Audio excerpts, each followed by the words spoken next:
I've been fucking muted this whole time. Anyways, very sorry if that startled you. I've just been saying that I got this key from the developers, and I was extremely happy to have that. And you did a blah, blah, blah, blah, blah. Doesn't matter. I didn't hit the button. But I hope you're having a wonderful Wednesday, and you're doing a good day. You're having a good time. We're going to be playing a brand new game that I got from the developers, which actually got released pretty recently.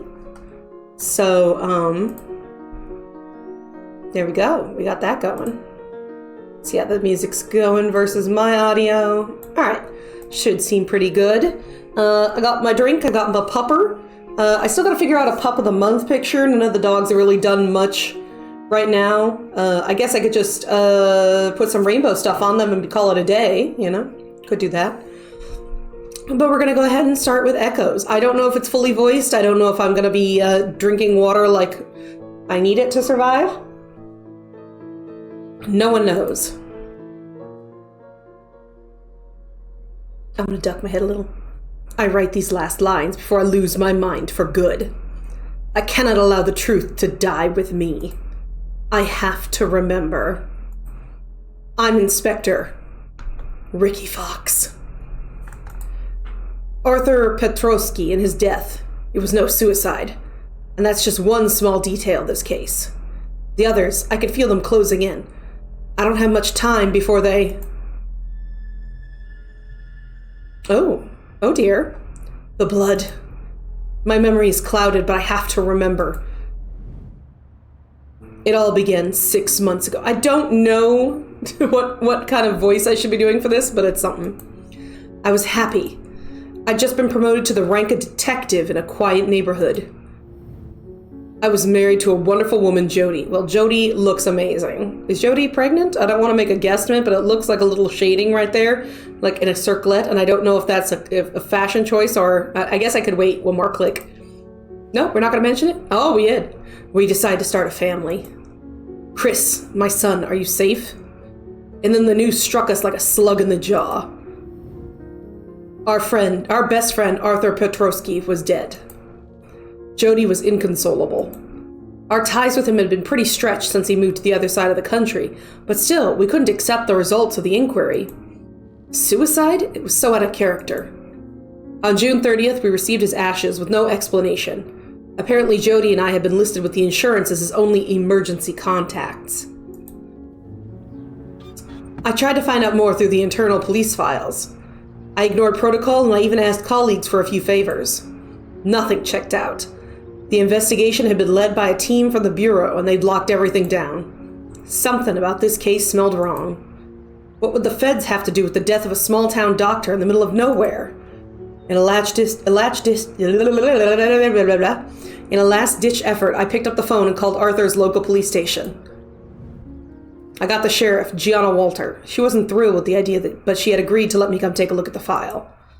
Even though it was in no way official, I fully intended to seize the opportunity to do my own investigation. I took some leave and jumped in my car.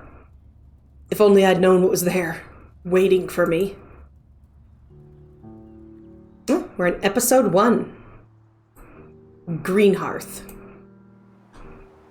I like this art style. It's very cool in a very noir, detective-y kind of way. They had mentioned that it was going to be black and white or grayscale, at least. So I was like, ooh, noir music would be a good thing for the day. Arthur had lived in Greenhearth, a small town at the other end of the country, sandwiched between two nature preserves. Or reserves, not preserves. Preserves are something different. It might have been a backwater, but the surroundings were magnificent. Great forests of pine and oak clung to the sides of the mountain that overhung the valley. The town was accessible by a single road that bypassed the reservoir dam, which provided the region's power before winding down to join the main street. It didn't take me long to find the precinct. A few minutes later, I was stepping through the door. Gianna Walter was a frosty woman who didn't like a job poorly done. The first thing I noticed as I approached her desk were her arctic blue eyes that stared at me with disturbing intensity. Oh, I like that, the little color flash in there. I like that. Detective Fox, I presume. I'm Sheriff Gianna Walters. Good to meet you. You too. Dr. Petrosky and I were very close. His death, especially in these circumstances, was a big shock to my wife and me. I mean, I don't think that was grammatically correct, but, whatever, you're a detective. As for the inquiry, look, detective, I understand you're grieving for your friend, but I assure you everything was done by the book. You can see for yourself. Really? You weren't surprised the Bureau was looking into this case? Yes, the Bureau took the case seriously. One more reason to trust their conclusions, don't you agree? In theory, this kind of incident was dealt with by the local police, except in exceptional cases. I'm pretty sure the sheriff was aware of that, which led me to believe that she wasn't going to be very cooperative. I predicted she'd let me take a glance at the file, nothing more. Well, anyway, I guess you gotta be tired from your journey. I took the liberty of booking you a room at the Golden Sky. Maybe you'd like to get some rest before we get started? Yes, thanks. It's a great idea, thanks. I see you've thought of everything. I always do. I'll drop by and see you later. You know where to find me. She turned away, cutting off the conversation. There was nothing left for me to do except to find the hotel's address. I could always come back later to look at a file and ask her a few questions. Located on the lakeside, the Golden Sky was a plush, lodge-style building. Jody, I would have loved to take you to a place like this. The summer season had begun, but the hotel was almost empty. Strange. I'd hardly gotten through the door when I was welcomed by a plump man cheerfully trotting down the stairs. I'm a plump person, and I would never cheerfully trot anywhere. Ernest Bull. Oh, Ernest Bullshit? Yeah, I'm done. The hotel manager. I recall his smile. Hello, and welcome to the Golden Sky. Detective Fox, I presume? Glad to have you here. Good to meet you. I see you're well informed. Oh, news gets around fast in our little town. You can leave your bags here. I'll have them taken up to your room. Great. Can I do anything else for you? Investigate. Question him. Detective Fox, what can I do for you? Oh. What the? Oh, I guess I just came back. Can you tell me any circumstance around his death? Can you tell me more of the circumstances surrounding the death? He was found in his bathtub, blood dry. That doesn't sound like the Arthur I knew. What do you know about the autopsy report? The feds took care of everything. I didn't see the report, but they confirmed there was no possible doubt. What about the cremation? Arthur had always said he wanted to be buried in his family vault. That's procedure here. I'm sorry I can't tell you more. Arthur knew the risk when he accepted a job in Greenhearth. What? The procedure? That seems strange to me, but I didn't push it, especially so soon in my investigation. I figured I'd have other ways of finding out more without putting the sheriff on the spot. One last thing. Who found the body? I did. You? What were you doing in his house? When he didn't show up at his practice, I decided to go to his apartment. That's how I found him.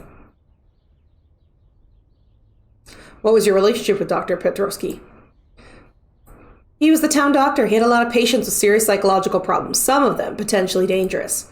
Sometimes he'd ask me to step in. Arthur, was he liked?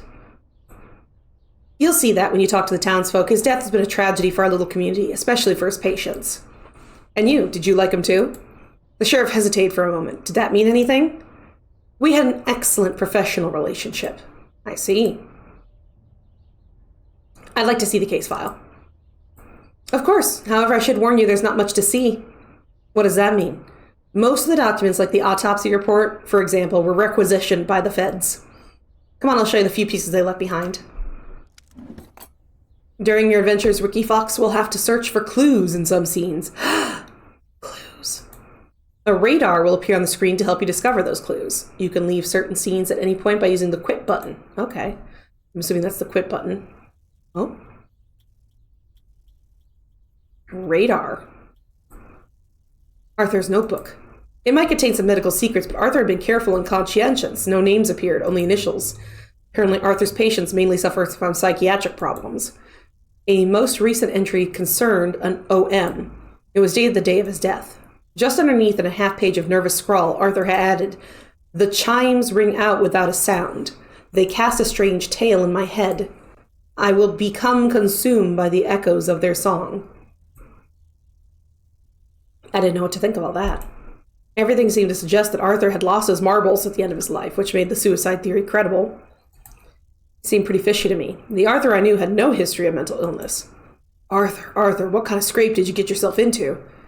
Between the medical jargon and that troubling message, at least I had the start of a lead, this OM. I just had to find out their identity and question them.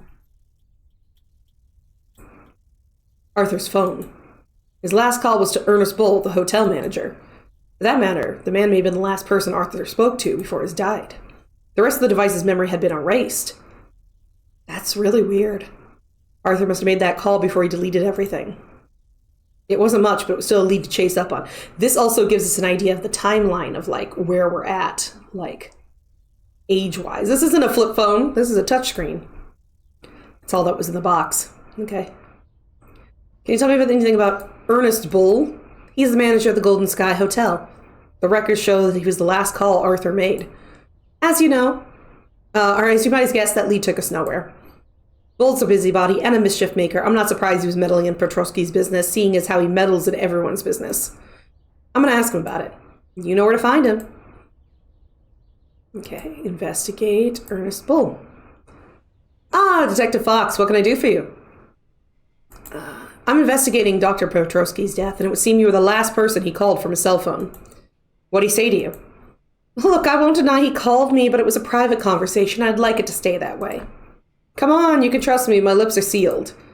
Bull hesitated a few seconds, weighing up the pros and cons. Then he finally said, I hope you can keep this to yourself.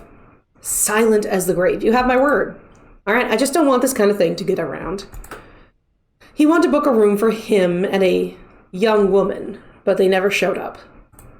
I can guess you understand why I didn't want to talk about it. I didn't want to tarnish the good doctor's memory. How do you know who he planned to share the room with? That's simple. He asked me to show her up to the room if she arrived before he did. I guess he wanted to keep their little meeting quiet, if you know what I mean. I see. And this young woman, I'm guessing you know her? Bull waved me to come closer before he murmured quietly. It was Liz Cole. She's a waitress at the little family diner. Thanks. Okay. All right. I don't need to question either of these people right now. Oh, that's how I can go check out everything else.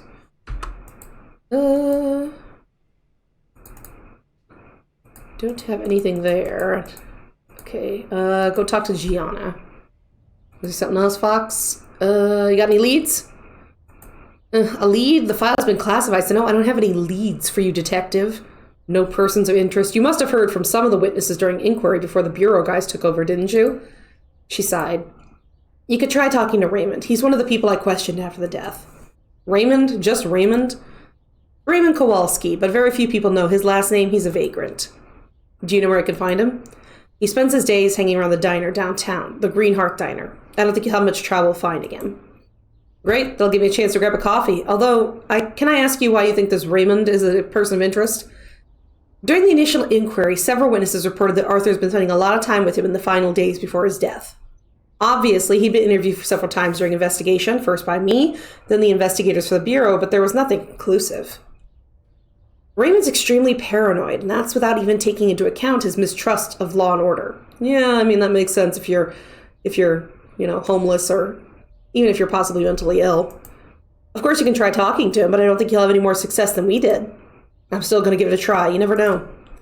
You're probably wasting your time, but that's up to you, detective. Okay, can I go to the diner? Yeah, I was like, where can I get to the diner? Oh my God, is this like a little 1950s diner? Because if so, I love it. The little downtown diner was an archetypal meeting spot. The kind of place where you could find reasonably priced home cooking or grab a coffee before work. And most of the townsfolk probably came and ate here pretty often, which made it the perfect spot to ask a few questions. As soon as I came through the door, I felt the eyes of the regulars measuring me up. I decided to ignore them and took a seat by the window.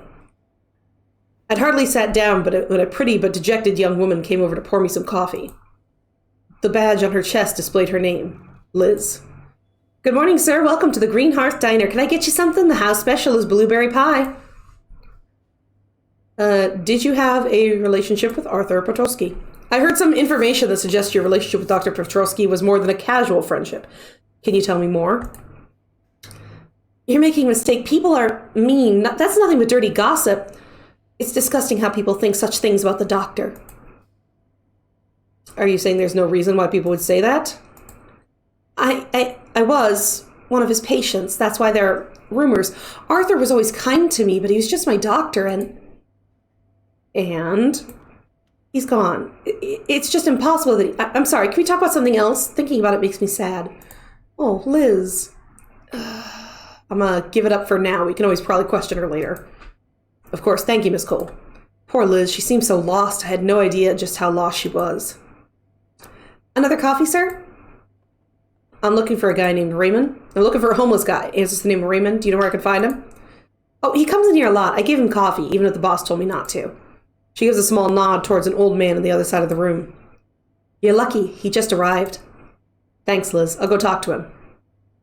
Oh, yeah, that is... Whew. Raymond looked like a plain old hobo at first glance.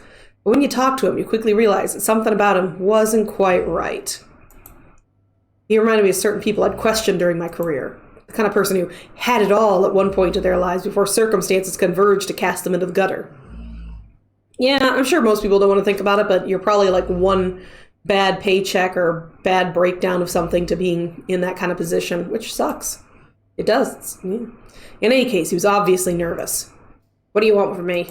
Just to ask a few questions. Questions? Questions about what, kid? About the death of Arthur Petrosky. He committed suicide. Got a problem with that? Yeah, I do got a problem with that. He's my friend. Yeah, and that's why I'm here. Give it up, man. Nothing good will come out of poking around in it. I was told you were close, you and Arthur. And I'd like to hear your version of the facts. What's it got to do with you? Don't you want to know what happened to him? He was your buddy too, wasn't he? Don't you want to know what happened to him? You're going to get yourself in shit. This town, it's a nest of vipers. They're all snakes. There's not one who wouldn't be ready to plant a knife in old Raymond's back. And the feds classified the case before you could blink for a reason. Word of advice, son, watch your back. Don't worry about me. Why don't you tell me what you and Arthur were up to before he died instead? Raymond took a long swallow of coffee and stared at me. Okay, you're the cops, but you're not from around here, right? Yes, but... No buts. It's all over for me. But you, maybe you'll get somewhere. So I'm going to throw you a bone here. Perhaps that will get you off my back. I'm sure there's stuff hidden in Petrosky's place. I'd have had a snoop around myself, but everyone's watching me. So if I so much as move a muscle, they'll be down on me like a ton of bricks.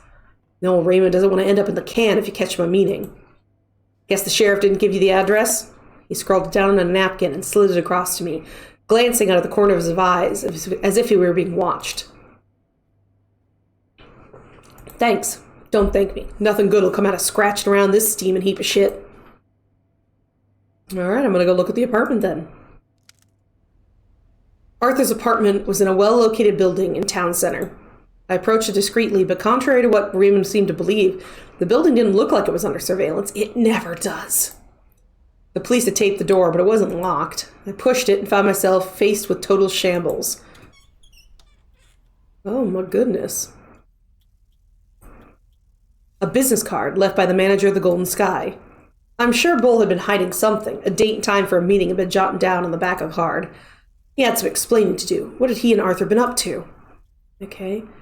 We're searching. We're searching. We're doing a scans.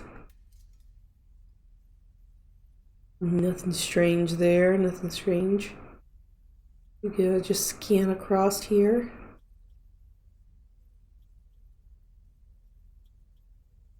Oh, Kitty! Arthur's old cat. It kept its distance and watched me. The sound of the little bell at its neck reminded me of the last time I seen it. It hadn't really taken to me, but with Jody, it had been putty in her hands. I made a mental note I'd have to take it home with me when this investigation was over. I'm sure Jody would enjoy the company. But every time I tried to get close, the cat hightailed it. There were other clues to find, but I decided to leave that task for later. No, I shouldn't. I should keep looking. Especially since the business card might help me loosen Ernest Bull's tongue. I guess I'll have to. That's okay. Detective Fox, what can I do for you? I found this business card in Arthur's apartment. There's a date for a meeting written on the back. Can you explain that to me? Bull's face, cheerful and friendly up until now, suddenly hardened. The reappearance of this clue seemed to heartily annoy him. Hey, come on, are you kidding me? I've already had to explain myself to the feds. Do I have to go over this again with you? I just want to understand what happened, my friend. You're in no danger talking to me. Look, I promise you I had nothing to do with Petrosky's death. It was him who came to me with this stuff about the bells. Bells? What is that supposed to mean? Petrovsky had become completely erratic. All I know is he gave one to Raymond just before he died. It's him you should be talking to. You say this information brought you trouble. What kind of trouble? I tried to tell the team for the Bureau, but all I got was a warning. They made it clear to me that I better keep my mouth shut. I got the message loud and clear, and I don't want to talk about this business anymore. All right, I'll talk to Raymond, but I hope you'll be more cooperative in the future. He won't be. I got nothing more to say, Detective. Bull. I figured if he told me something important without realizing it. The stuff about the bells. Maybe that's what I was missing to get Raymond talking. Up until... I didn't swallow. Up until then, the investigation had seemed open and shut, yet I didn't know how wrong I was. Bloop. Let's go talk to Raymond. When I got back to the diner, Raymond was gone. Faithful to her post, Liz came over to greet me. Hello again, Mr. Fox. What can I get you? You want another cup of coffee? No, Liz, that's kind of you, but I'm looking for Raymond. Do you know where he is? Sorry, Mr. Fox. He left a while back. And you don't know where I can find him? No, I'm sorry. I don't think he'll be back here today. Okay, thanks, Liz. You're welcome, Mr. Fox. I guess I'll go back to the hotel. Raymond had vanished. It was late and I only wanted one thing, a good night's sleep. I decided to leave the next part of my investigation for tomorrow. Resigned, I went to the hotel to rest and think. Clearly there was something not quite right about this town. It's too green. Arthur had been involved in something shady. I tried to reach Jody, but got the answer phone. Answering machine? Answer phone. I like answer phone. In any case, I didn't have much to tell her. It was too soon to have a solid theory about what I had going on in Greenhearth. The hotel was as comfortable as it seemed, and I collapsed into my bed.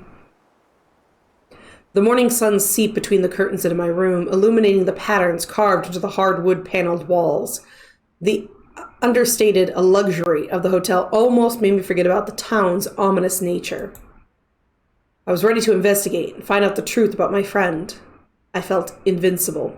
Why would I feel invincible? Why? Why am I invincible? What a fool. I should have left while I was still time. I should have gone back to my wife and forgotten this strange little backwater. First thing I did that morning was go back to talk to Raymond. I needed to clear up this business about the bells. Unfortunately, the vagrant wasn't around. Was he avoiding me, or was this simply bad luck? Hello, Mr. Fox. Liz hurried over to pour me some coffee. Would you like a piece of pie today? Maybe bacon or eggs? I'm gonna get the eggs. Wait, if it's blueberry pie, I don't want it. I'll order the eggs. I'll take the bacon and eggs. Okay then, Mr. Fox, I'll get that for you right away. Hold on, have you seen Raymond today? No, he hasn't been in the diner this morning. Sorry. Anything else, Mr. Fox? No, that's all. Thanks, Liz. I just hit the first snag of the day, and something told me it wouldn't be the last. The fact that Raymond wasn't there yet didn't tell me much of anything. Had I been dealing with Arthur's killer? His behavior and attitude were certainly fishy, but it was still too soon for a working hypothesis. I had work to do, and I wondered where I should start. I'm going to go back and search Arthur's apartment some more, because I don't know if we got anything else. Arthur's apartment hadn't miraculously tidied up since the day before, but I couldn't put off my search any longer. I knew what I had to do, even if the prospects didn't exactly delight me. I rolled up my sleeves, began foraging for clues. Oh, I don't like that. Ooh. Was that here? A bottle of whiskey. Arthur had loved hard liquor. Me, I'm more of a beer guy. I don't like beer. Beer, personally, for me, not my cup of jam. The odd thing was I was almost certain I hadn't seen this. I didn't think I'd seen this yesterday. Had someone gotten in here last night and left this bottle in full view? That was very fishy. Or maybe, was it a message for my benefit?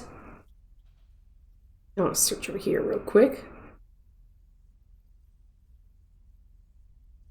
Okay. A sketch of Arthur. This wasn't the work of a beginner. Maybe a gift from one of his patients? It was signed with the initials OM, like the final entry in Arthur's notebook that the sheriff had let me take to look at it the day before.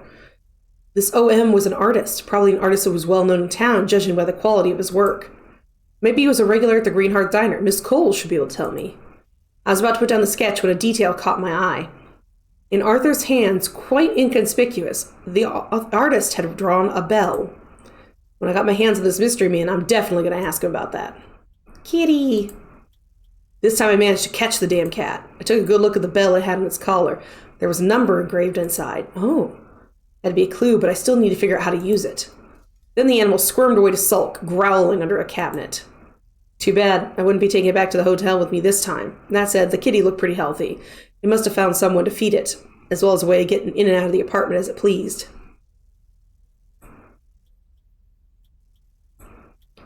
A bill for auto repairs. Apparently someone had tampered with the brakes in Arthur's car.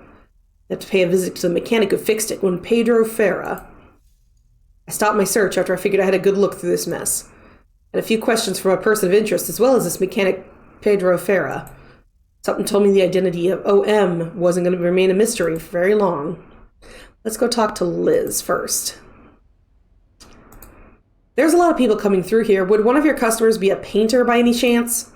Maybe Mr. Morrison? He's an artist. He comes in here with a sketchbook. Really, do you know his first name? Oh, yes, he's called Oscar. He's a strange man, but he's nice. Could you help me meet him? Oh, he often comes by the diner. You'll recognize him easily. He always wears a bowler hat. Thanks, Liz. Oscar Morrison. The initials O and M. Fits the clues perfectly.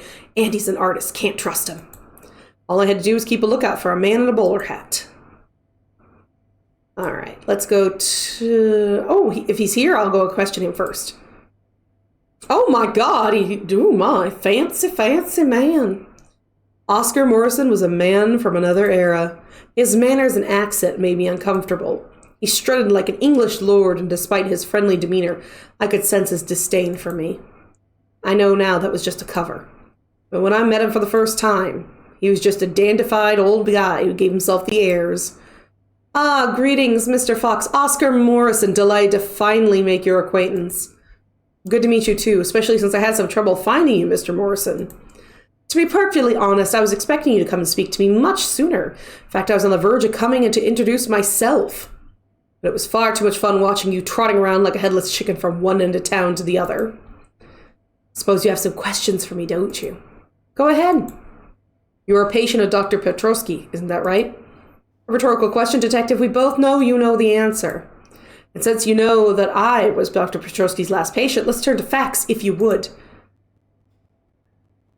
Well, don't put words in my mouth. I'm not accusing you of anything. I just want to understand what happened to my friend. Ah, a quest for the truth. How laudable, but a quest I have no obligation to aid you in. Do allow me to remind you, Mr. Fox, that your investigation is in no way official. I see. In that case, maybe you could tell me a little more about your relationship with Arthur. I have nothing to tell you that's not covered by doctor-patient privilege, Mr. Fox. Petrovsky was a fine doctor, and I mourn his passing. Now, if that's all the same to you, I must attend to my engagement. I have a very busy day. As for you, I don't know. Surely you must have some other honest citizens to importune. Ooh, fancy bitch. It was going to be no walk in the park questioning Oscar Morrison. He was mixed up in this case, I was sure. But getting him to talk was going to take all my guile. I have a portrait of Arthur, drawn by you. Yes, I'm an artist, sir. I knew Petrovsky. Honestly, must I do your investigation for you? You must have been close for him to let you sketch him. I was his patient. He was my doctor. I draw whenever I have a moment. I imagine I did this portrait during one of our sessions.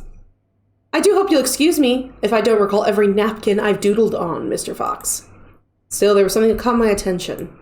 Was it the quality of my line work? That's very kind, Mr. Fox, but I'm accustomed to compliments. You won't get to my good books by using flattery.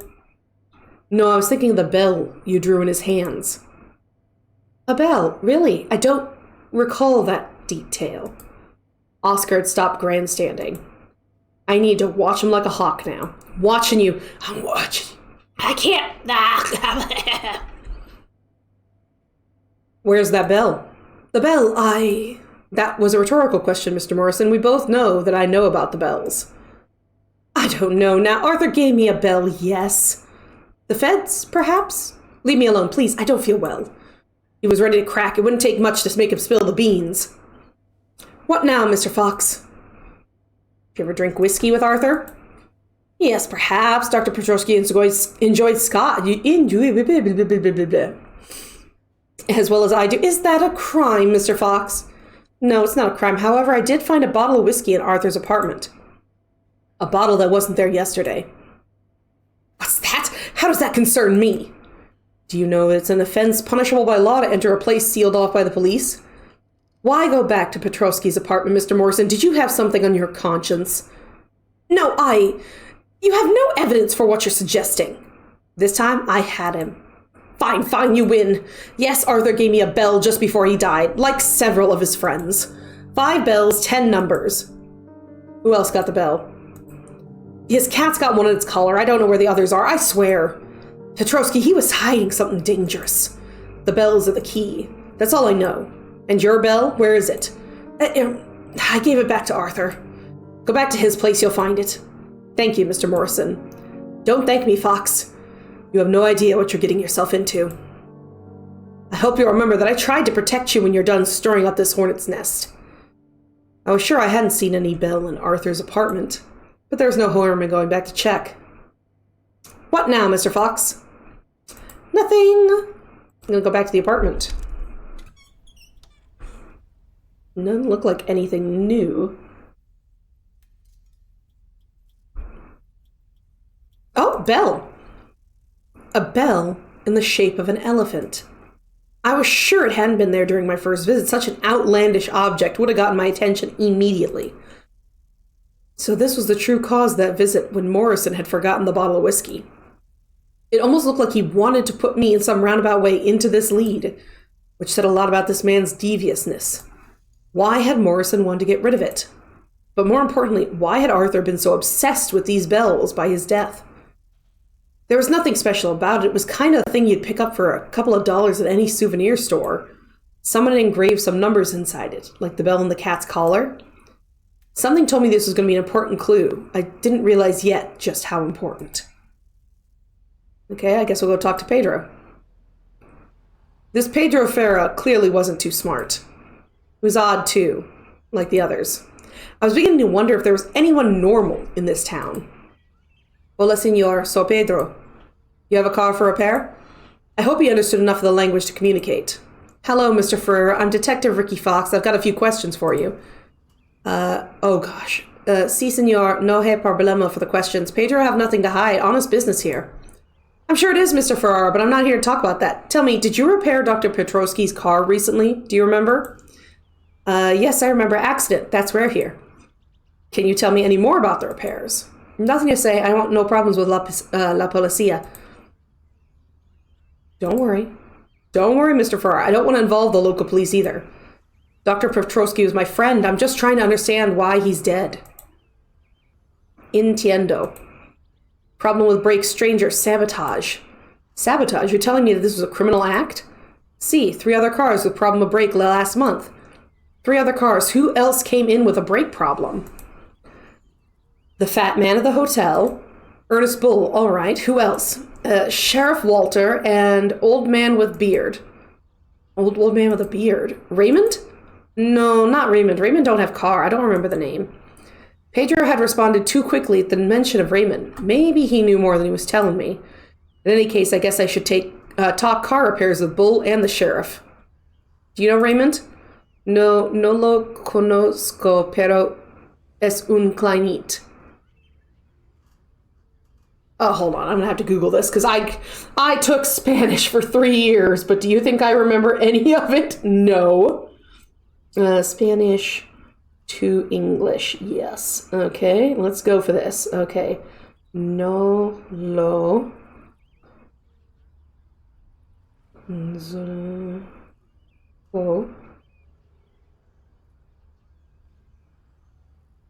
pero es un cliente. No, that's the wrong. No, I knew what I typed here.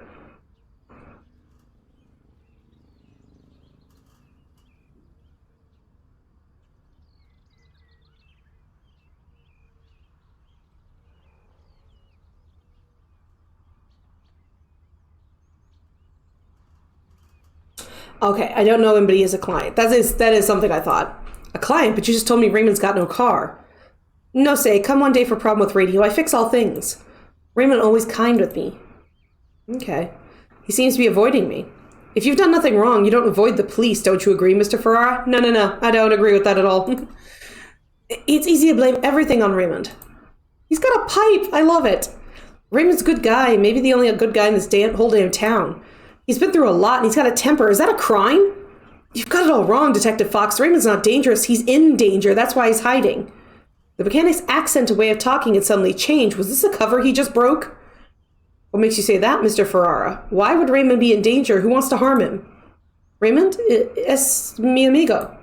He is kind with me. Come here for fix his radio. A moment after, he once again unable to string 3 words together. Strange. Alrighty. Let's go talk to Ernest. Good morning, Detective. How are you this morning? Was the room to your liking, or is there anything I can do for your comfort? I need more towels. Towels and pillows, please and thank you. Look, Mr. Bull, cards on the table. I think you know that Arthur gave out bells to his patients just before he died. No, not his patients. They said his friends. Mr. Fox, you interest me. I'm all ears. Arthur's cat had one on its collar. There are numbers engraved inside. You're telling me nothing new, Detective. You'll have to do better than that. All right, did you know Oscar Morrison had one too? Ernest's eyes seemed to sparkle suddenly. He'd finally taken the bait. I knew it. Do you know who else had one in their possession? His tramp friend had probably gotten one. That seemed logical, but I needed more. Figured I'd try a bluff. Come on, Mr. Bull, that's public knowledge. Considering Arthur's relationship with Raymond, I didn't need you to help me reach that conclusion. Liz Cole's got one. I see. One last thing, do you know what the engraved numbers are for? Quid pro quo, Mr. Fox. One piece of information for another. But since I'm feeling generous, I'll let you give me a clue, or let me give you a clue. What do you think a series of random numbers could be used for? Secret code. A lock. Bingo. So Arthur hid a secret around his death among his patients. Or it's like a lock key code. Like, shouldn't that be a thing? Like locks that you can do? Isn't that something?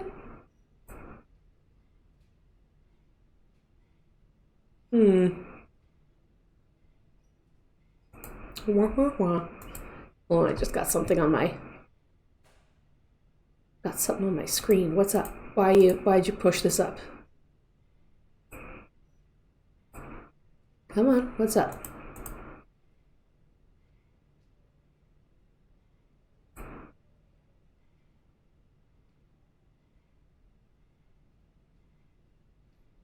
Okay, all's good then? Excellent. Alright, whatever you popped up apparently wasn't good enough. Alright. But I would be thinking a lock versus, anything else weird like that. I don't know. I just had to get a hold of the other bells and find out what this code was guarding. Child's play. Liz and Raymond had a bell. One of them had vanished, which I knew which one of the patients I was going to question next. I'm going to mention the car accidents. Have you had any problems with your vehicle lately, Mr. Bull? Oh, now do you see why I'd rather you left me alone? When you mentioned you had a warning, was that what you were referring to? Why didn't you tell me? You don't know what you're getting yourself into, Fox. Take my advice. Go home and forget about this case. Or at least quit hassling me. I know you're hiding something. I don't owe you a thing, Mr. Fox. Help me out and I'll help you. I never get information without something in return. I'm sorry you won't cooperate, but tell me what you know. In the end, I can wait. Time will tell. Bull was hard to read, but I was beginning to understand what drove him. He collected information like a filistic... I don't know how to say that word. Stamp collector collected stamps. That's how I'm going to say it. I just needed to find something to trade. All right, well, let's go talk to Liz Cole then. Oh, wait, let's talk to Gianna. Good morning, Detective. Did you sleep well? The rooms at the Golden Sky are very nice. Thanks for booking me a room there. You're welcome. So tell me, how's your investigation going? Were you able to talk to Raymond? Was it enough to put your mind at ease? It's a bit too soon to start drawing conclusions, although I'd have liked to have asked Raymond a few more questions, but I can't seem to get a hold of him. I guess you've already stopped by the Green Heart Diner? And that's where I started. Look, I can't say I'm surprised he's made himself scarce. I did warn you about his mistrust of the forces of order, didn't I? The old fella has to spend his nights somewhere out of the rain and cold. Have you really got no idea where the popular spots with the homeless are in your jurisdiction? Gianna sighed. I'll assume you don't know the town very well yet, Fox, or you wouldn't ask me that. The population of Greenhearth has decreased fourfold over the last 50 years. If we add the area's rich industrial past, not much of which is left either, into the equation, you can imagine the amount of abandoned buildings an individual like Raymond could set up home in, saying that he couldn't have gone far. What makes you say that? Since Petrovsky's death, the police station has been responsible for delivering his patients his prescriptions. The next delivery should arrive today. I heard your car was tampered with recently. Why didn't you tell me? I'm not very popular around here, and there's nothing to prove it had anything to do with the inquiry. Still, the mechanic mentioned that several people have had car troubles. A fact I was unaware of. Are you sure you told me everything? With respect to your investigation, yes, I promise you. Come back when you've got something solid, Mr. Fox. I could tell it was on thin ice, and I couldn't get any further by pushing her. Her reaction was still suspect. Was Gianna hiding something? Tell me some more about this medication. Why does Raymond have to go through you to get it? Petrovsky's patients need special doses. They can't be found in the drugstore. Until a new doctor arrives, the lab sends them direct to me. Hold it, you mean to say that Petrovsky's patients are dangerous? No, that's not what she said. She said that they have medication that they cannot just have there. It's got to be sent in. Oh, yes, some do pose a potential threat, especially since they're probably unsettled by Petrovsky's death. To be honest, I suspect as much. If you think that one of them is responsible for your friend's death, I'll stop you right there. Obviously, that was the first lead we followed during the investigation. Look, Sheriff, I'm not knocking on the work of our colleagues in the Bureau, but I'd rather draw my own conclusions. I guess there's no chance of you being satisfied with what you've seen or heading off again today? No, sorry. I won't leave until I know what really happened to Arthur. Gianna Walters let out another one of her trademark sighs. Fine. As long as you don't louse up my town, I'm prepared to tolerate your presence here. And if you want to make yourself useful, seeing as you're so determined to track down Raymond, drop by later and I'll give you his medication. That should help you bring him in. Thank you, Sheriff. Don't thank me yet. You'll see. It'll be no picnic. Until then, beat it. Okay. Let's go talk to Liz. Another coffee, Mr. Fox? I hear that Arthur gave you a bell. Could you show it to me, please? It's a gift. I can't show it to you. It's mine. I need to see that bell, Miss Cole. It's important to my investigation, you see? I don't want to take it away from you, just to look at it. There are numbers engraved on it. It's a crucial clue. I'm sorry, Mr. Fox. It's my final memento of Arthur. I'm too scared they'll take that away, too. Liz was almost in tears. On one hand, her reaction seemed extremely irrational. On the other, I was certain I wouldn't get anywhere by insisting. I needed to find a way to convince her, but I could wait until later. I'd just gotten a message from the sheriff. Raymond's medication had been delivered. All right, well then off I go. Something else, Fox? Have you managed to get Raymond's medication? They just delivered it. Would you mind if I give it to him? Gianna hesitated before holding out a box of pills. Good, now all I have to do is let him know. Child's play. I warned you. But still, Raymond's got ears everywhere. I'm sure someone in town will be delighted to tell him that you've got him. That's a good idea. I know, this isn't the first time I've had to run around after him to give him his meds. Okay.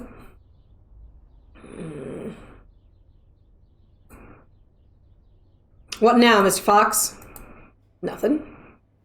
Oh, wait, no, friend. I know. Pedro is a friend. Hola, senor, do you need some help? Pedro, I need to ask you a favor. Can you tell me where Raymond's hiding? I've got his medication. No, danger. I just want to help your friend. He needs his medication. If he doesn't take it, then he really will be in danger.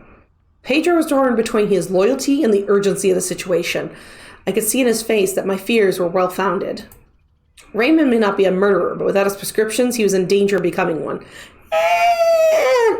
No, you don't know what it's for, so you can't quite say that. Okay, it's not too late to get there today, but come back and see me tomorrow and I'll take you to him. Once again, Pedro's attitude had completely changed in a space of seconds, and a moment later he was himself again. Still, he didn't seem to be shamming. Had he been one of Arthur's patients too? Thanks, Pedro, I owe you one. No hay problema, Senor Fox. I'm gonna go back to the hotel then. I don't think I have anything else. It was getting late, and I decided to go back to the hotel. I was sure I was getting close to the truth, that soon I'd be able to shine a light on why my friend had died. Big mistake. I should have left when there was still time, but it was too late. I was already in too deep. The key to the investigation was those 5 bells and the numbers inside them. I managed to get a hold of 2 of them the day before, those of Oscar's and Arthur's cat. I still needed 3 more, if I could believe what Morrison said. I knew Liz and Raymond each had one, so who could possess that last one? That day I knew how to start my day. I went to wait for Pedro at the Green Hearth Diner. At her post, as always, Liz came over straight to pour me some coffee. Good morning, Mr. Fox. Will you have the same as yesterday? Just a coffee, thanks, Liz. She was looking kind of out of sorts. Is everything okay, Liz? You're not looking too well today. I've mislaid my medication. I don't know how I'm going to manage, Mr. Fox. I need it, you see. I'll see what I can do, Liz. I made a mental note to talk to the sheriff. Maybe she'd also received Liz's meds the day before, too. Thank you, Mr. Fox. You'd saved my day. Pedro arrived a few minutes later. I greeted him, and he led me to a disused factory not far from his garage. Ooh. This is where Raymond sleeps? Si, casa de Raymond por aquí. Inside the factor, El Fondo. Thanks, Pedro. I must go open the garage. Come see me later, si quiera. Senor Fox. Raymond's hideout was set up in the rear of the building, well away from the road and prying eyes. The place was pretty makeshift for a sloppily patched-together corrugated metal roof and walls that were overgrown and close to collapse. Clearly, the occupant wasn't there. A pity. I still had some questions for him. Had Pedro warned him I was coming, or had he cleared out when he heard me arrive? No matter, there were surely some interesting clues to be gleaned. Ooh, yeah, let's check it. Did I get a kitty? What's Arthur's cat doing here? It's almost as if it followed me. We measured each other up for an instant, then strolled away from the room, aiming a few plaintive yowls at me first.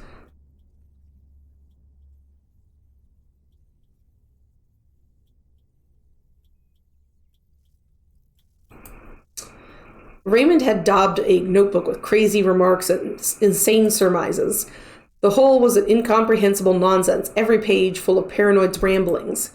The notebook began with a poem. Reading it left me trembling. Ding, ding goes the bell, silence of the predator. 10 small mad demons emerged through the flames of a blaze. The guardians hid them in the human masks. Then they delivered them to their destiny. I had no idea what it meant, but the mention of 10 demons seemed important. I skimmed through the rest of the notebook, bit by bit, through the entries. Raymond seemed to be gradually losing his grip on reality. He suspected everyone and everything, and even claimed to be the target of a conspiracy which brought together all of Greenheart's major players. Was there any truth in any of it? It was hard to say. A bit further on, he explained his plans to sabotage the cars of people who had stabbed him in the back. Wolfie, hey, how you doing?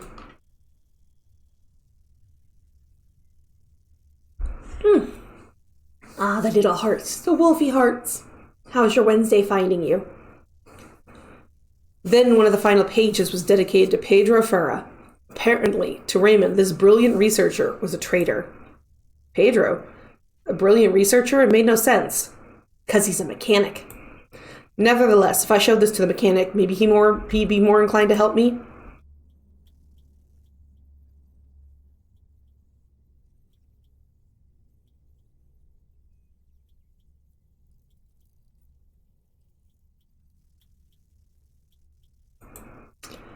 It was a box of pills. It was almost full, and the label said Liz Cole.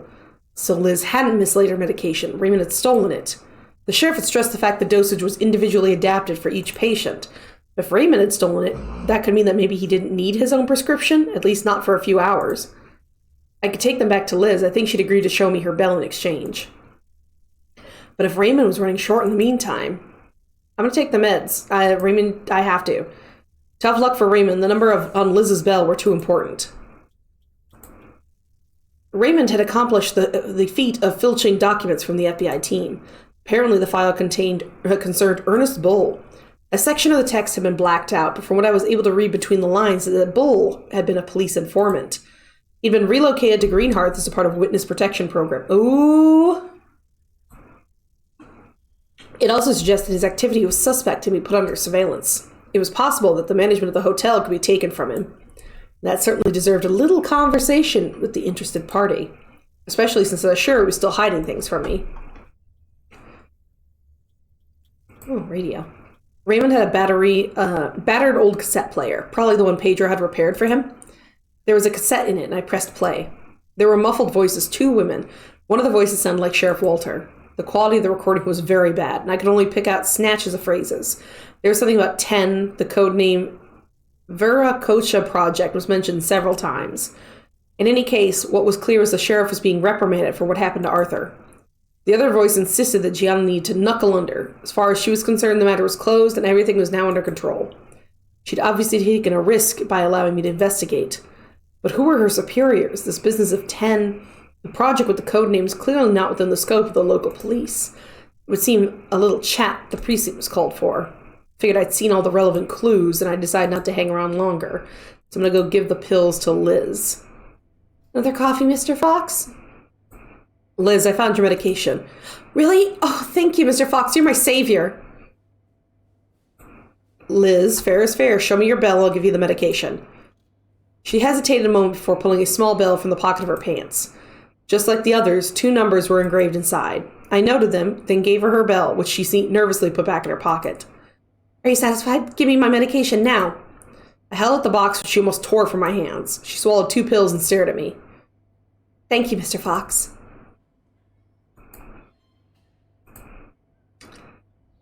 Good morning, Detective. Any news? Raymond has an audio recording of you. Oh, yes? What are the 10, Gianna? What is the Viracocha project? Fox, you stumbled across some classified information about our country's security. I can't tell you what the Viracocha project is. What I can tell you is there's dangerous individuals in this town who were put here to be kept away from society. You've met some of them. Arthur's patients? Yes, my role in this town, apart from making sure people obey the law, is to keep these individuals safe. Your superiors ordered you to close the case. By allowing me to investigate, you're going against their orders. Why? Gianna looked away, clenching her fist. Okay, you win. Yes, I've got questions about Arthur's death too, but I received clear orders that I didn't dare obey. When you suggested coming here to investigate, I told myself I let myself be persuaded. I need to know what really happened to him. Am I to assume that you and Arthur... Not another word, Fox. Gianna had just confirmed my hunch. She and Arthur had had more than a purely professional relationship. I decided to leave it there for now. Okay. Let's go talk to Mr. Bull. Good morning, Mr. Fox. What can I do for you? Did you know that Raymond has a file on you in his possession? Bull blanched at the mention of the file. That's got nothing to do with your case, Fox. Stop sticking your nose in everywhere. Come now, Ernest. There's no point in getting all upset. I'm sure we can come to an understanding. You want the file? I want to know what you know about Petrovsky's death. What do you say to a cordial exchange between gentlemen? All right, Fox, you win. I don't know who killed Petrovsky. I'm not even 100% sure it was a murder. What I do know is that Arthur was slowly going out of his mind. In a moment of sanity, he took a box from the Greenhearth Bank, accessible with a 10-figure secret code. I knew it was a code! And he hid something there. Something dangerous. Something that would explain his death? That's what I think. He split the code between 5 of his friends, engraved in the bells he gave them shortly before his death. I know about Raymond, Oscar Morrison, Liz Cole, and his cat. Do you know who got the last bell? Bull sighed. Yes. Gianna Walter. She's got the 5th bell. Gianna, why didn't you tell me? The final piece of the puzzle was right under my nose from the start. Now I had to get to the precinct for a little chat with the sheriff. No, I'm going to go talk to Pedro first. Raymond wasn't at the factory when you took me there, but I found this notebook and his stuff. Look, he thinks you betrayed him. Pero? Raymond es mi amigo. Doubt was written all over the mechanic's face. Now is the time to convince him to help me again. You see, Raymond needs his medication. Pedro, please, help me. I'm sure you can convince him to talk to me. Oh, I don't know that one. Let's see. Shoot. Typing it in. De acuerdo.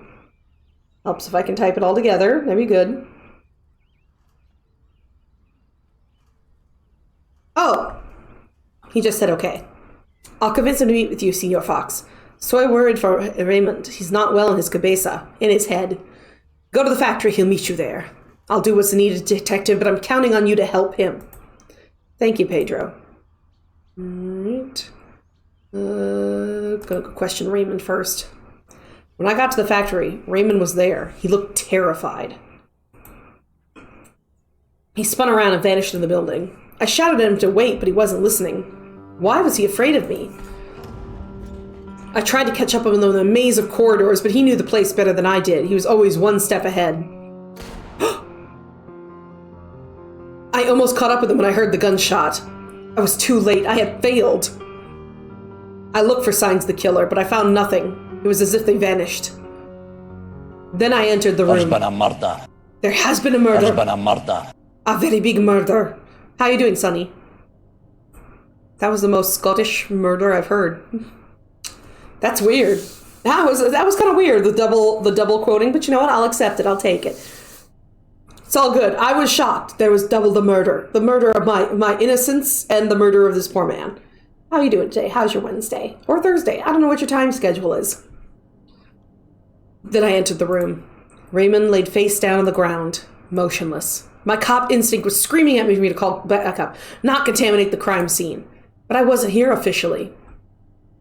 I'm doing good. I'm procrastinating the editing of a video. Well, you know what? You can hear me talk it like a noir detective, if that will help you procrastinate. I was just a civilian, and I needed to know. I moved closer. The bell! There's the bell! There was a bell clutched in his bloody hands. Inside, 2 numbers were engraved. I gotta go talk to Gianna. Oh my god. Well, one, I gotta tell her Raymond's dead. Done with part 1, but I definitely have to split up because it's 8-hour-long footage. I've been editing for 7 hours and only got 2 hours of footage down. Oh my goodness. Bless you on editing. Oh my goodness. Taking a good break though.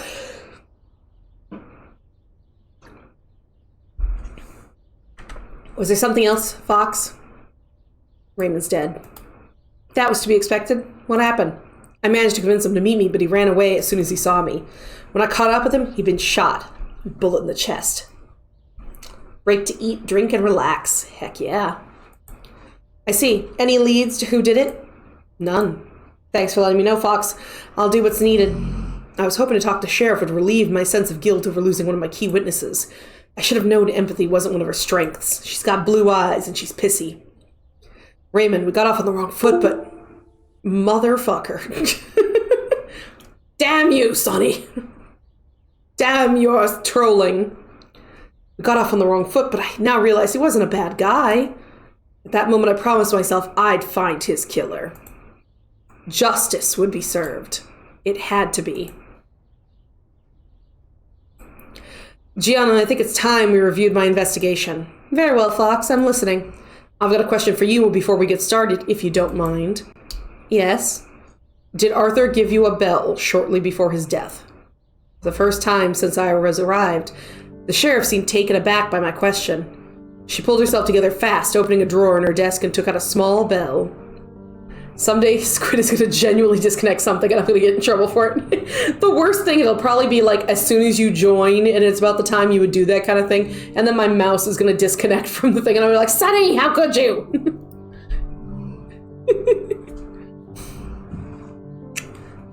She took out a small bell. Do you mean this, Fox?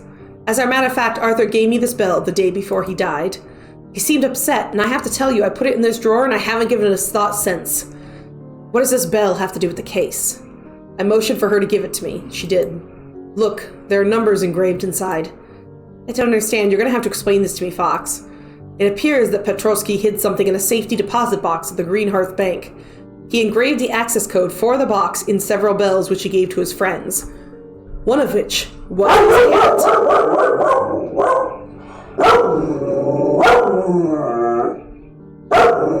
Really, Boo? Really? Oh, how dare. Shh. Boobla boobla. I'm sorry I mentioned the cat. I'm sorry. I'm sorry, Boobla. Boo boo. Shh, shh, shh, shh. Oh, the shushing.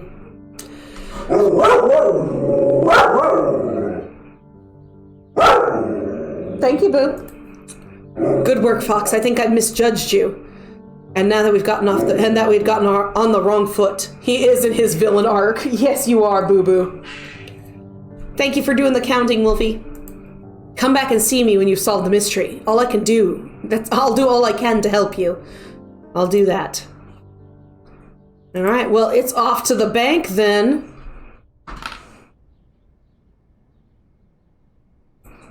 I went to the bank. I'd found the 5 bells and the 10 figures that would allow me to access Arthur's safety deposit box. The person on the counter didn't seem surprised to see me arrive. I identified myself and asked to go to the safety deposit boxes. They replied that my arrival had been expected and that Dr. Petrovsky had left instructions. They took me through a maze of corridors to a room where the walls were all covered in small drawers. After a few tries, I managed to enter the combination. The first figure was the order the numbers were entered, and the following ones were the access code for the box. I made a terrible mistake. I opened the box. It contained another bell. It was strange. I hadn't understood what it was. I took it in my hands and it didn't ring, but it was as if I'd heard thousands of voices, thousands of screams. Then the deafening flood faded, and suddenly a vision seemed to appear before me. Arthur?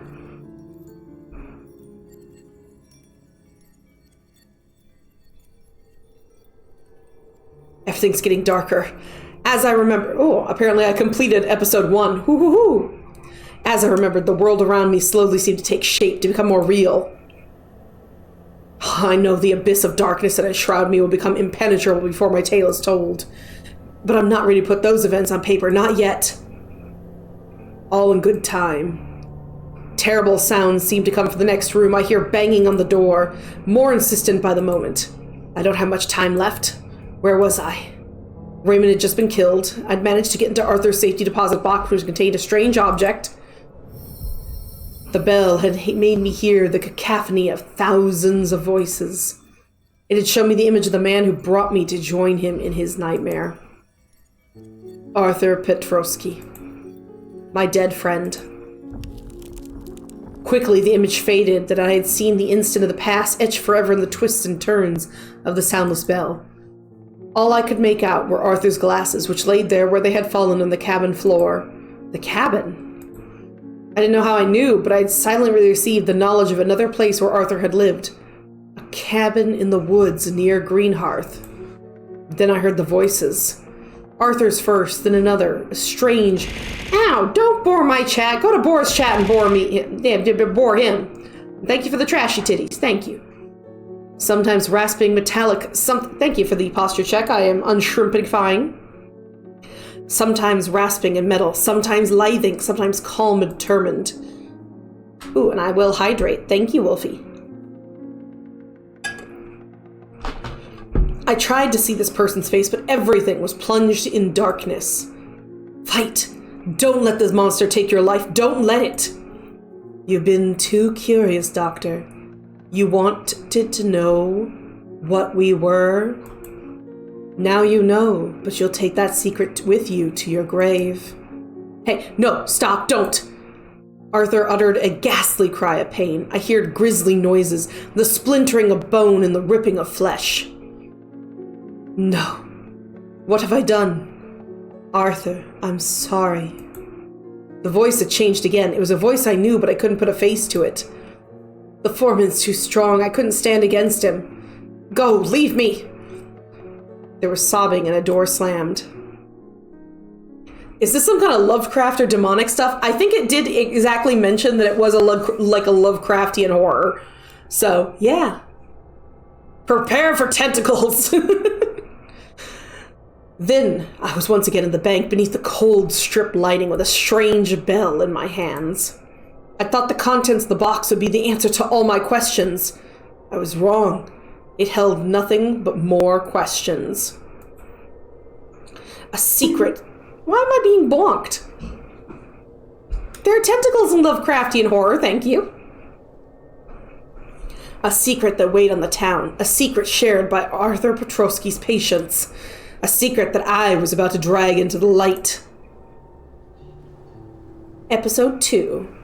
Ah, there's some, little coloration now. That's kind of cool. The Secret. I don't know. Hold on. Let me check how many episodes there are in this. Nope. Stop. What you're doing, phone.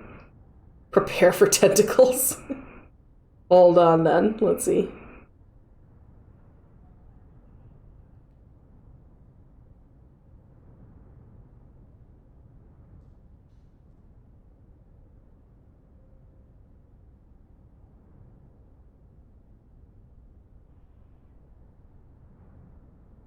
Let's see. Mm-hmm. I'm guessing 5. Let me go ahead and add that for you then.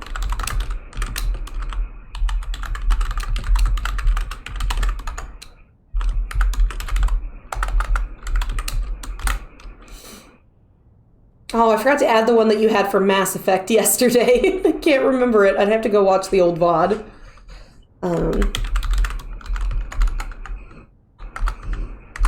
Fun fact about Lovecraft, he suffered from a rare disease, but there are rumors in his family he was suffering with something more dark and more demonic. Ooh.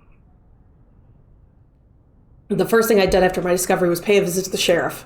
I'd promised I'd keep her up to date, and something told me she'd be able to enlighten me about the cabin in the woods the bell had shown me. Holy cow, Fox, did you see a ghost? You're white as a sheet. I remember how hesitant I was to tell the details of my experience. After all, what had happened was clearly far-fetched. I'd simply replied, you don't know the half of it, but I'd rather keep that tale for some other time. All right, then. In that case, tell me, Fox, how may I be of service? That lead with the bells, did it take you anywhere?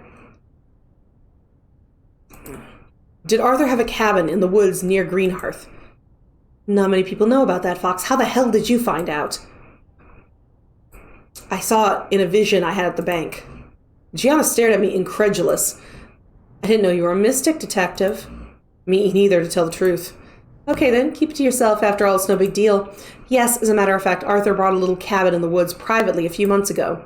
It was when he began to sink into paranoia. He was pretty sure he was being watched, and he needed a safe place where... Gianna paused a moment before she continued. Anyway, as far as I know, I was the only person who knew of its existence. Even though I strongly suspected that Arthur and the sheriff had an affair, I decided not to focus on that. The subject seemed to make her uncomfortable. I see. It's a stone's throw from the town's boundary by the forest trails. I'll show you how to get there on a hiking map. Any news on the investigation of Raymond's murder? Nothing for now, but it shouldn't be long. I've got a team on the job. As soon as I get the preliminary report, I'll message you. Be ready. I was able to get into Arthur's safety deposit box at the Greenhearth Bank. And? I'm going to tell the truth. Why not? It contained some kind of strange bell. Really? Nothing else? No explanation. Just the bell. I'm not sure what to think. This bell, do you have it? Can you show it to me? I felt a wave of panic wash over me at the thought of showing the object to anyone. Was I already condemned at that point? Was I already corrupted by the echoes of the bell? Probably. The object might be dangerous. I'd rather keep it locked up until we know more. Very well, Fox, if you think that's best. The only thing I'm sure of is the object is a linchpin of this investigation. I think it's the missing link between Petrovsky, his death, and his patients. If we're dealing with a murder, it could be motive. I see. What do you plan to do now, Fox? Any idea how to proceed? I'm going to start by going back to question our persons of interest. Good idea. All right. And let's see. But his father's mother had mental illness and taken with syphilis, not demonic spirits. And it was probably way before the idea that you could just use some penicillin. Syphilis will do some fucked up shit to your head. Let's go check out the cabin first. After a good 15-minute walk among the forest path, I reached Arthur's cabin. Stitchy! Oof. Stitchy! How are you doing, baby? On the stoop by the door, Arthur's glasses laid where they'd fallen, which seemed to confirm the vision I had at the bank. Inside, however, unlike his official apartment, everything was perfectly tidy as he had just left. The cozy atmosphere presented a clear contrast with the cold, functional character of his main residence. The demonic spirit rumor is something he made up as a theory he made for the books. Well, good reason. It sold books. A safe rested against the wall, one of the walls in the room, but it had been forced and was completely empty. A pity. Oh, as you can see, we're picking up some color here. If only I could hope to find some useful clues. I see you, a little cat. I'm not going to click on you yet. You can't make me. Not yet.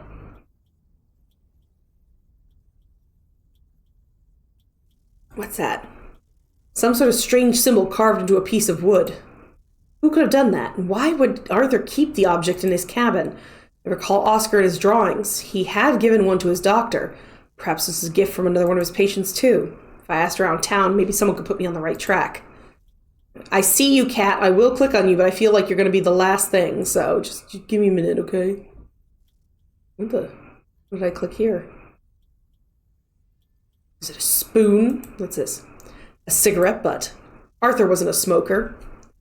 By the way, Squid, did you see my Pride image? I did, and I even put a little thing that if you use overlays, you could use those too. I'm sure you could use them if you'd like, Sonny. But I did see it. It was very cool. I liked it. Maybe the person who carved the strange symbol was.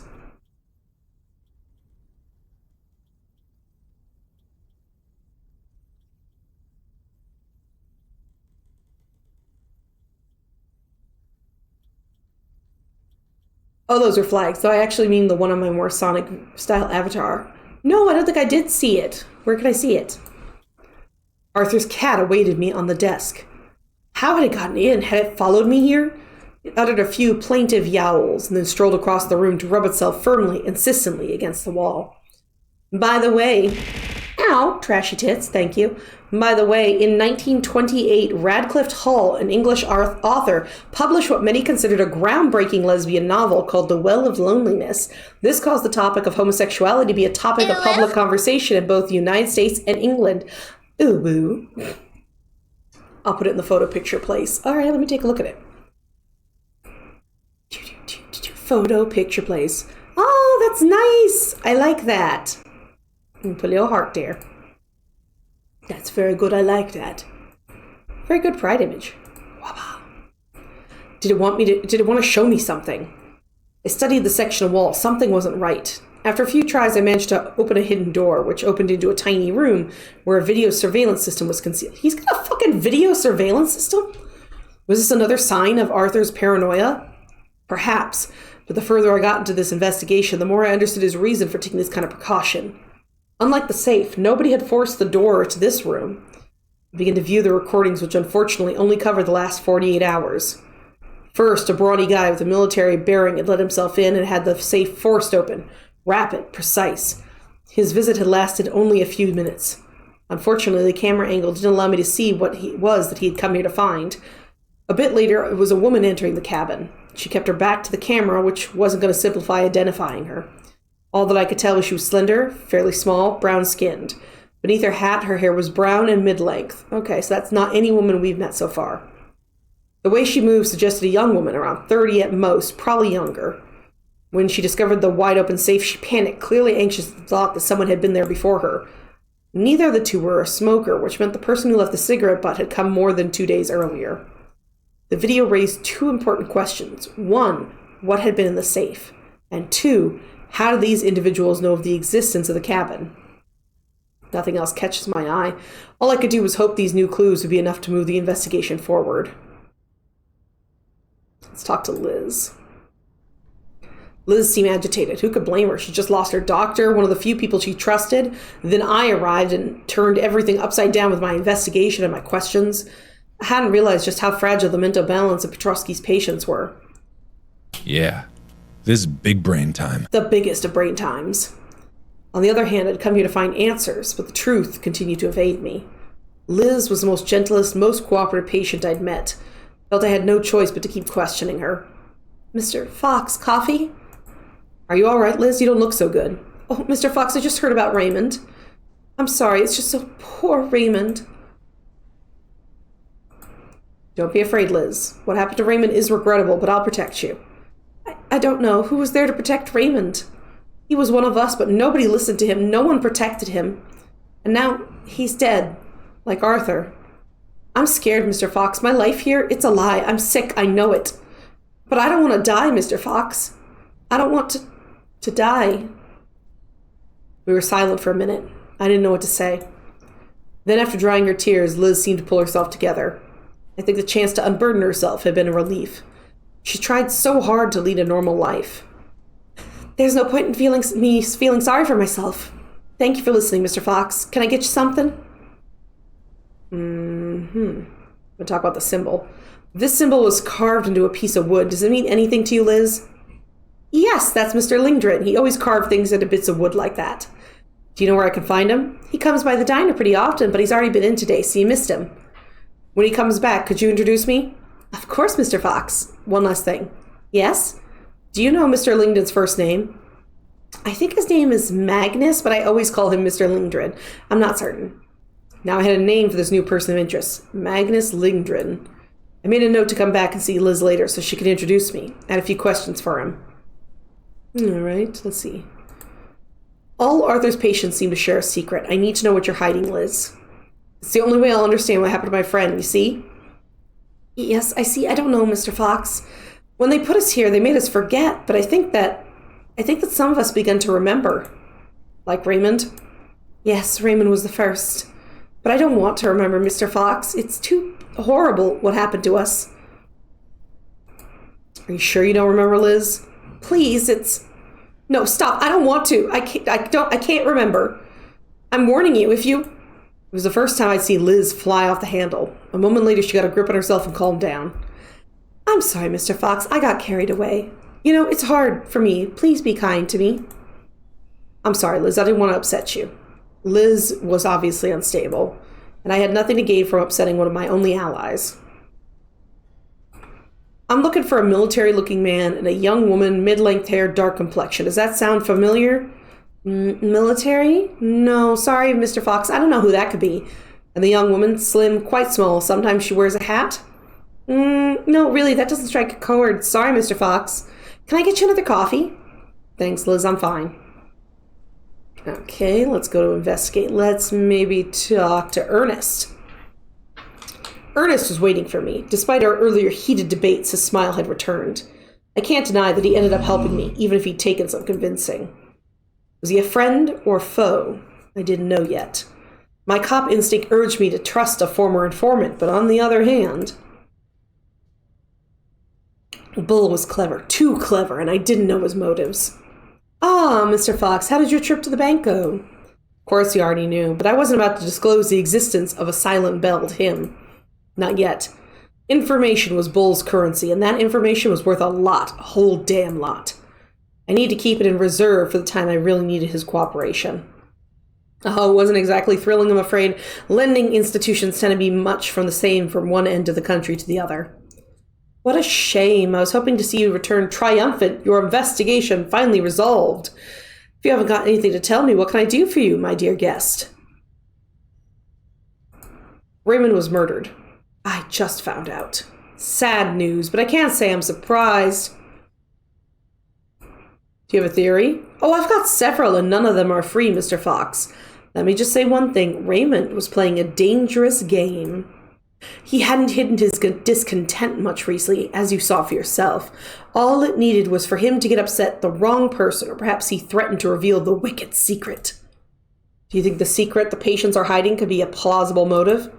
You could do the math, Mr. Fox. 2 bodies already, and I'm afraid there will be others before light is shed on this business. Have you ever seen this symbol carved into a piece of wood? Oh, I'm sorry, Mr. Fox, it's not familiar. Really? Yes, really, at the risk of shocking you, I don't always have the answer to your questions. Saying that a strange symbol carved with no apparent reason into a piece of wood and left, I would imagine, in an odd place. You've been in Greenhearth long enough to guess what that means, don't you? Yes, one of Petrovsky's patients. Bingo. Okay. I'm looking for a tall man with military bearing. Does that ring a bell? Yes. Could you tell me a little more? Oh, there's no point, Mr. Fox. Don't worry. When Terry Graham wants to talk, he'll find you. But don't waste your time. You won't find him. I see. And a young woman, slight build, brown, mid-length hair, and dark complexion. You're going to have to be a bit more precise there, Mr. Fox. You've just described a good portion of the female population of our lovely town. Thank you, Ernest. You're most welcome, my dear guest. Tell me a little about yourself. You were an informant? Oh, you know, there's not much to tell, Mr. Fox. I did a favor for the police, and in exchange, they put me here. Now I have a quiet life, a certain social standing. The authorities made sure I wanted for nothing. Yet you keep behaving like an informant. You stick your nose into everything you gather information. Is there a reason for that, Mr. Bull? I can assure you that my past is behind me. You could see me as retired if you wish. I'm just naturally curious. A leopard doesn't change its spots, as they say. I wasn't convinced by Bull's argument. Something told me he was following someone else's orders. But whose? Like me, Fox, you've realized that there's something shady going on in this town. And like me, Fox, you need to know. We could team up. You and I have more in common than I thought. Why don't we team up? Oh, but we're already a team, Fox. Hadn't you realized? Do you really think you could have gotten into the bank without my help? It wasn't wrong. All right, in that case, let's continue our collaboration. I'm counting on it, Mr. Fox. I'm counting on it. Okay. Let's see if we can find Oscar. Oscar was back at the diner. It was as if he was waiting for me. If our last conversation had been heated, he didn't show it. Oh no? Are we oh-knowing because of the creepiness factor? Is that what we're oh-knowing, Sonny?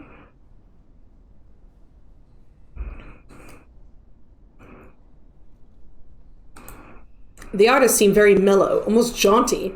Mr. Fox, what a pleasure to see you, my dear friend. I believe you heard you've been having the most productive day. Is your little investigation proceeding as you wished? His attitude and air of satisfaction was extremely irritating. Had he manipulated me? I'm going to remain calm. Oscar, why do you make our conversation so difficult? I'm sure we want the same thing. Don't you think it'd be easier for us to work together? Oh, we don't want the same thing, Mr. Fox. You want the truth, don't you? I already have it. As for what I want, that's not your affair. But I'd still like to thank you. Thank me? Yes, thank you. Thanks to you, there's no more Raymond. The old rogue was asking some rather too pertinent questions. Thanks to you, the contents of the security box are safe. So you were putting on food and then just got jump scared by another mouse. But is the food safe? So what you want is that. Oscar gestured for me to be quiet hastily. I didn't understand why at that moment, but he looked so wretched that I instantly obeyed. Say no more, I beg you. Being watched. No, I don't want the contents of the box. Absolutely not. Ideally, you would leave town now, but I suppose that's out of the question, not when you lack the answers you seek. Answers I'm unable to give you. Because you're being watched. Exactly, Mr. Fox, exactly. However, even though I greatly appreciate your most agreeable company, my time is precious, and I have much to do. If you'll excuse me. Wait, where can I find you if I need to talk to you? I'm not at your beck and call, Mr. Fox, and as I told you, I have much to do. I hope for your sake that we won't have occasion to meet again. But something tells me that we will be called upon to meet once again. Until then, Godspeed. Oscar almost bounced out of the diner. I let him leave. I had nothing solid to hold him for, and I didn't know what to think of the character. On one hand, he seemed sincere, but on the other, I'd never encountered such a grandiloquent sincerity before. I'd like to talk to Pedro. I haven't talked to him in a bit. Pedro was waiting for me, immobile, his pipe in his mouth. It was a conversation I was dreading. He'd trusted me. He'd convinced Raymond to meet me, and in the end, all I'd done was serve Raymond up to his murderer. Detective. Pedro, I know, you're sorry. I did what you wanted, and now one of us is dead. One of us? What, you didn't realize? I'm one of Petrovsky's patients, too. No matter, I'm afraid we've got nothing more to say to each other. I know your intentions are honorable. It's not your fault that somebody had a grudge against my friend. But I need time to grieve, if you'll excuse me. Pedro put away his pipe. While tugging with Boo playfully, have you ever ended tug of war with him because he growls from playful to possessive? I've stopped playing with him when he's gotten a little too into the game. Like he's getting a little zessed up there. You know, you gotta, and then I kind of like redirect him with something softer to play with. Like instead of the rope, like I'll grab one of his lamb chops, and he's very okay with that being just like nibble, nibble, nibble, nibble, nibble. So I have done that before. There are times that he does that. So you had one of those times with you and Apollo there recently, Wolfie? It just ran across the room when I went to the kitchen like 100 miles, scared the crap out of me. And here I was thinking I'd gotten them all out, which means they must be getting in a hole I don't know about. Well, you got to remember mice and rats can really flatten themselves out. They can. And I have other horrifying information that I can't give you. I refuse to because it will haunt your dreams. But they can flatten themselves. So it may be a hole. It might be they're just slipping through. Pedro put away his pipe. And immediately, the other Pedro took his place. Hola, Senor Fox. It was clearly as though the mechanic was juggling two distinct personalities. There had to be a psychiatric explanation for his behavior, but it was clearly far beyond my scant knowledge of the subject. Anyways, it was much easier to communicate with the pipe smoker, but unfortunately, Silly told me it would be some time before he resurfaced. Soy muy triste. I'm looking for a young woman pretty with a hat. Does that mean anything to you, Pedro? Sí, la señorita bonita la conozco. Do you know her name? Muy bonita, always kind with me. Pedro appeared to be really shaken by Raymond's death, and it seemed pointless to press him, for the moment at least. Still, he seemed to know the young woman. Maybe he'd be more receptive than when he had some time to grieve for his friend. Okay. Probably won't haunt me as much as the dream I had this morning. Well, rats can come up through your toilet pipes. Mm-hmm. This carved symbol. Is this symbol familiar to you, Pedro? The dream you had, a bunch of penguins were present. Already bad because your bird phobia, yeah. But they were special ones, front-facing human eyes and massive beach ball-sized heads. Imagine like a super round head, wide eyes the size of a snooker ball. I don't know what a snooker ball is. Staring straight at you with pure anger. Orange and black penguino covers all around. Fucking horrifying little shits. Oh, I'm going to tell Stitchy about that. Stitchy, if you're here, I hope you know how horrifying you are. It was Stitchy. She came to see you in your dream, Sonny. Si, Senor Magnus. Magnus Lindgren. Si, old man with beard. He has problem with brakes for the car. Hang on, this Magnus is the third person who had his car sabotaged? Si, sabotage. So Magnus Lindgren was the third victim of Raymond's sabotage. Was he one of Arthur's patients too? I was becoming more and more curious about him. I just received a message from the sheriff. If that's what Stitchy looks like, I'm scared to what you're into, Squid. No offense. No, she's just a cute little penguin. Raymond's body had been taken to the Green Hearth morgue. She gave me an appointment to witness the autopsy. Didn't leave much time for me to ask the town inhabitants a few more questions if I wanted. Let's go ahead and go to the morgue. The morgue was on fire. What the fuck? And Raymond's body with it. All it had taken was a spark. It was so simple. The sheriff, Fox, they stop at nothing to find the truth. The puzzle was coming together piece by piece. The others, they were about to wake up. It was inevitable now. Raymond's death would hasten everything. This game has some hot content. Wink, wink. It was regrettable. It had given me absolutely no pleasure. But at least this way, I was the one who chose the tempo. If everything continued to unfold as expected, I had a good chance of getting out of this fiasco alive. No, those aren't my memories. That's not how this happened. I have to concentrate. Remember setting fire to the morgue. I'm sorry, what? The others, they were waiting, skulking in the twists and turns of my mind. I have to get a grip. I have to remember. The smell of burning got stronger and stronger as I got closer. Then I saw the flames. Raymond's body and the rest of the building were being reduced to cinders. Gianna had seen me arrive. She came to meet me. There was nothing I could do. She'd already called the fire department. We'd have to bite the bullet, wait until the flames had extinguished and hope. And I went back to the hotel for another sleepless night. The next day, I began the visit with the police station. I needed to know what happened. How had the fire started? The sheriff was expecting me, at her post as always, her expression as inscrutable as ever, gave me no clues to what to expect. But something told me it wasn't good news. Ah, Fox, come in. Good morning, Sheriff. I suppose you're here for news about the morgue. The fire service managed to get the fire under control, but there's extensive damage. Raymond's body was completely incinerated. The building's still standing, but we've lost all the archives. I'll go and check it out later. There might be some clues. Perfect. That's about what I was going to ask you. But you should go back to the crime scene, too. The abandoned factory? Yes, I have to confess, this arson completely blindsided me. I believe there's someone who will stop at nothing to cover their tracks and protect themselves. Maybe we missed an important clue at the factory. I think it's worth checking. Okay, I'll take care of it. Anything else, Fox? Yes, I'm going to meet another of Arthur's patients today, a Magnus Lindgren. Does that sound familiar? I could tell you he's on the list that I've got.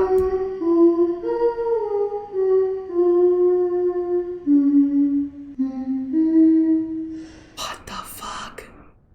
Hi, Valak. Oh my god, hi. How you doing? I could tell you he's on the list I've got for the distribution of medications, but he's usually fairly reserved. You'll tell me what this is all about after you've spoken to him? I'll do that. If you need anything, you know where to find me. I began the day with 3 new leads. Where should I start? I'm doing pretty good. I'm back from vacation. I'm still exhausted as all get out, but I'm ready for it. I ate so much food on vacation. And I walked like 4 miles on one day because I walked to the Field Museum, which I'm going to hope to get pictures of the museum up. Maybe some of my favorite pictures rather than like the huge amount of pictures that I took over. But yeah.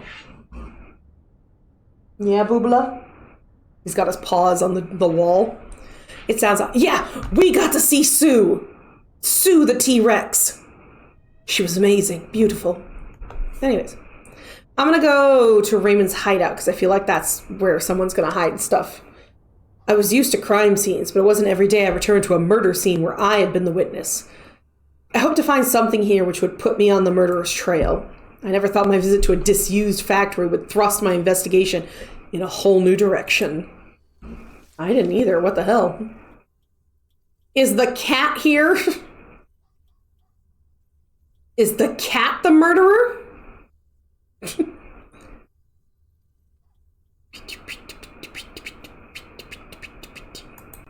Baba.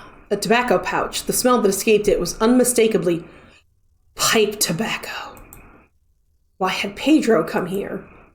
He'd been deeply affected by Raymond's death, but it told me nothing worthwhile. But that's all cats. Cats are pretty sus. I'll have to pay a call to the mechanic. Okay. What's this? A cigarette butt. I wouldn't go as far to say it was still smoking, but it was fresh.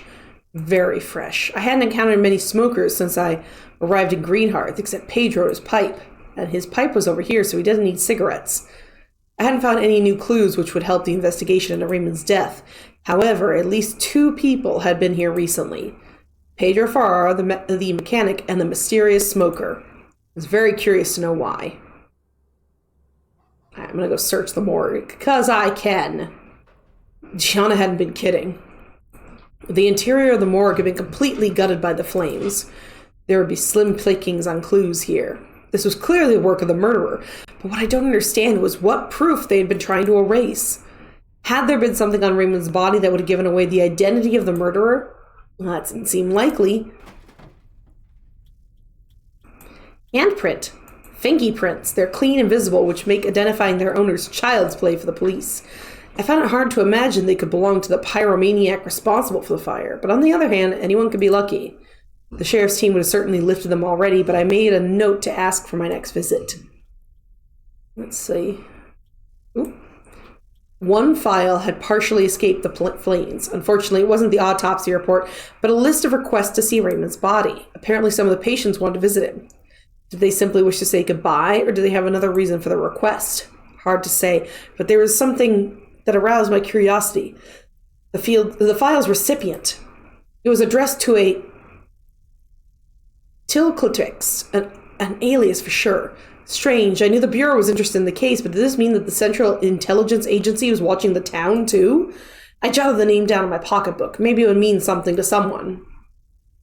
As I feared there wasn't much to be gotten for the charred remains of the building. Still, I had a few new elements. I just had to hope they'd bring me a bit closer to the truth.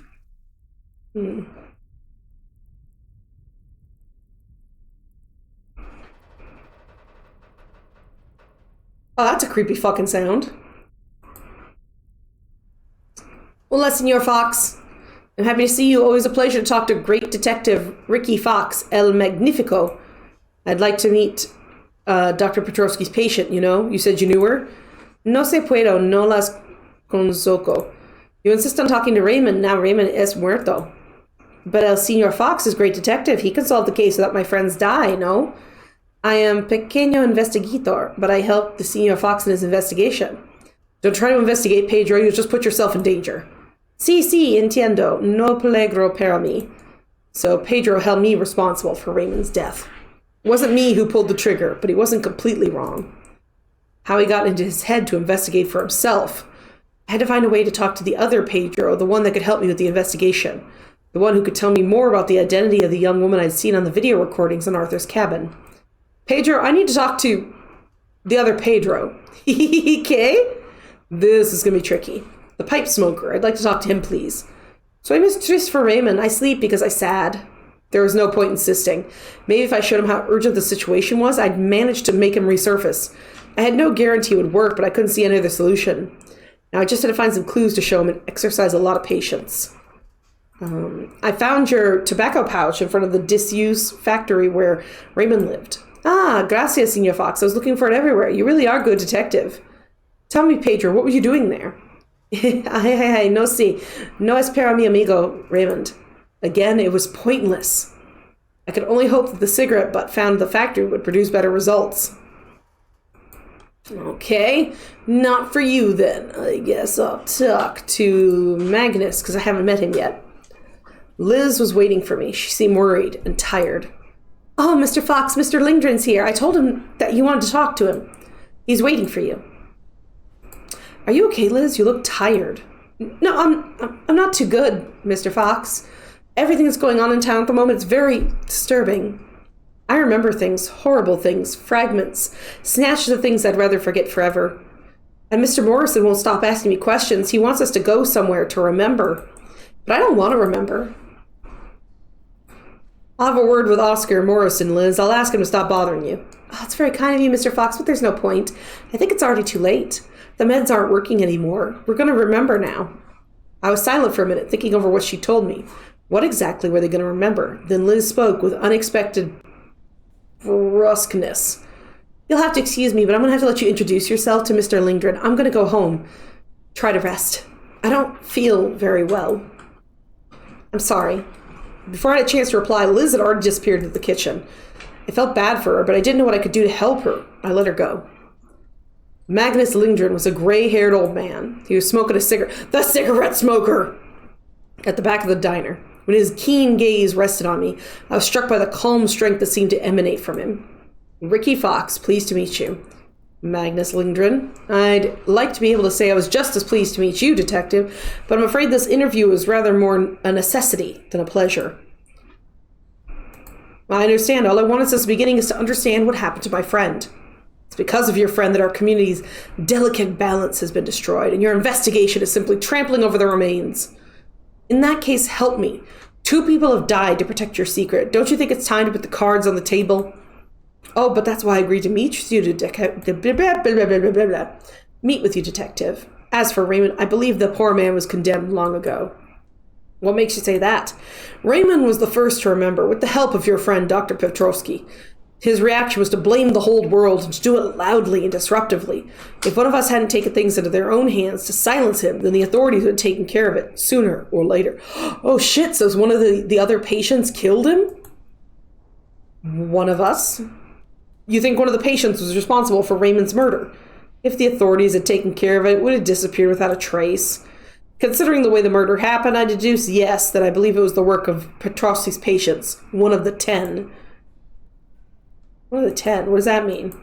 I'm getting to that, don't worry. Magnus took a deep breath. This town, Greenhearth, was, for a long time, a dormitory town for a special research center, referred to by the code name Viracocha. I never really knew who was in charge of all that. I suppose it was some more or less independent unit of the Central Intelligence Agency. The CIA. A few years ago, something happened and the research center was shut down. The victims of the incident were rehoused in town under the authorities' control. Petrovsky's patients? Yes, the Greenhearth 10. So that's what Raymond's poem been talking about, the 10 little devils. We've been kept sedated for all these years. We've needed special medication since the incident with side effects on our memory. At least, that's what the doctors told us at the time. Didn't you wonder if that memory loss was intentional? Perhaps, but what I can tell you is that we all wanted to forget the incident. None of us wanted to remember.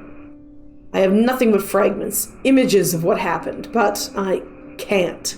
I don't want to talk about it. It was horrific enough to make anybody lose their mind. Raymond? Yes. Your friend Petrovsky was digging here after the previous doctor died. He quickly realized that something was wrong in this town. He wanted to dig around, particularly with Raymond. Do you know who killed him? No, but I wouldn't exclude the suicide theory so quickly, if I were you. As you said, this town is poisonous. You can't get too close and expect to come away unscathed. I'd advise you to pack your bags and leave without a second look, but I suppose that's out of the question, of course. Anyways, there you are, Arthur, Raymond, now you. It provoked a chain reaction, and now all of us are beginning to get our memories back, making this town a powder keg ready to blow. If you have any other questions, go ahead. I'll do my best to answer. Does tick-clicks mean anything to you? Magnus, who up until about then had been completely dispassionate, was white as a sheet. The fear in his eyes were unmistakable. That's a name I hope to never hear again. Tick-clicks. Yes, he was the head of the Viracocha project. Why does he scare you so much? That man has no soul. The incident and all happened because of him. Him and his right-hand man, the foreman. The foreman? Yes, or the controller, or the overseer, if you prefer. We named him after his job because nobody knew his name. He was Tick-Click's deputy. He was everywhere and nowhere. No one really knew who he was. He was a master of camouflage and concealment. All I can tell you is nobody messed with him. What happened to him after the incident? I don't know. Nobody knows. I just hope, what we all hope, is that he didn't survive. Do you think he might have resurfaced? I don't know. It's possible. That could be the reason for Raymond's death. And Petrovsky's? Possibly, Fox. Possibly. That's all I can tell you in any case.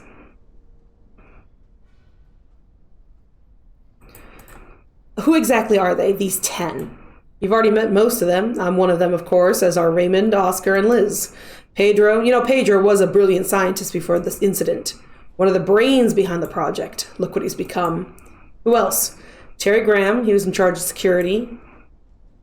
Inez Belkahadra and Adele Lebrelev. 2 women's names. Could one of them be the one who searched Arthur's cabin? Stephen Lloyd, but I don't think you'll be able to meet him. Why not? He disappeared shortly after the incident. Don't think you know what happened to him? No. Before he disappeared, he found religion. He was a fervent, almost a fanatic. He became some sort of preacher, a zealot. One day he upped and left town, haven't been seen since. And that's that. Liz, Pedro, Oscar, Raymond, Terry, Inez, Edelyn, Stephen, and Magnus. That was 9 names. If my calculations are correct, there's one missing, I think. Ah, you're right, Abel Smith. He disappeared a long time, too. Sorry, I just heard Boo just shoving his face against the wall. Had Magnus tried to conceal his existence, or had he truly forgotten? What can you tell me about this Abel Smith? Not much, I'm afraid. Abel was always a loner, rather eccentric. As I told you, he disappeared a long time ago. Something told me he wasn't being completely honest, but seemed to be willing to help me, so I decided not to press him. For the time being, at least. I found a butt of one of your cigarettes at the disused factory where Raymond lived. What were you doing there? I followed Pedro.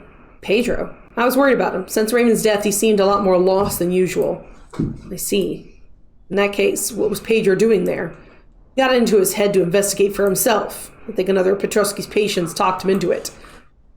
Inez Beklahadir.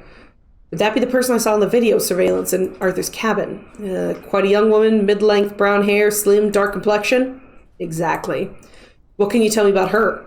She's usually pretty quiet. She's one of the few patients who managed to rebuild their life after the incident.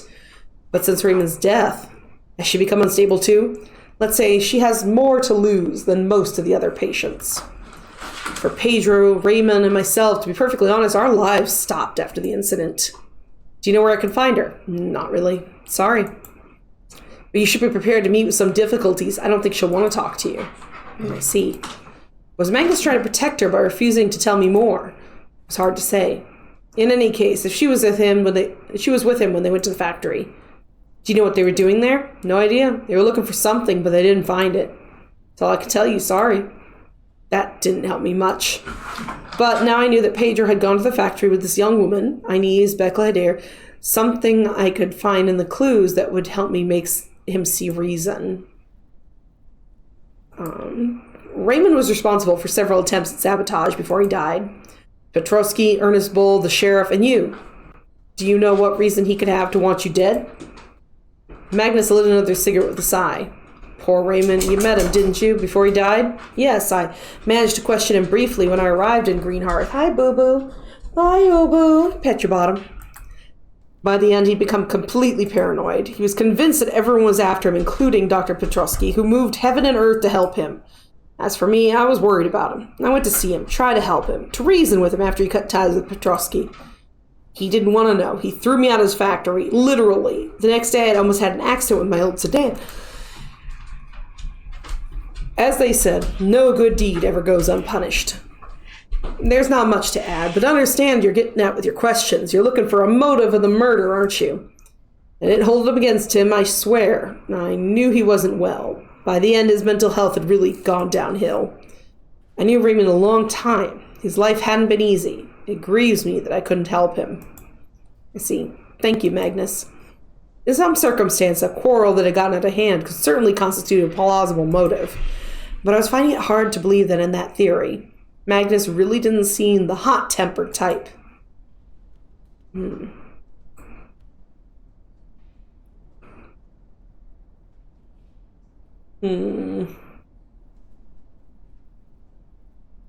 Have to think about that for a second. But since Boo has awoken, I want to make sure that we take care of some of the stuff. So, I'm going to leave you with some lovely noir music. Unless there's something y'all want different. And I hope you enjoy it. I'll see you soon. Grab some water. Get a stretch.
I hope you've been enjoying your music. Stitchy made me a curry bowl for myself. I have some delicious curry with a little pork katsu. So maybe when we're thinking of things, I can have a little nosh. I didn't want to have you guys wait for me, but I'll probably mute while I'm eating just so I don't make any noise. Oh, this is a good playlist. This is good. If you're wondering, and you're on YouTube, you can't hear the music. We're listening on a Spotify playlist called Noir Detective. Oh, and I have some coffee too. It's just noir jazz music. But let's get back into it. All right, so we've already questioned Magnus.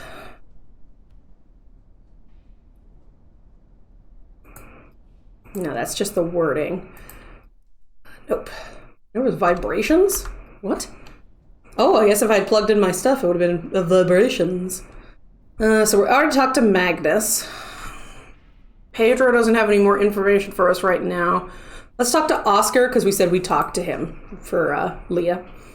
I went to the diner, but Oscar wasn't there. The man certainly knew how to keep a low profile. Well, fuck you too. I guess I can search the factory again. Now that I knew Pedro was protecting this Inez Belkahadir, I was ready to search the premises with a fresh perspective. Was I? What the? Someone was watching me from the little window. With the sun in my eyes, it was impossible to make out their face. I went around the building to try and reach whoever it was, but it was too late. They were gone. Well, what the fuck?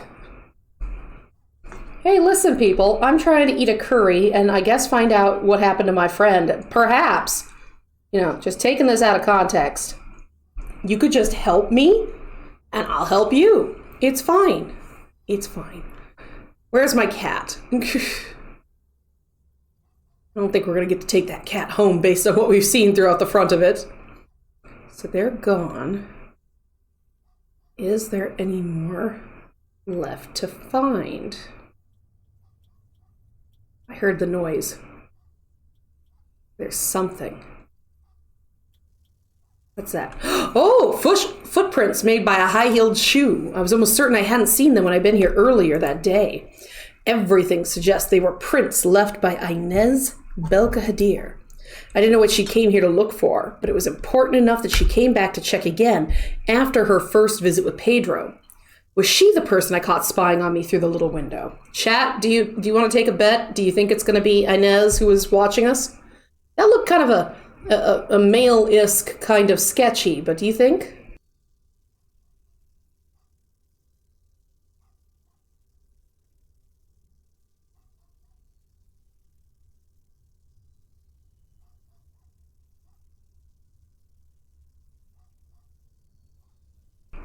It seemed likely.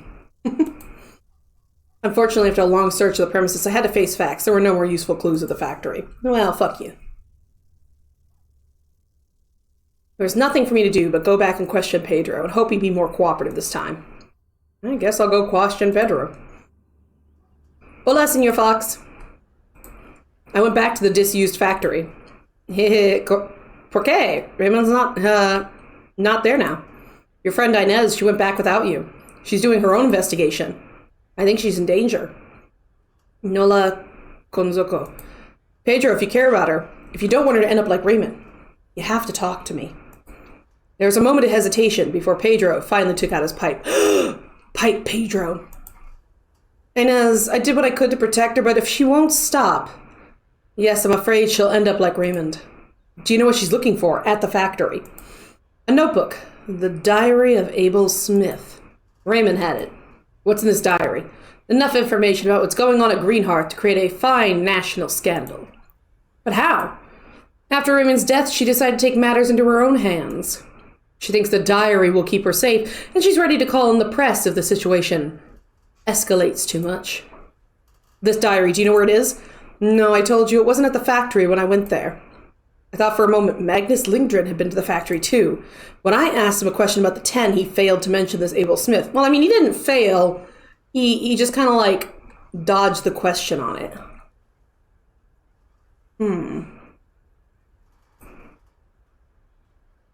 Could he have lied to me?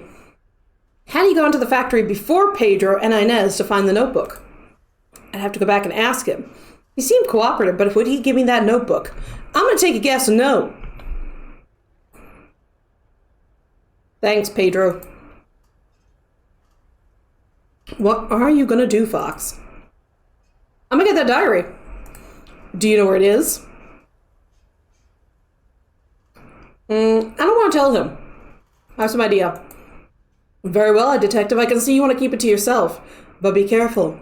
That notebook, it may be one of the reasons Raymond is dead. Do you think someone would be ready to kill to get a hold of it? I don't know, Fox. Perhaps. I did a coffee slurp because I don't have a pipe to smoke. I need to rethink my conclusions. Was Magnus Raymond's murderer?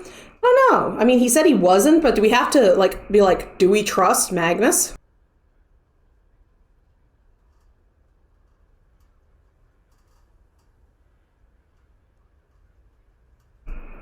Pedro seemed convinced the diary was motive enough. As for his presence at the factory, maybe he was watching the crime scene, a crime that he had committed, and that's how he saw Pedro and Inez there. I need to be extra careful now. There'd already been one death since the beginning of my investigation. I really didn't want a second. For my part, I'll try and convince Inez to meet with you. My moments of lucidity are too short, but perhaps you can persuade her to listen to reason. What do you mean your moments of lucidity? Can you tell me more? Is this a part of the pills? Since the incident, but it would take too long to explain. Sorry, but you'll just have to accept we can only talk a few moments at a time. At least for now. That's why I'm counting on you for Inez. I'll tell you more when I am able. Okay, I'll come back and see you when I got a hold of that notebook. A little visit to Magnus Lindgren was called for. Oh ho ho ho.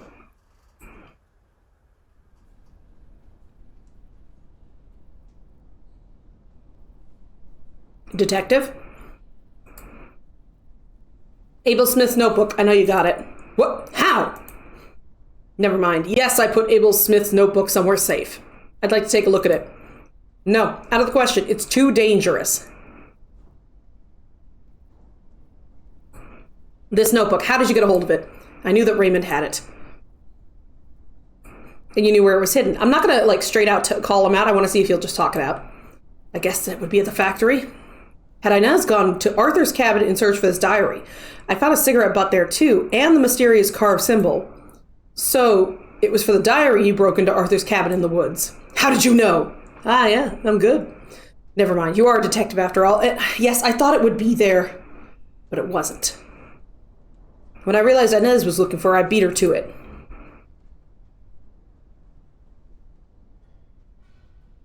If that information became public, the authorities would be a death warrant for all of us. If that diary is so dangerous, why didn't you destroy it when you found it? I didn't even think of that. And it's our story, our memoir. I couldn't resolve myself to get rid of it. I see. Look, Magnus, I need to get that diary one way or another. I told you, Fox, it's out of the question. It's too dangerous. Leave me alone now. Magnus stood up and left the diner. He wasn't going to give in.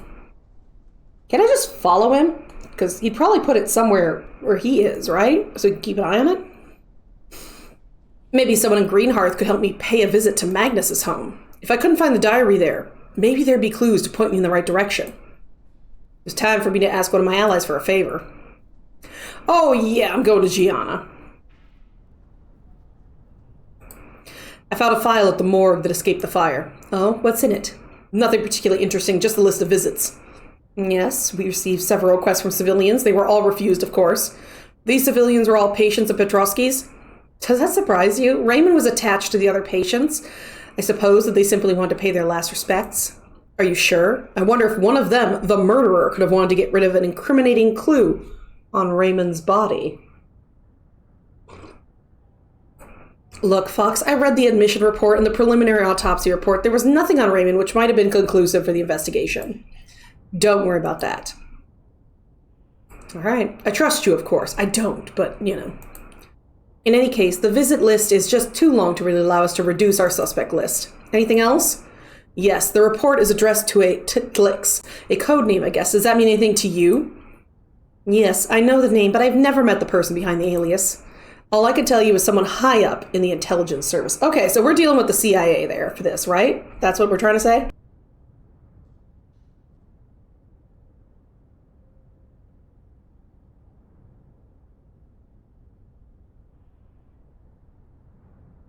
And this person has a keen interest in what happens in our town.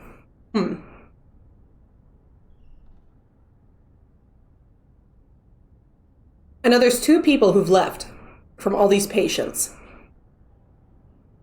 along with the guy there, and then the foreman. I wonder if one of them could be like the murderer, a part of the people who are involved in all this. I'm not certain. They're all CC'd in all outgoing files. I see. There were clearly visible fingerprints at the morgue. I suppose you dusted them? Yes. Did you get a match? Yes, but the match might surprise you. I'm all ears. They belong to an Italian scientist officially reported missing in the 1930s. What the fuck? One Ettore Mariana. I'm gonna fuck up these names so bad. I am. I'm gonna fuck up these names and I'm sorry. I'm so sorry. That's unusual. I didn't know the central database went back that far. Me either, to be honest.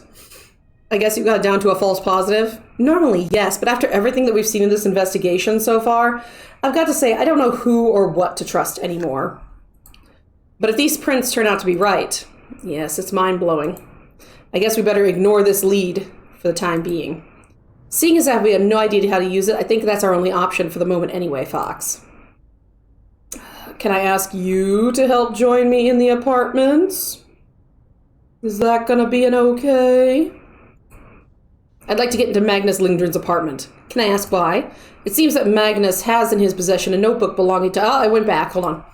One of Podrowski's patients, and according to my source, it contains vital information for the investigation.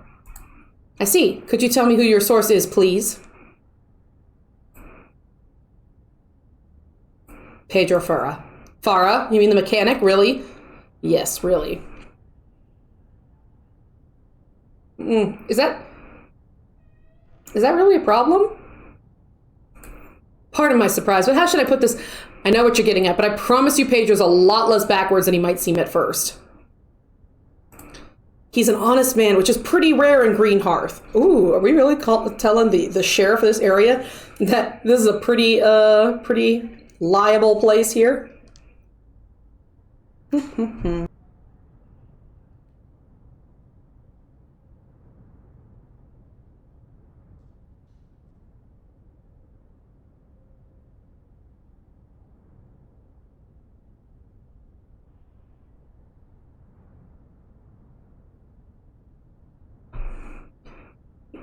And I swear he has moments of astonishing lucidity. You're right, Fox. I shouldn't judge. At any rate, I'm sure now that Lindgren has implicated in Podrowski's death in some way or another. Perhaps even in Raymond's death. As well as the notebook you're hoping to find in other clues in his apartment. Exactly. Gianna sighs. I'm sorry, Fox. I'd like to help you, but with Raymond's death, the feds are going to be here at any moment. In the interest of the investigation, I need to be beyond reproach. If my involvement gets out, I'll be stripped of my duties. As for you, I'd once again suggest you practice the utmost discretion and prudence. I see. Gianna and I exchange meaningful glances. I just need to find someone to help me break into Magnus's home. Shit, okay. I guess Ernest Bull is who I think I can break into a house for? Really? This guy. This is the person who I'm suspecting can help me out here.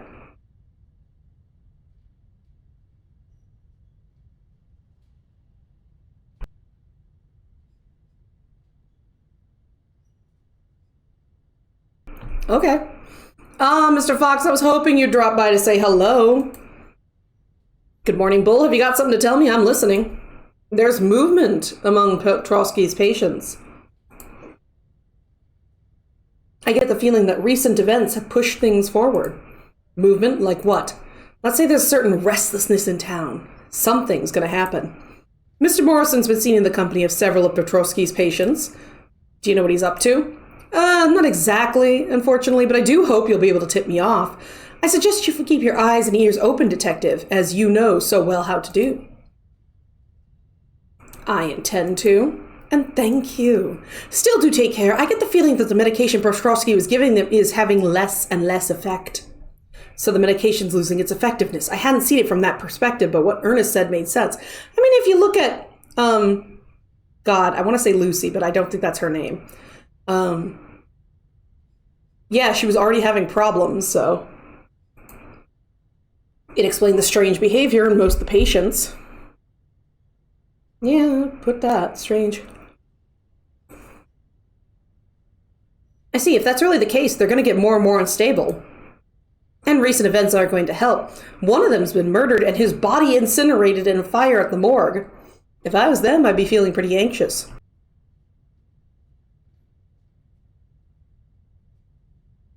Anyways, I'm counting on you. Can I do anything else for you, my dear friend? Does the word Tilclix mean anything to you? Of course it means something to me. Where'd you hear that code name? A file was mentioned in the morgue. Ah, yes, of course, the morgue. They let you investigate before they had time to clean up all the compromising evidence. So you do know who it is. Nobody knows who it is, Mr. Fox. Tilclix is a straw man, a faceless alias who appears over and over again in classified documents. All I can tell you is except in the very highest spheres of the intelligence...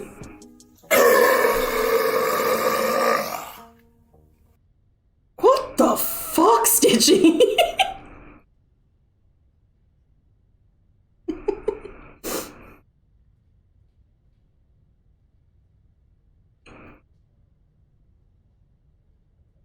That was more burpy than I wanted.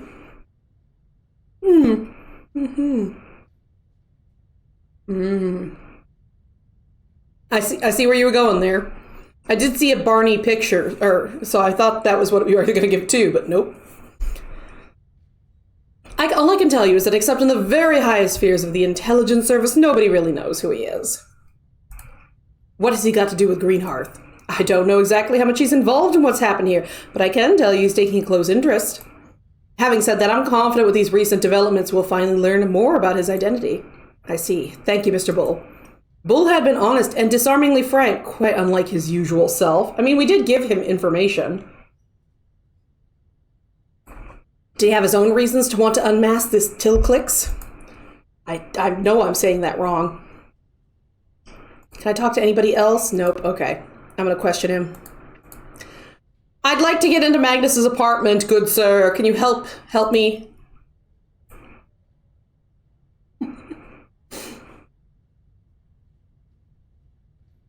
That brought us all out of lurk. Excellent.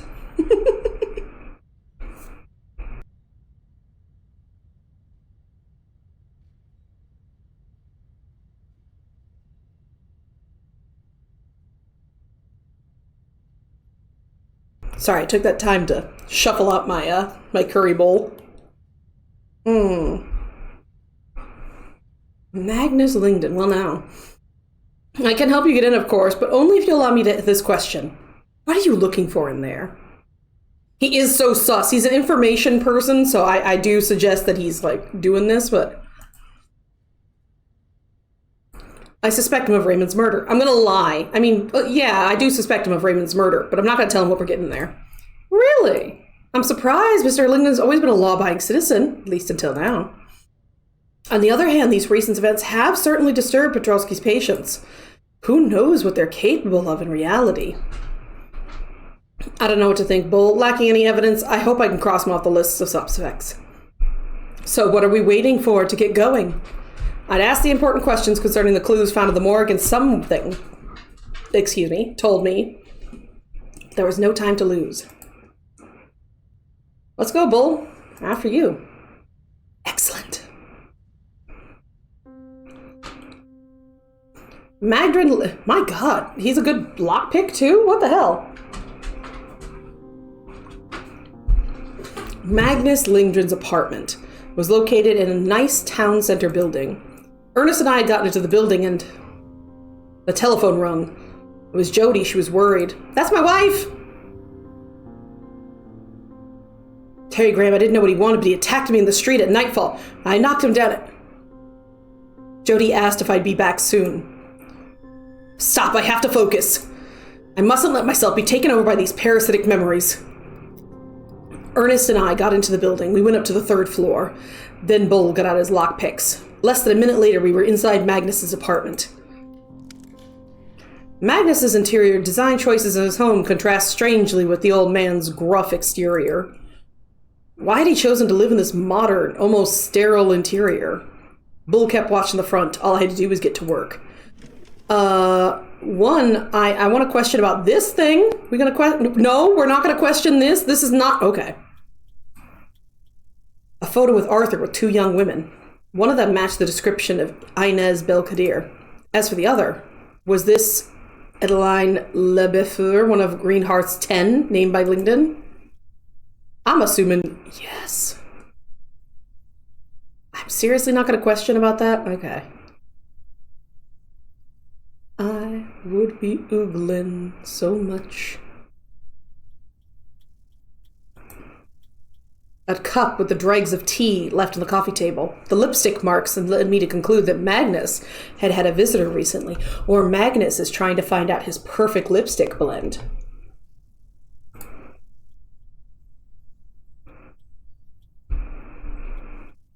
What? A gun! What the shit? 45 caliber. What was it doing under the couch? Yeah, that's a really shitty place to hide. If this was the weapon used to kill Raymond, it was felt too easy just finding it here. Was someone trying to frame Magnus? Now that I'd gone over the apartment, a scenario began to come together in my mind. Okay, I got a better question. Why do we think it's too easy? I mean, can't we just think he, like, freaked out while he was doing stuff and just was, like, throwing things around or whatnot? Do we believe Magnus probably killed him? I don't know. He told us he didn't do it. Now I want to try to believe people. You know?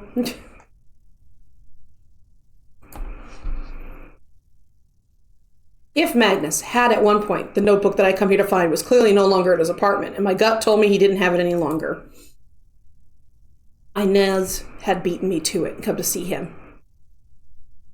I had a disconnect, which means my titties are no longer connected, which is a strange issue to have.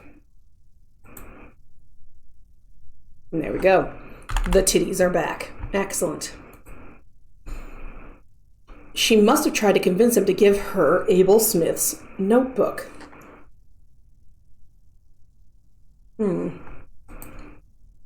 Magnus had probably refused, so Inez had taken it for herself and used the opportunity to leave that gun behind in order to frame Magnus for Raymond's murder. Or... disconnection feels like a VTuber problem. It is. Which I will then make your problem. Yeah.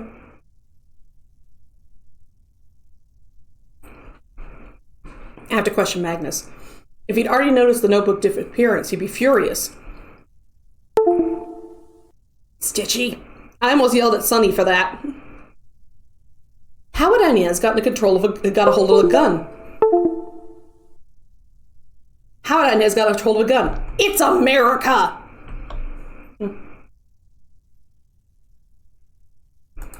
Was she the murderer? It's getting more and more urgent. I question her.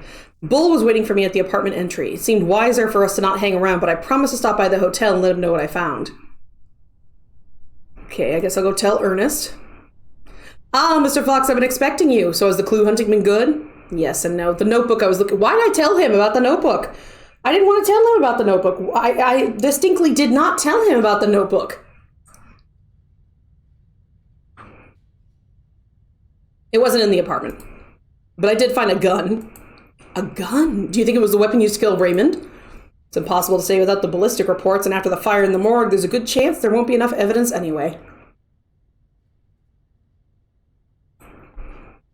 Do you think Magnus Lingdon is the perpetrator? It's hard to say. There's every reason to believe that a person who stole the notebook from Magnus's house also left that clue behind her. Tell me, detective, who is that person? Inez Belkadir. Do you know her? Yes, of course I know exactly who she is. She's the person you were looking for yesterday, isn't she? She is. Frankly, Mr. Fox, I don't believe she's responsible for Raymond's death. She managed to build a good life here in Greenhearth, and she's more stable than most of Petrovsky's patients. True, but that could actually be a motive. Although, if we assume she didn't kill Raymond, how did she get a hold of the murder weapon? Or it's Magnus's gun and he just put it away shittily. That's what I'm asking myself, Bull. I hope I get the chance to ask her, but I have to convince her to give me the notebook first. Bull took a deep breath. I don't know, what do you all think?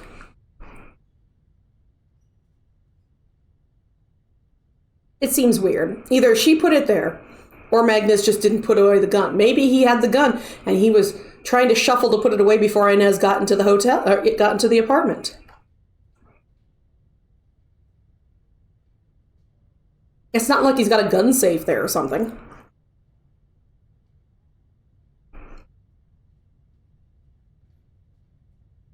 Bull took a deep breath. Well. Thank you for coming to fill me in, Mr. Fox. I'm touched by your trust in me, truly. A promise is a promise. As for me, I'm going to take some interest in the case of Oscar Morrison. He's up to something. Yes, from what I can gather, he's trying to unite the patients. Oh, no. Exactly. But for what? I don't know. Which is to say that I'll be away from the hotel for a while. Really? I'm not sure I'll be able to manage without your lockpicking skills, Ernest. You're a man of resources, Fox. You'll figure something out. I have no doubt about that at all. Anyways, I'll take my leave. See you later, Bull. I'll talk to Liz, see if he's come asking around. When I got to the diner, Liz wasn't there. However, I was surprised to find myself face to face with Oscar Morrison. Mr. Fox, what brings you here? Let me guess, you came to see Miss Cole. I believe she's unwell at present. But don't worry, everything will soon be better. Look, Morrison, I don't know what game you're playing, but let me say you're seriously starting to get on my nerves. What exactly are you up to? Why are you trying to unite the patients? You're better informed than I suppose, Detective. Let us say I'm trying to halt the machinery, which is running amok in Greenhearth. And I need the 10 to do that. As for you, I have trusted you with my most prized possession. And I'm counting on you to keep it safe. Now, if you excuse me, do have a wonderful day. Wait! I've still got questions for you. And I have nothing more to say to you, Mr. Fox. Let me leave, please. When everything is finished, then we can speak freely. I'll explain everything. That is the shit said before somebody either leaves or dies. Until then, please don't try to follow me. He seemed terrified. Suddenly, I felt the cold metal of the bell hidden in my pocket. A cold sweat crept up my back, and I gave an involuntary shudder. Oscar turned and left without a backwards glance. It took me a minute or two to collect myself. I'd learned nothing of any value. I should have listened to him. I should have left that cursed place while I still could. As for Liz, I'd hoped she was okay. Liz, that's her name. Right, I said it twice now since then. I worried about Liz.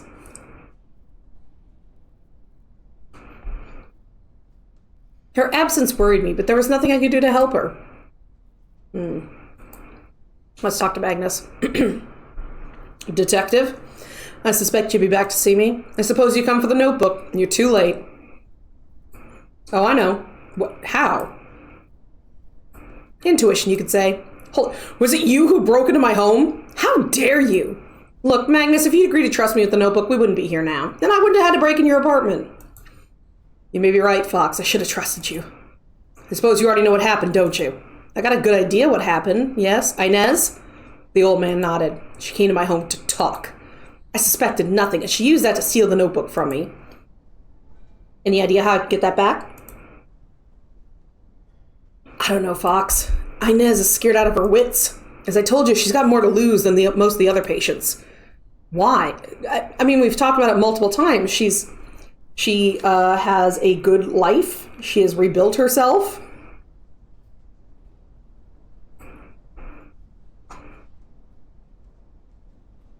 After the incident, she became very close with another survivor of the Viracocha project, Adeline Lefebvre. I'm probably not even saying her first name right. I believe they may be the only two among us to have built something, to found happiness. Now I understand. Perhaps if you mentioned her partner, you might be able to reason with her. Partner? Partner? All I can tell you, I'm afraid, Fox. Adolin Lefebvre. Inez and she seem to have been keeping out of it, at least until Inez's visit to Arthur's cabin. According to Magnus, they lived together in Greenhearth. I had to find a way to question her as well. But first, above all, I need to convince Inez to give me the notebook, and this Adeline may be the key to getting her to see reason. I found a gun hidden in your home. Really? I assure you, I don't own any firearms. What? Wait, do you think it's the gun that was used to kill Raymond? I promise you, it wasn't I who did it. You do believe me, don't you?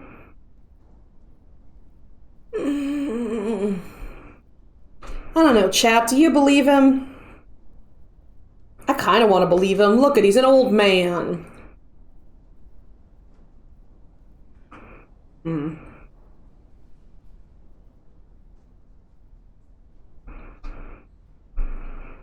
not so sure. The gun's not enough proof to convict you, but I still can't be sure you're innocent. I'm tired, Fox. Tired of this whole business. You can think what you want. Magnus sighed and lit another cigarette. As for me, I'm going to follow Oscar Morrison. Follow Oscar Morrison? Where? He wants us to meet, to finish all this once and for all. I don't know more than that. Magnus gave a small wave and left the diner, leaving a swirl of blue smoke behind him. Nothing remained but for me to do the same and to hope that Inez would respond to the mention of Adeline Lefebvre. Pedro was waiting for me. He promised to talk to Inez. I sincerely hope he managed to convince her to meet me. Voila, Senor Fox. The friend of me is okay to talk with you. Thanks, Pedro. Will it be okay for her? Yes? Nothing bad happened like my friend Raymond? Don't worry, Pedro. I'll be discreet, I promise. And if I can convince her to give me the notebook, I think she'll be out of danger. De acuerdo, Senor Fox. I trust you. Pedro didn't look reassured. How could I blame him? Follow me. He doesn't trust me, but he keeps bringing me over. He keeps bringing me to people. I walk with him to a little alley behind a downtown... Oh, he's going to just punch the shit out of me. Inez was waiting for us. Pedro let me know he had work to do in the garage and left immediately. I went over to the young woman, who didn't look particularly pleased to meet me. Right, I believe you wanted to see me. I'm listening. Say what you got to say and leave me alone. Inez, let me help you. You can't do anything for me. I've got the notebook. That's all the safety I need. You're wrong. That notebook puts a target on your back, and while you've got it, you'll be in danger. Oh, I don't plan to keep it long. I'm going to contact the press. Once the town's crawling with journalists, they won't be able to hurt us anymore. They? Who are you talking about? Ticklix, the foreman. They'll be back now that we remember. I can't let them do that. I've got too much to lose now. It's going to be difficult to get her to see reason. And I still hadn't mentioned the gun I found in Magnus's, but something told me I should keep that to myself until later if I wanted a chance of getting a hold of the notebook. Her paranoia seemed out of control, but maybe I could turn that to my advantage. Magnus had spoken of her partner, Adeline Lefebvre. If I mentioned her, surely there's a chance she might trust me with the notebook. At least that's what I hoped. You're doing this for Adeline, aren't you? Adeline, how did you know? It doesn't matter, Inez. It doesn't matter. But if you want to protect Adeline, you need to give me that notebook and promise me you'll keep a low profile. You could even leave town. What do you say? Do you think so? Do you really think they'd let me leave with Adeline? I'm sure. I'm certain. You weren't in a position of responsibility before the incident, were you? No, that's true, but Adeline, she... In that case, don't draw attention to yourself. If you contact the press, that is sure to be reprisals. Do you really believe that a few journalists are going to stop them? And who's to say they haven't gotten control of the media? Oh yeah, let's feed into some paranoia. I'm sure this will help us. Yes, you might be right. I took a deep breath. So Inez, what do you say? Are you ready to give me the notebook? I don't have it on me. I'm going to let Adeline know, and I'll come back and give it to you before we leave town. You've convinced me. Thank you, Inez. You've made the right decision. We'll meet back here. I'll be in touch. That gave me another chance to update the sheriff. Fox, what brings you here? Gianna was getting ready to leave. Your plant looks like it's dying, Gianna. I came to update you on the investigation. Sorry, Fox, I was just leaving the office. It'll have to wait, I'm afraid. Is this something to do with the case? Yes. No, I just got some unpleasant orders from my superiors. I don't have time to tell you more. Things are speeding up, Fox, and our window for solving this case is getting smaller, I'm afraid. The feds are coming back to Greenhearth. That's inevitable now, but if I obey my orders, this should gain us a few more days. We'll talk later. I knew Gianna well enough now not to argue. I let her go. And a few minutes later, my phone rang. Inez telling me to meet her to get Abel Smith's notebook. When I reached the meeting point with Inez, she wasn't there. I was instantly assailed by doubts. Had something happened to her? Was it my fault? Maybe there were clues on the scene that would help explain what happened to her while I was gone. I began searching immediately. Where's the cat? That sus cat. Where is he?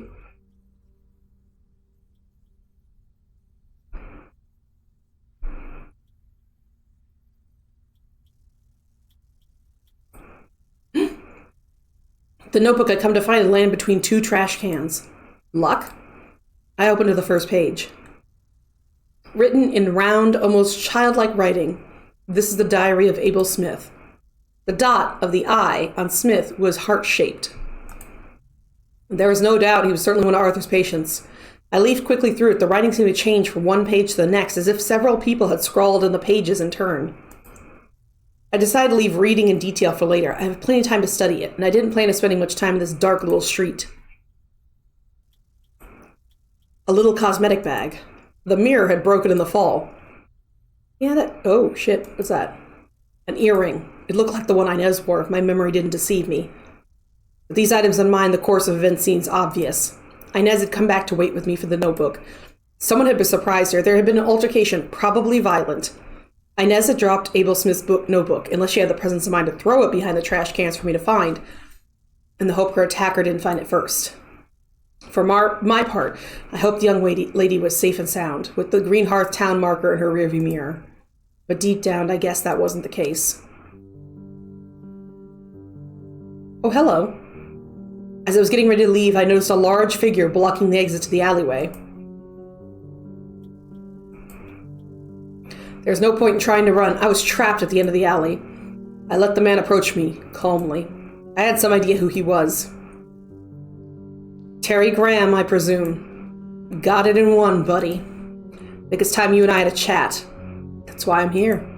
Listen, Ricky, the 10 are getting ready to leave for the hospital. The hospital? The research facility where the Veracocha project took place, if you prefer. You heard of the Veracocha project, right? I nodded. Anyways, I thought I'd suggest you come with me. I think we could do with a guy like you, if we're not going to kill each other. What do you say? My leads were drying up one by one. All the patients in the same place. It seemed like the perfect opportunity to finally solve this case. To finally understand why Arthur was dead. Solve Raven's murder? Well, since you asked so nicely, how can I say no? Right answer, buddy. If you want to talk, right? If you got questions, now's the time. And if you got stuff to sort out in town before we move out, no problemo. Do what you gotta do. I'll wait here. Inez, did you fight with her? I came here to find Inez Belkadir, but all I found were signs of violence. Did I give her a beating? Certainly not. You saw me following you here, didn't you?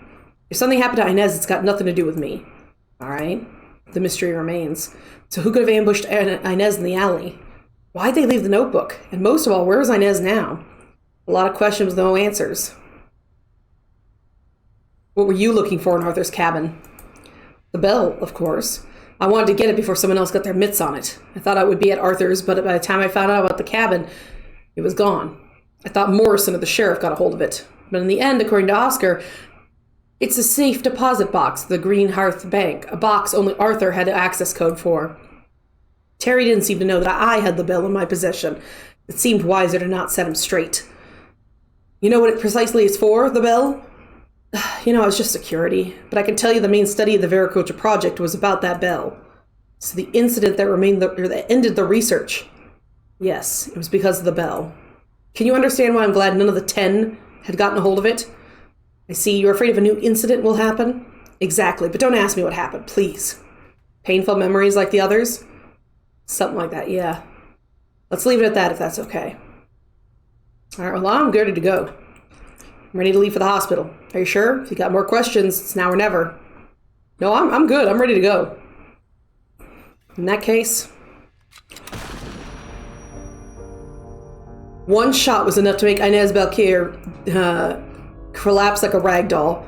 A bullet through the heart at point-blank range. The fact that she didn't suffer much was poor consolation. I have no idea what she was doing in this alley, but it suited my business well. Or rather, the Bureau's business. That was the moment I decided I had enough. Enough of their curt commands, enough of being a pawn in their game. But stop! These strange memories again, these memories that don't belong to me. Focus, Ricky, for Christ's sake. Yes, Terry, the hospital. That's where the patients who I was responsible for had decided to go. I knew what I had to do. I walked to the edge of town and took the forest path. This place, I hadn't been back here since I was a child. I really didn't want to rake up these memories, but I have no choice. Arthur, Raymond, Inez, 3 dead, 3 failures. Behind the rusty bars, the great edifice spread before my eyes, exposed to the element of all these years.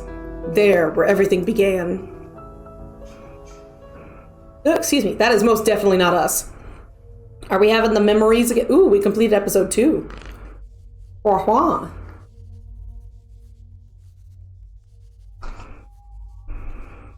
My sanity is slipping away.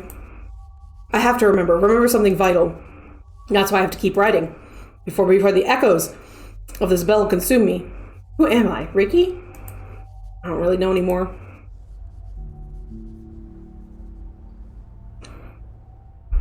Ooh, there's even more?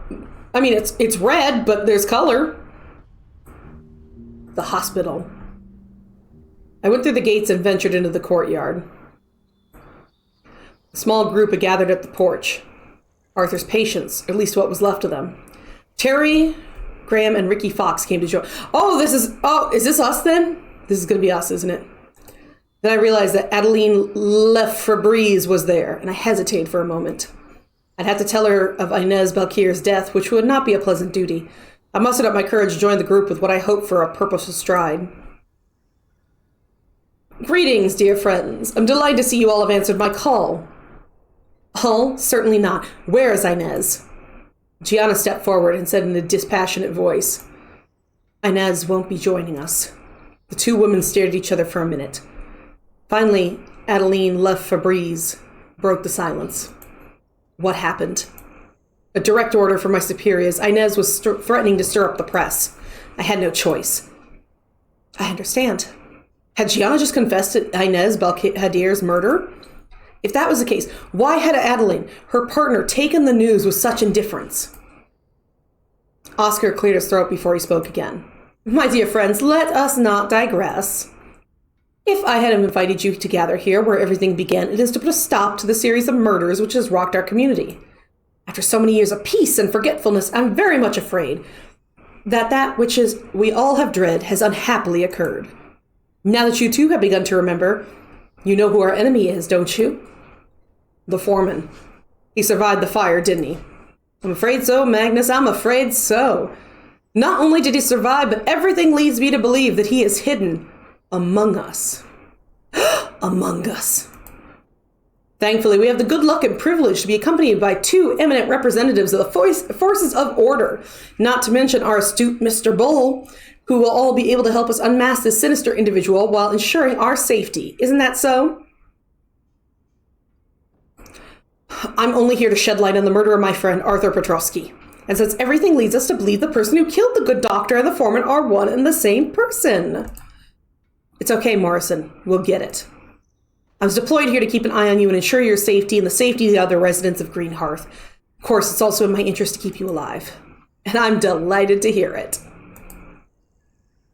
Here's what I suggest. As you see, both the fire which put an end to the Viracocha project and the tests of time have not spared the building. But there's a reason to believe the fire doors have preserved the upper stories. In particular, the top story. Oh, but that's where the director's office was. Indeed, Miss Cole, it certainly was the level where the director sat, and more importantly, it also houses the records, which interest me. Do you think the foreman's identity is documented somewhere in those records? That is indeed what I hope, but it's not impossible that we might find the information somewhere else in the building. And by the way, it's my understanding that Abel Smith has taken up residence here. Perhaps he may help us. I'm quite sure Detective Fox won't wish to miss the chance of meeting another of the good Dr. Petrovsky's patients, will he? Smith? Helpful? If I can believe what I read in his notebook, then I doubt it. Must be years since he stopped his treatment. Abel's a good guy, even if he's been kind of weird. I'm sure he'll help us in his own way.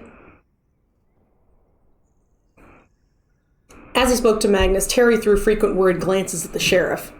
For that matter, he also placed himself at a fair distance from her. Why was a hefty guy like him terrified by Gianna's presence? I'd have to have a word with the sheriff. What's up, Oobala Boobala? Shaking it out, huh? He still has not forgiven me for putting a bookcase in here. Did you?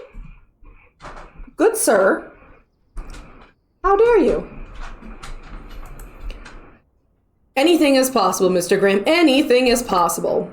Anyways, you know what you have to do. Find your way to the upper stories. Keep an eye out for any clues which might help us unmask the foreman. Do you want me to get that for you, Boo? Hold on a second, everybody. Ignore my hands. Here, let me get that for you. Yep, Boo, please. There you go. Eep. And I'm back. My Xbox controller had gotten on the floor and he kicked it and it didn't go far enough and he didn't want to kick it again. And then he didn't even want to lay down where he said he was going to. Ah, lies. After nodding or muttering their agreement, our little group entered the hospital before splitting up to put Morrison's plan into action. As for me, I wasn't lacking choices. Thank you, Oobla. I didn't know where to start. Talk to Adeline, meet Abel, or I could begin by catching up with the sheriff or Ernest Bull. I want to talk to Gianna. Why was she... Did she shoot her? Ah, Fox, good to have you with us. All the patients in the same place, bearing in mind they've stopped their treatment. This could get lively. Oh my god, you're covered in so many scars. I'm counting on you to have my back. So tell me, what can I do for you? What happened to Inez? I had to kill her. On direct orders from my superiors. But why? She was threatening to call in the press. The chain of command considered the risk too great. They expressly asked me to intervene. You could have refused to obey, couldn't you? Yes. But what would that have accomplished? At least I sent my chiefs the message that everything is under control. There would be a fast and massive deployment from the Bureau to Greenhearth if I had disobeyed orders. Bella Kadir's elimination had gained us some precious time. Okay, I understand. Thanks for supporting my decision. I never said that. I didn't say I supported it.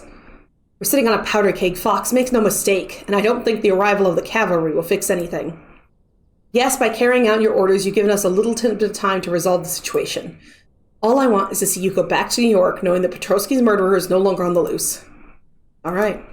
I appreciate your honesty, Gianna. Forget it. We got hotter irons in the fire. Something happened between you and Terry? I noticed that Terry seemed cagey with you. Did something happen? Nothing important, Fox. I just had to put him in his place recently. Sometimes the patients forget who's boss and who's not. It's never fun, but sometimes they need straightening out when that happens. I see. I don't, but okay. I'll talk to Adeline. She's got some gorgeous clothes. Adeline LaFabrise seemed to be waiting for me in the hospital lobby. She let me come closer, watching me with her piercing gaze. She was tall, slender, statuesque, her hair an icy blonde. Her beauty could easily make her intimidating, but I wasn't the type to let myself be impressed. I've got a wife. So here is the famous Detective Fox. I'd like to say it's nice to meet you, but you'll understand that under the circumstances. I'm sorry about what happened to your partner. Thank you. When she didn't come home last night, I suspected Sheriff Walter had stepped in. It's unfortunate, but preferable to the Bureau interference. Once again, she seemed almost to be handling Inez's death with a strange, almost suspicious detachment. But enough small talk. I suppose you have some questions for me? Can you tell me more about yourself? With pleasure, but where should I begin? Since the incident, Inez and I have led a quiet life in Greenhearth. The allowance the government granted us was quite comfortable. I had no reason to make waves, but everything changed when Petrovsky arrived. Even so, Arthur did everything he could to help you. What Petrovsky did was stick his nose into things he didn't understand. Then Inez started to remember. She panicked. First the doctor's death, then Raymond. It tipped her over the edge. I tried to reason with her, but she wouldn't listen. Is that what decided you to come here with the other patients? Yes. Listen, Mr. Fox, if there's a chance we can deal with this crisis without any interference with the Bureau, it's all in our best interest to seize it. Does the Bureau scare you that much? Yes. And you do well to be scared too. Let me give you some advice. Make sure you leave before you're mentioned in a note at the bottom of a page in a report. If they knew you existed, they'll never let you go. Trust me. Adeline seemed sensible and cautious, extremely cautious. That she chose to put herself in danger rather than risk an intervention from Gianna's superior spoke volumes. Inez's death doesn't seem to have affected you much. I suppose it surprises you? As you must have realized, since we stopped our treatment, we've all begun to remember our lives before. I remember the years spent with Inez, of course, but that memory has become, how shall I describe it? Distant? Let's say my memories of before the incident have taken over. And nothing tells me Inez is dead. It's what the sheriff told you. You know, Detective, we're tougher than we seem. Until I've seen actual proof, I wouldn't bet on Inez being dead. I mean, that's true. We didn't really see blood. We just saw, like, her stuff. That's it, really. Frankly, I'd have a hard time imagining the sheriff missing. Adeline merely crossed her arms and gave me a quizzical look. Was she in denial? That would explain her detachment about Inez's death. Or was there something more? It's impossible to say, and it's impossible to trust everything she said. I decided to drop the subject. Okay. Ooh, we're going to talk to Abel. I hadn't known what to expect with Abel Smith, this other patient of Arthur's who seemed to have chosen a life in a dilapidated old building. In any case, I hadn't expected to find this frightened, disoriented person who carefully avoided meeting my gaze. There are people in my house! He wore a motley collection of mismatched clothing, as if several people had wanted to choose their outfit at the same time, and had come to this strange, gaudy compromise. Mr. Policeman, will you help me save Sabrina? You'll be kind, won't you? I got scared and I left her all alone when people went into my house. I'm sorry, Mr. Smith, who is Sabrina? Sabrina is my best friend. I hope she's not too scared. And I'm Abel, me. Mr. Smith is my daddy. At least I think so. I don't remember my daddy. Do you know my daddy? Sabrina doesn't know my daddy. Establishing contact is going to be difficult. I don't know if I should try to reason with him or simply play his game. I don't know who this Sabrina was. Abel hadn't mentioned her in his diary that I found in town. Maybe she was a pet? We'll find Sabrina, don't worry. Really? Yes, I'm a detective. It's my job. Oh, thank you. Thanks a lot, Mr. Detective. Where did you see Sabrina for the last time? In my house, I think. In this building? Yes, in my house, I told you. Do you want us to go and look for Sabrina together? Yes, I'd like that, but all those other people, I'd rather stay here while you look for Sabrina. Sabrina, she's brave. She won't be scared of the strange people, not like Abel. Okay, don't move, Abel. I'll go and see if I can find your friend. There was nothing left for me to do but find Sabrina. Maybe one of the patients could help me? It was pointless to go ask Oscar for help, and I don't think Liz knew Abel. Magnus, maybe? After all, he'd had Abel's notebook, and he knew who he was. I'd still have to find out where he was. Okay, let's go we don't have him. I guess I'll go talk to Ernest. Ernest Bull seemed excellent. I don't know that word. The man poked his nose into everything and seemed determined to discover the secrets harbored by this town. He seemed thrilled with the anticipation of the revelations to come. He didn't seem at all concerned by the looming menace of Arthur's killer, who was perhaps hidden amongst us, without taking into account the specter of the mysterious foreman from whom the merest mention terrified the patients. And I'm opening a soda. Boo did not like that.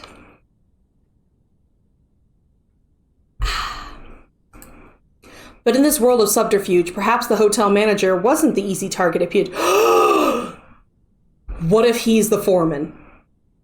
Like, seriously, I know that it said that he was transferred in here from the bureau or whatever as like information. What if he's the foreman? My dear friend, how splendid to see you're swimming with the stream. No doubt you'll soon have the answers you seek. I'm glad you're here too, Ernest. We'll have to count on each other, Ricky. Dr. Petrosi's killer must be hidden among the patients. If the snare closes around them, I hope you'll have my back. As for me, be assured I've got yours. I have, let's call them personal reasons for finding out what's really going on in Greenhearth. Despite the danger it poses, I couldn't pass up this chance to see all the patients gathered in one place. There's also this business about the foreman. Do you know anything about that? No, I'm afraid I don't know any more than you do, Detective. From what I understand, he was the right-hand man of this hospital director, or was it a research center? I'm really not sure how one should describe this place. And the patients seemed to all be saying that his identity was kept secret. Then who knows, maybe it was just an intimidation technique to make sure everyone was kept in line. You think he doesn't exist? It's possible. In any case, it wouldn't be ridiculous to consider, don't you think? Maybe Mr. Graham could point you in the right direction. He was head of security before the incident. He's in the best position to know about the subject. Lingdon reacted when Oscar Morrison mentioned this foreman. Maybe it reminded him of something. It's worth exploring all the options, my dear Ricky. He went down to the basement with Mr. Ferrara. They've gone to try and get the generator going. Thanks, I'll go ask him. Oh, and Mr. Fox? Yes? I've noticed that this part of the building has mostly been spared by the flames. Even if the upper floors are more promising, at least according to Mr. Morrison, it's still worth keeping an eye out. Maybe you'll find some interesting clues. Excellent idea, Ernest. Thanks for the suggestion. As for me, I believe it's wiser to stay close to our dear sheriff. Matter of safety, you understand? I do. See you later, Ricky. You know where to find me. All right, well then I will go quick search the staff break room. This room seems to have been some kind of staff break room when the building was operational. As Ernest Bull had pointed out, it's mostly been spared by the fire that put an end to the Viracocha project. I don't think I'll find anything useful, but it's worth checking. Maybe we can find Sabrina? Memo was pinned to one of the walls. It reminded the staff members they were being watched and to warn them about the foreman. Funny way to inspire the troops. I am connecting to chat again. Okay, well, I didn't disconnect, but it does mean I gotta reconnect here. That's fine. There we go. Boop da boop da boop da boop. There we go. I don't know if the foreman really existed or if he was just a bogeyman, wielded by the director to frighten his underlings. After everything I'd seen here in Greenhearth, neither of these hypotheses seemed particularly implausible. And if it turned out he really existed, everything seemed to indicate that this foreman and Arthur and Raymond Kowalski's killer were one and the same person. It took a moment to examine the document more closely. It was signed Tilclix, and it was also mentioned the director's secretary, Elizabeth Cole. Elizabeth Cole's a secretary. Right. Even if she hadn't had a senior position, Liz had been closer to the higher-ups when she worked here. Maybe she heard a conversation and seen a document that helped us unmask the foreman. I'll have to ask her. Okay. Well, I still want to search through stuff.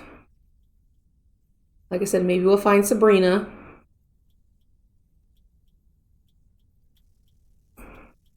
A file lays on a chair. I dusted it off and looked inside. It was an activity program for the employees' children.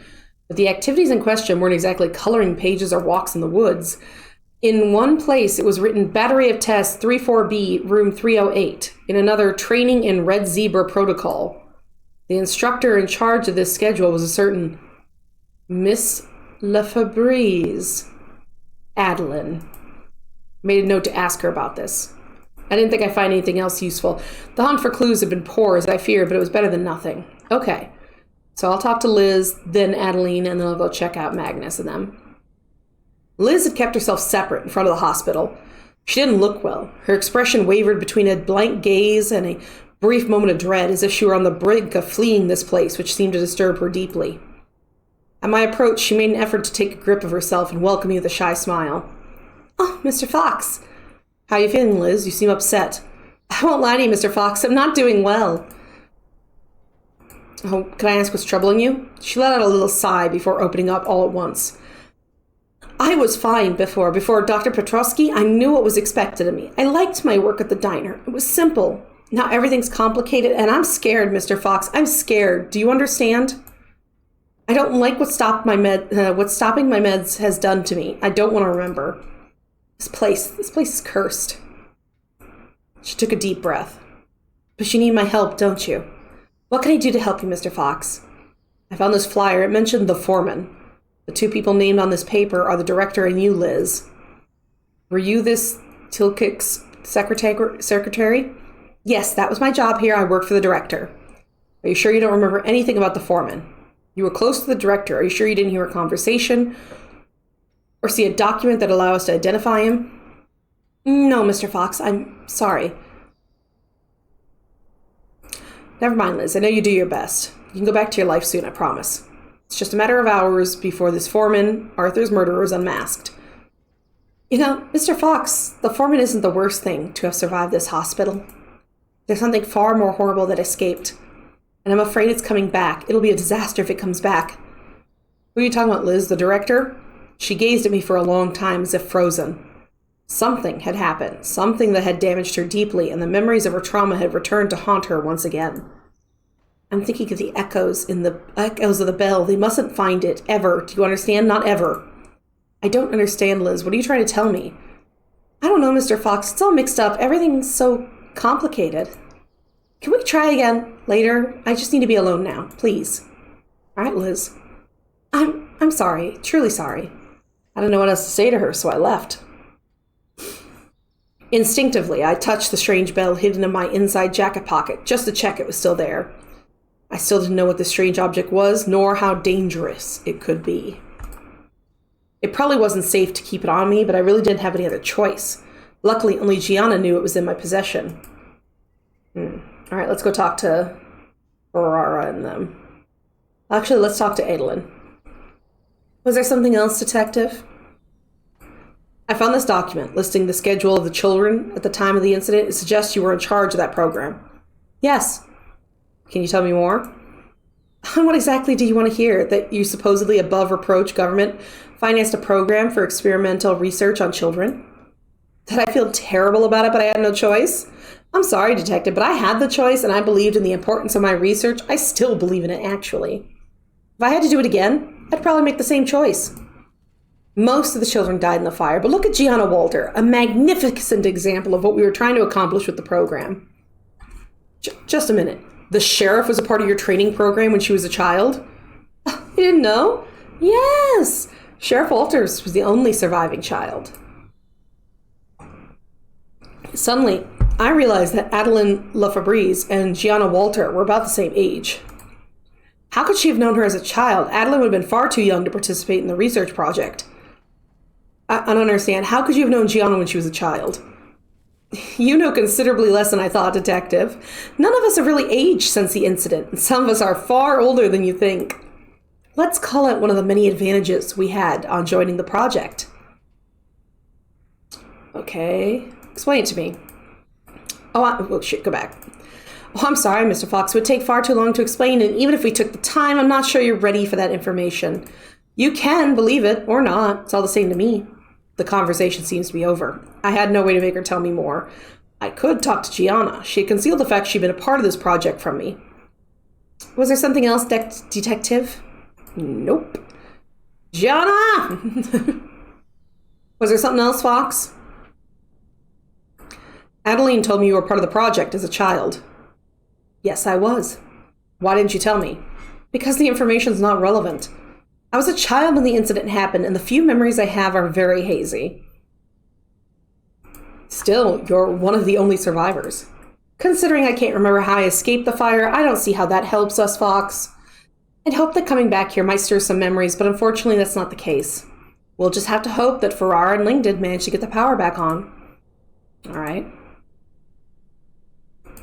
It's weird. I'm going to talk to Ferrara and them. On my way to the basement stairs, I bumped into Terry Graham heading back up. Hey, Ricky, Pedro and Magnus are downstairs. They're trying to get the emergency generator going. I was just heading there. I got a few questions for them. Good plan. With the possibility of the foreman resurfacing, it's best to keep an eye on them. I'm not trying to get out of their range, but I'm sure I'd like to find another way to the upper floors in case the generator won't start. Of course, Magnus and Pedro's safety's still the priority. Yeah, and that's why I'm trying not to get out of their range, and I'm checking up on them plenty. Sounds wise to me, yeah. If the foreman's identity is really in the records, there's a strong possibility he's trying to stop us from getting to them. Sabotaging the generator seems a good way to achieve that. Exactly what I was thinking. I'll be on my guard, you never know. Thanks, Terry. Having nothing more to say to Terry at that moment, I took a few steps towards the basement when he called to me. Oh, and Ricky? Yes? I saw Morrison prowling around the building. I don't know what he's up to, but I can't watch everyone at the same time. All right, I'll talk to him. Thanks.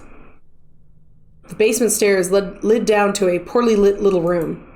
Against one of the walls, there was a huge emergency generator. Pedro Ferrara and Magnus Lindgren were bustling around the engine. Magnus, seeing me arrive, put down his tools and came over to greet me. Detective, Farrar and I are trying to get the generator going. This will allow us to explore the basement. Do you think there'll be a way to open it up to the upper floors? I think it's our best option, yes. Pedro joined us. Hola, Senor Fox. Magnus is right. Are you good, Boo? No, he's wiggling. If we get the power back on, we could probably deactivate the building's security systems. Anyways, the stairs to the floors accessible from the first floor have either collapsed or are blocked by security doors. Our only way is to find a way up from the basement or to activate the door release command. Pedro now seemed able to formulate complete sentences without difficulty. Was this connected to the fact that he stopped his treatment? Anyways, tell us what we can do to help you, or we can get back to work. Por favor. Yes, Fox, the faster we get the power on, the better it'll be, especially when we know the foreman's hidden amongst us. Abel doesn't want to talk to me. I'm not surprised. He's been living like a hermit here for years. Still, if I'm to believe I found out during my investigation, Arthur managed to establish contact with him. Sorry, I can't help you, Fox. He mentioned a Sabrina. Does that mean anything to you? No, nothing at all. When I was looking for the generator, I think I went through the place he's been living, Senor Fox. It's not far from the stairs that lead here. You have to take the corridor on the right. Maybe you'll find something there. Great idea, Pedro. Thanks. Pedro, you seem completely different. Why? It's hard to explain, Senor Fox. It's a side effect of stopping our treatment. We've all had psychiatric problems since the incident, or even before it for some of us. The treatment stabilizes me, but also stifles my dominant personality, the one talking to you now. Now that the effects of this treatment wore off, I've been able to retake control. Isn't it dangerous to stop your treatment? Well, yes, of course. Look what happened. Look at what it did to poor Raymond. And to Abel. For the time being, it's okay. We're all compensating for it more or less correctly, but we started taking the treatment again at some point. In any case, since Lloyd, we've all known it's not a good idea for us to stop for too long. Lloyd? The 10th survivor of the Vericoach project, Stephen Lloyd. Oh, right, I completely forgot about him. Shortly after the incident, he stopped his treatment. He was completely off the rails before he vanished without a trace. That was maybe a year before Abel disappeared as well. Okay, Boo. What do you mean he went off the rails? He became some kind of preacher, real fanatic. How do you mean? He spent his days in front of the diner, banging on a cooking pot, chanting, "Repent, the end is nigh!" Then one day he was gone. We never saw him again. Hang on, if I'm understanding this right, when you stop your treatment, first there's an improvement, then you become unstable, is that right? I'm going to assume that means precisely. Should I be concerned? Not in the immediate future, Detective. We still got time before it becomes a problem. Yes, I think you'll have left town well before. That didn't reassure me, but it did explain how the foreman had resurfaced potentially. The dormant personality has woken up and taken over. Unfortunately, that revelation gave me no clues to his identity. Alright, I'm going to go look at Abel's hideout, probably to find Sabrina. I had no difficulty finding the room Pedro... Oh my god, Boo. He keeps pushing my table. About finding the room Pedro told me about. The old mattress on the floor and the salvaged furniture definitely suggest it was lived in. I had to find this Sabrina, maybe some other clues that could help me get a better feel for Abel. I'm sorry, what is that? Is that a skull? Okay, it's a skull. An old doll lays next to the bed. Could this be Sabrina? At this point, all bets were off. I would have thought it was also a teddy bear, maybe. The ducky. A magazine about scientific news. The subjects were pretty advanced, or at least they were for a cop like me. Wasn't very old. Was Abel interested in science? How he had gotten a hold of it? Was this a gift from Arthur when he'd come to visit the recluse? I made a note to ask Abel about his relationship with Petrowski. Maybe he'll be able to tell me a bit more about my friend's final days. A drawing and colored pencils was stuck to the wall. You'd have to thought it done by a child, though I suspected this was Abel's work. But more disturbing was what it represented. What did it mean, this strange insect that seemed to be snacking on a man in the suit's brain? Who is this two-headed person? Why was one person wearing a crown? Especially, who was the little girl who looked horrified by the scene? Was she supposed to represent Abel himself? I suspect this is Abel. I suspect the man in the suit is our friend in the suit. Morrison. Yeah, and I think this is Pedro. Maybe? Maybe Pedro. Pictures. Oh, I figured I have enough information. With the threat of the foreman who could strike at any moment, it's not a good idea to hang around. Hope this is enough to understand Abel better. All right, well, let's go talk to Abel then again. Mr. Detective is back. I found Sabrina. Oh, thank you, Mr. Policeman. I knew you'd find Sabrina. She's safe and sound, thanks to you. You saved her. I'm so relieved. You can't even know. I think Sabrina would like me to answer your questions. She says maybe I know some things that can help your investigation. I found this drawing. The nice doctor asked me to do it. He said it could help me. Could you tell me what it means? I don't like talking about it, sorry. It makes me think about bad times. Well, still you must have explained to Dr. Petrovsky, didn't you? The policeman's clever. You could ask me one more question about the drawing, and that's all, okay? All right. Tell me about the insect that's attacking the man in the suit. It's because of the bell. The scientists found it, they wanted to use it and release something horrible. What did it release? A demon! A demon who wants to invite his friends to the feast. I don't understand, Abel. If the demon didn't die in the fire, it'll come back now and call its family. And if its family come here, it'll be the end of everything. That's all I can tell you. Well, thank you for that. I know it's hard for you. I'm happy to help Mr. Policeman. What's all this stuff about a demon? I still don't understand what the bell's for, and every scrap of information just raises more questions. Tell me about your relationship with Arthur. The nice doctor? He came to see me lots of times. At the start I was scared because all the doctors I knew before him were mean and cruel. But the nice doctor, he was kind to me. He wanted me to go with him to have appropriative care because he was sad I was all alone in my house. So I told him I couldn't leave because I had to watch the bell, and I couldn't leave Sabrina all alone either, you see. So the nice doctor said he'd watch the bell for me, that he'd put it somewhere safe, and I could concentrate on getting better without worrying about the bell. To start with, I wasn't sure what I wanted to because the other doctors, they were tricky, and they used me every time I agreed to do what they said. I thought he'd be like the other doctors, and that he was going to hurt me with the bell, but he was very kind, and I finally said, okay, here's the bell, Mr. Nice Doctor. So he took the bell, and it made me feel much better not having to think about it anymore. After, the nice doctor came a few times. Then he stopped coming, and I was all alone with Sabrina again. And this morning, lots of people went into my house, and I thought maybe it was the nice doctor's fault, so I got a little angry at him. And then I told myself, no, the nice doctor was too nice to tell all these people to come to my house, and I realized I probably wouldn't see the nice doctor again. It's the bell. It hurt the nice doctor, didn't it? I should have never given the bell to the nice doctor. It's not your fault, Abel. You're sad because the nice doctor won't come and see you anymore? Yes, Arthur was my friend too. We're silent for a minute, and Abel seemed truly distressed by Petrovsky's death. You've lived here for years. Do you know how to get to the upper floors? No, I don't like the upstairs. That's where the mean doctors used to hurt people. I don't want to go back there. And anyways, the stairs to go up... Okay, boo. Ooh, woo. Ooh, woo, away. I can move my table back to where it's supposed to be. Thank you, Abel. You're welcome, Mr. Detective. I'm happy to help you with your investigation. I doubt it would lead to anything, but it was worth asking. Okay, now we're going to go talk to Oscar because he's been walking around. Thank you, Valak, for counting the boo-boo bark. Oscar Morrison stood near the entrance to the hospital at a safe distance from the building. As usual, he feigned the detachment and phlegmatic air of an English gentleman, but at this time a hint of anxiety was leaking through that complacent veneer. Morrison was nervous, and it didn't fill me with confidence. He tried to get a grip on himself when he saw me coming. Ah, Mr. Fox, I thought you might come and say hello. So what do you think of this little lark? Interesting, isn't it? Just what do you... Now that you've managed to bring everyone here, what do you hope to accomplish? And just what do you want of me? What I want of you is for you to protect me, of course. With the foreman's reappearance, we're all in danger, and I must confess I'm rather fond of my own skin. What I hope to accomplish... I imagine it's crystal clear, isn't it? I wish to discover the identity of Petrovsky's killer, just as you do. None of us are safe while the foreman's at large. What Oscar said made sense, but I'm sure he's hiding something from me. If his only goal was to discover the identity of the killer, the method he chosen seemed unnecessarily complex to me, and risky.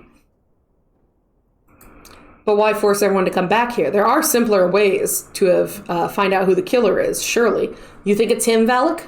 Why do you think it's him? I mean, I think the bug in the brain... The bug with the brain of the guy in the suit. I think that's him.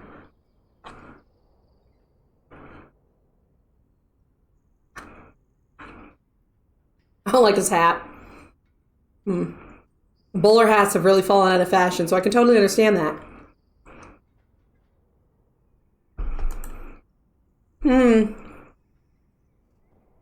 Simpler, I believe not. If we can reach the records, there's a strong possibility we'll find a document that will directly reveal their identity. This is why I'm not a detective.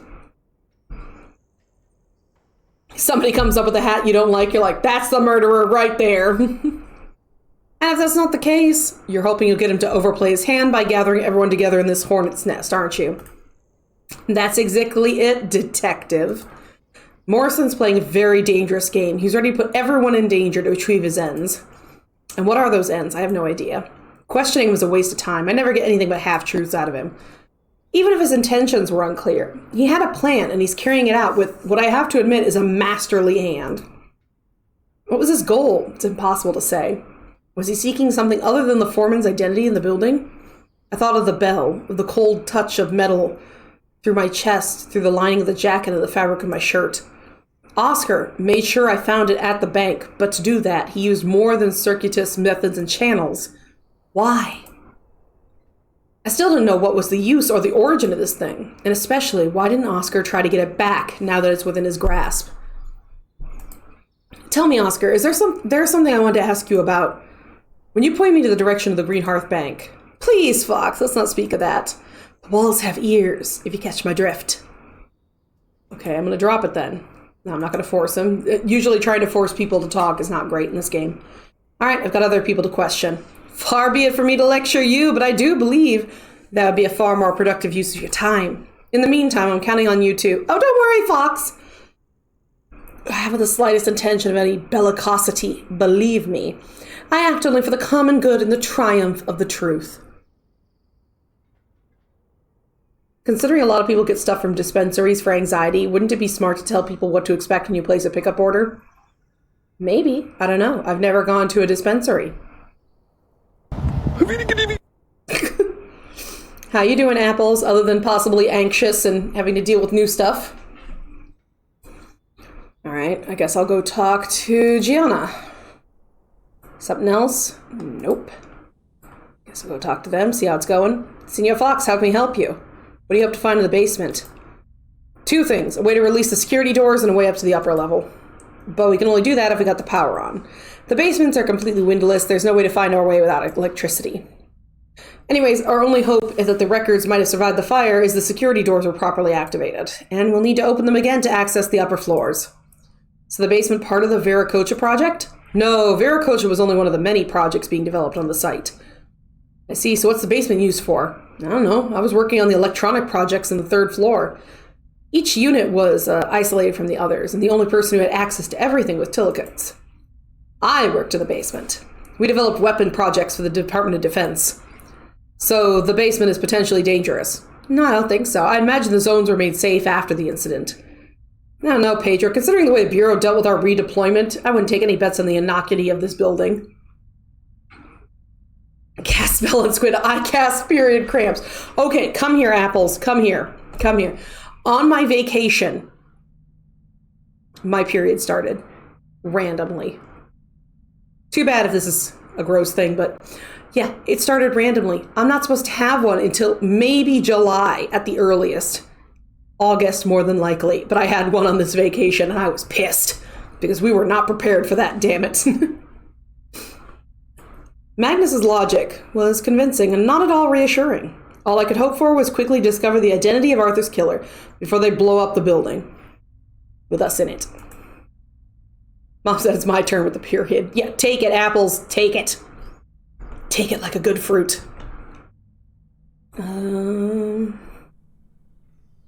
I just entered the hospital lobby when Pedro hurtled through the basement stairs. Senor Fox, come, it's terrible. I was raised by women, doesn't faze me. Oh, good. Magnus, there's been an accident. Not Magnus. What's going on? What happened? The generator, follow me. Oh, holy shit! The first thing I noticed when I arrived, the power was back on. The second thing I noticed was the lifeless corpse of Magnus Lindgren slumped against the generator. Had it really been an accident, or was it the work of the foreman? With limited means at my disposal, it's impossible for me to determine if this had been a murder. In a regular investigation, I immediately sealed off the room, called for a forensic team. But considering the rather exceptional circumstances, my only option is to keep exploring the building. But before that, it seemed like a good idea to check in with the sheriff. I asked Pedro to wait for me in the lobby before joining Gianna and Ernest on the first floor and taking them quietly aside in the break room. Did you want to talk to us, Detective? Yes. Magnus Lingdon just died switching the generator on in the basement. It was Pedro Ferrara who discovered the body. That is unfortunate. Have you been able to determine if it was a criminal act? No, it's impossible to say. It could have been an accident. Ricky, correct me if I'm wrong, but we've already got one murder made to look like a suicide and a death by shooting. I think we can rule out the suggestion of an accident. I agree with you. A new murder does not seem like the most plausible. A new murder does seem to be the most plausible explanation. But if you want my advice, you should exercise caution, Fox. Generating a wave of panic in a group of people who are not only potentially dangerous, but also emotionally unstable seems counterproductive to me. Sure, but you shouldn't take these allegations about the return of the foreman lightly either. I still think it's you! What do you suggest? Well, now that our basement has lighting, we could explore down there and try and find a way to the upper levels. Seems like it should be our priority. I could do that. Good idea. And while you do that, I'll get the patients together in the lobby. I'll keep an eye on them. Our potential murderer's window of opportunity is limited. I don't think the foreman will decide to strike in front of everyone. He's done all he can to keep his identity secret up until now. I still think it's you! Because she was too young! You! The problem is we don't know what his goal is. What drives him to kill? Does he really want to kill all the survivors of the Viracocha project? If he does, then why? I don't know, Fox, but if he decides to act anyway, it's better for everyone's safety. I'm ready to stop him. Pedro Ferrara told us he worked in the basement before the incident. Could he help me? Mr. Ferrara is both the last person to have seen Mr. Lingdon alive and the first person to have found his body. You think Pedro could be the foreman? It's possible, don't you think? He was a patient of Petrovsky. He knew where Raymond's hideout was, and we already know that his treatment helped him manage his multiple personalities. I don't think Pedro's the foreman. I find it hard to believe. And yet, if we stick to the facts... Look, Fox, let's not take any risks. I suggest you explore the basement on your own to start. You can always ask Ferrara's help if it becomes necessary. All right. Good. Now that all that's left is for us to get everyone together in the lobby and explain to them what's happening next, and hope it all goes without too many hitches. Do you want to take care of that, Fox? I think it'd be better if it's coming for you, Gianna. You got more authority over the patients than I do. All right. After having, not with some difficulty, gathered up all Petrovsky's patients, particularly Morrison, who'd still been prowling around outside. Oh my God. Have Gianna deliver difficult news. The sheriff began to speak. I've got two pieces of information for you. The first is the power is back on in the basement. The second is Magnus Lingdon was electrocuted while switching the generator on. It was a foreman, wasn't it? He struck again! Let's not panic, please. Everything suggests it was just an accident. He was electrocuted switching the generator back on. Senior Fox, Magnus was no fool. He would have never taken the risk of being electrocuted. Has the bad man with the eyes everyone come back? Is he going to hurt us? Everyone calm down. If we asked you all to gather here, it's so we can make sure you're safe. We've already established the foreman, and I say again, if such a person exists, wishes to keep his identity secret. As long as we're all together, you're safe. And I'll be ready to take action. But what are we going to do now? We can't just all stay here doing nothing. Yes, Miss Cole, that's exactly what we're going to do. All except Mr. Detective Fox, who's going to explore the basement to look for a way up to the upper floors. Despite some mutterings, the patients seem to accept our plan. I nod to Gianna and head to the basement.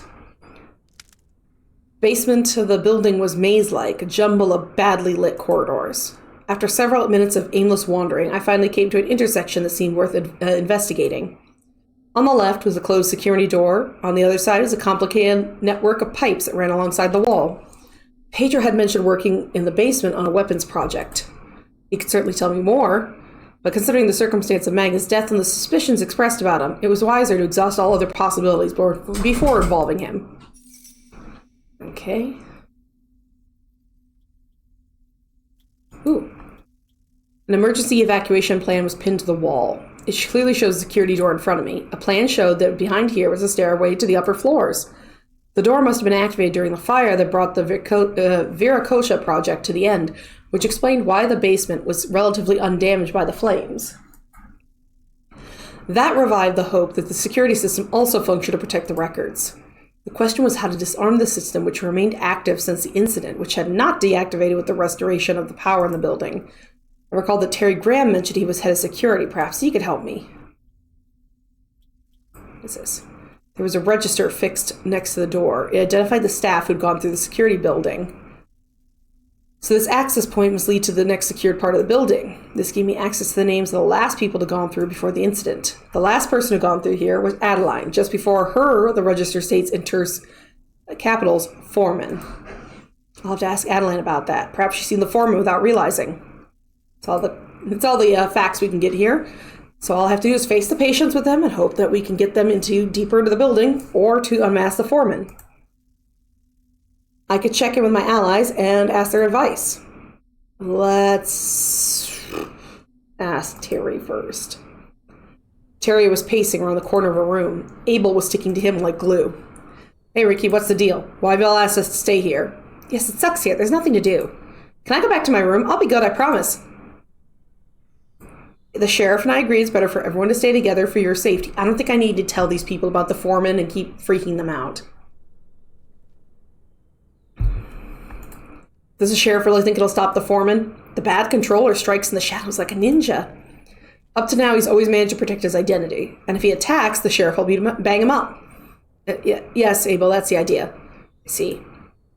Did you want to ask me something? Yes, I found this evacuation plan in the basement. Let's see. Yeah, I recognize the plan of the building. Did you find the checkpoint that lets you through to the upper floors? Yes, but the security doors are shut. And that must be because of the gas. There's a procedure to deactivate the security. I think there's a control board opposite of it. Do you know how to do it? No, it wasn't part of my duties, and they rerouted the pipes pretty often according to the experiments. Pedro must know how to do it. Yes, but what? You think Pedro's a foreman? Honestly, Ricky? I agree it's not likely, but I haven't managed to convince the sheriff and Ernest Bull of all that. They asked me to exhaust all of their options before involving Pedro. Okay, I get it. I can go take a look, but I'm not making any promises. Yes, a walk in the mushroom land. Can I come with the big muscle man and the nice detective, please? Okay, but behave yourself, Abel.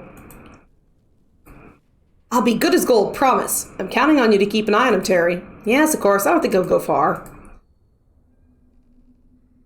We go down to the basement. Terry spent a while looking at the gas control panel while Abel fired incessant questions at him before he gave up and returned to me.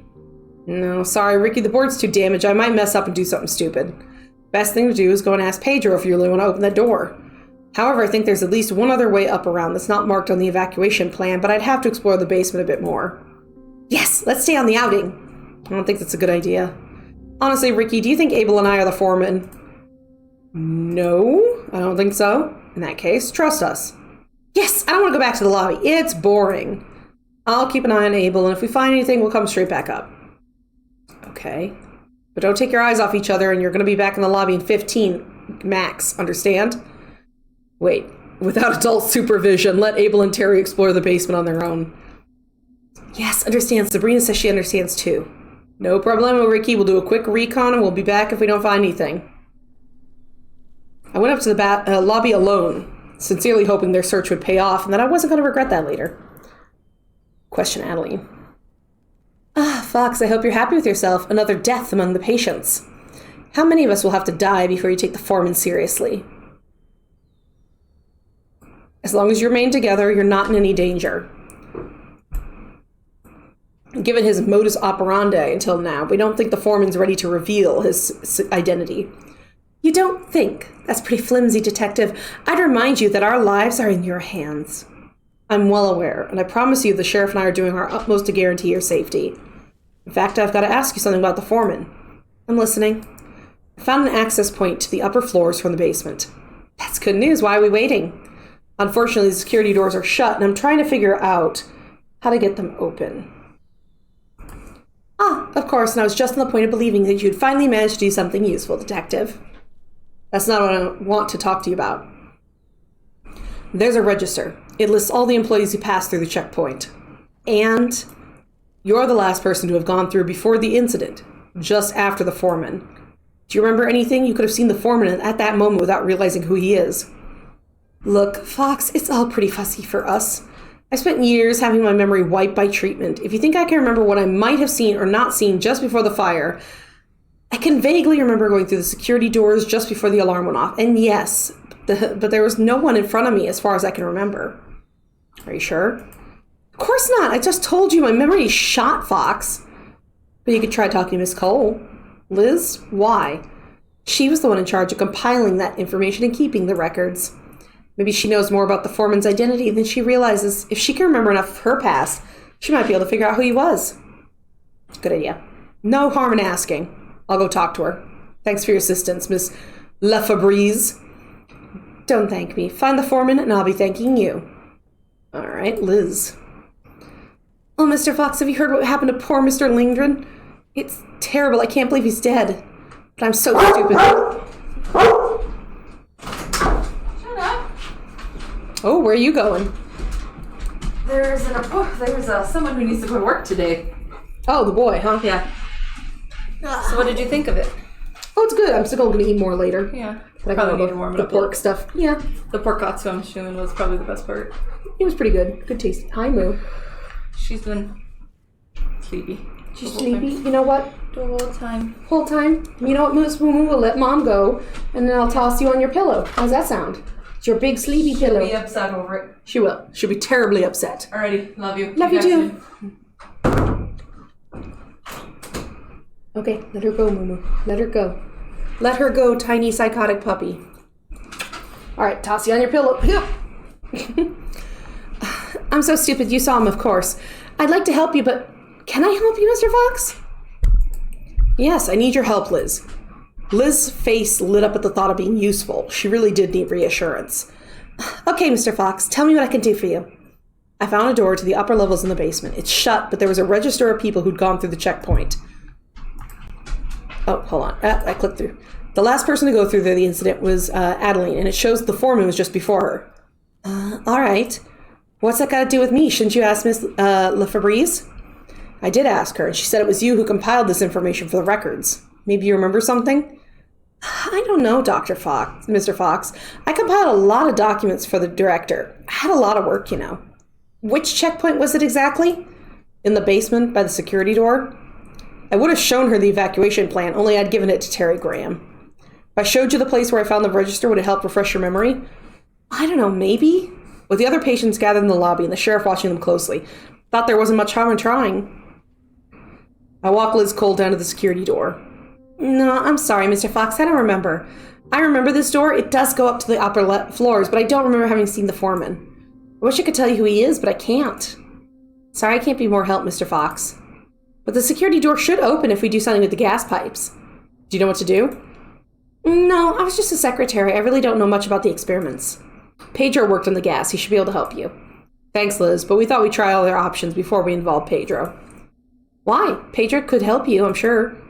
Oh, do you think Mr. Pedro might be the foreman? No, I don't think so, but the sheriff and Mr. Bull would rather not take the risk. But Pedro's always been so kind to me. To me too, Liz. Anyways, let's get back to the lobby if you don't mind. You'll be safe there. Okay, Mr. Fox. Let's see, Dr. Wold. Fox, do you need my help? Yeah, I need to talk to you. I found this register that mentions Adeline. Apparently she was the last person to go through the checkpoint in the basement. That's interesting. She must have gone through just before the security doors activated. A few minutes more and she wouldn't have survived. And seeing as the foreman went before her, that means he survived too. Indeed, that backs up the theory of the reappearance of the foreman. Have you talked to her? Yes, but she doesn't remember exactly what happened just before the incident. That's to be expected. However, she did suggest I have a word with Liz Cole. And did you do that?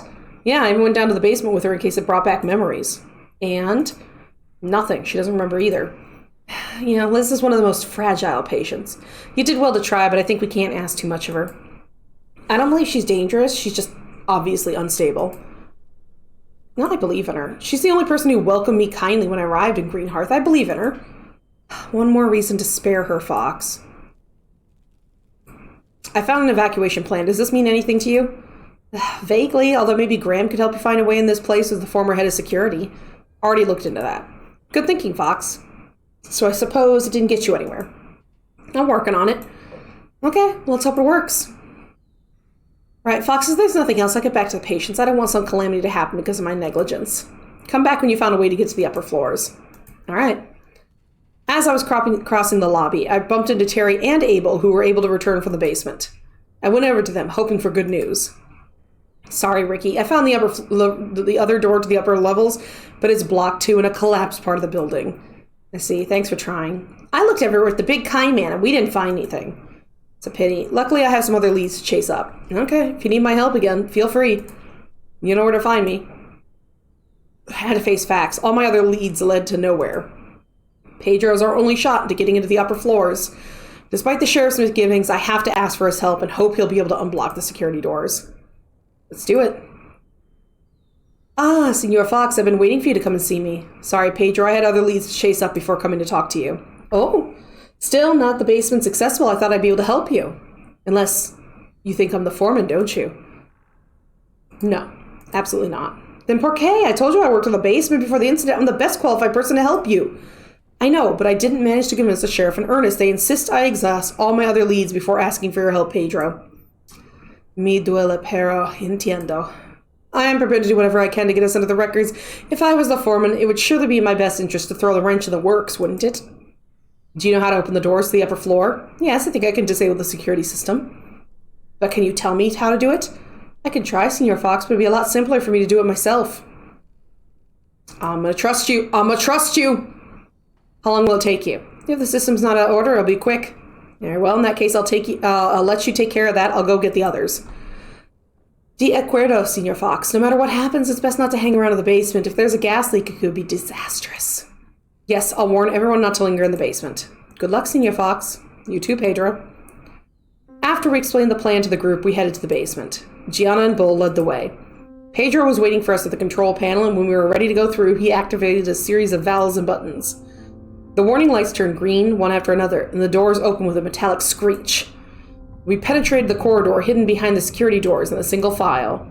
I was last in line, ready to act in tandem with Gianna if the foreman decided to use the cramped corridor we were obliged to traverse to strike. I just let Abel pass me when suddenly I heard the unmistakable hiss of a leak. The room rapidly filled with thick smoke. Dios mío, there's a leak! An arc of electricity lashed the control board. The ancient electricity equipment was about to give up the ghost and take us all with it in a flaming inferno. Move, Fox, it's gonna blow! Without hesitating, I threw myself into the corridor. Gianna was waiting at the other end, unable to help us. I prayed that Pedro was right behind me, but when I got to the corridor, I realized he stayed behind next to an electrical relay. He watched us, sadly, for a moment, his face resigned, before he pressed the door activation button. He sacrificed himself! Adios, amigos. Pedro! The last view of Pedro Ferrara about to be engulfed in a geyser of flame would long haunt my nightmare. I knew it wasn't you! We climbed the flight of stairs that separated us from the rest of the group in silence. Gianna was silent, stony-faced. As for me, I was still in shock from what just happened. Pedro, he didn't deserve to die, not like that. Arthur's patience awaited for us in a kind of foyer. It was Ernest who broke the silence. Where's Pedro? I had to gather all my courage to shake my head and reply. There was a gas leak in the basement along with an electrical malfunction. Pedro Ferreira sacrificed himself, reactivating the security doors to protect us in the flames. Does that mean that Mr. Ferrara is dead? Yes. It's the foreman again. He is killing us all, one after another. Let's not panic. Panicking will only make the situation worse. True, but we have to make sure we keep everyone safe. Ernest took Gianna and me aside. We're all together in the foyer this time. Surely we should be able to figure out which is the most likely suspect, shouldn't we? Let's say that's true. What do you suggest we do next, Bull? I know, Pedro, no! He was good! Usually, I suppose we put them in custody, but given our particular circumstance, we simply isolate them. Isolate them how? Why is it the good ones? Because they would do the best to save everybody, Wolfie. I don't know, there must be some way of keeping everyone separate from the group in this building, surely. Gianna turned to me. Fox. Okay, I'll go look for a way to isolate our subject while you keep an eye on the patients. Thanks, Fox. Path had led me to a room which strangely resembled a classroom. Most of the floors we had reached were locked out of use. It appeared that Pedro's intervention had reactivated some of the security doors. Luckily, the way to the upper floors seemed clear. But before I explored further ahead, I had a place to isolate the foreman, or at least the most suspect person or persons in our group. Oh, don't make that noise. Don't make that noise around me. I know it's probably that, but I want to check out everything first. A memo was pinned to the wall. It cited methods of psychological conditioning. What was it doing in a classroom? Because they were doing things on the kids, that's why. Had Adeline put these techniques into practices? Had Abel been a part of these? That would explain his present mental state, even though his isolation after the incident probably hadn't helped matters. I made a note to dig deeper. A notice confirmed that the room had been used as a classroom. The instructor had been none other than Adeline Lefebvre, and Gianna Walter was mentioned in the list of students. Maybe it was worth reopening the discussion on the subject with those concerned.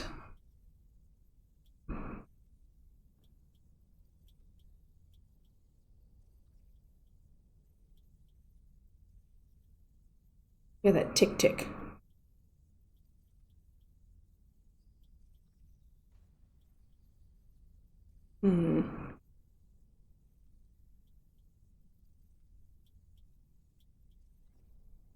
Okay, I think that's all that's left. The door at the end of this room led to a small room that was completely empty. Storeroom? What was strange was that the door was reinforced, which made it an ideal place to isolate somebody. However, the key was clearly not in the lock. Okay, so there's got to be a key around here somewhere. Oh, it's right there. Ha ha! A key laid on one of the tables. After checking, I could confirm it allowed us to lock the small room. Quick glance around and allowed me to ascertain I'd seen all the useful clues, and now we had a place to lock up the possible foreman. I just hoped we'd be able to continue our exploration more smoothly and without other accidents. The first thing to do was to talk over our next move with Gianna and Ernest.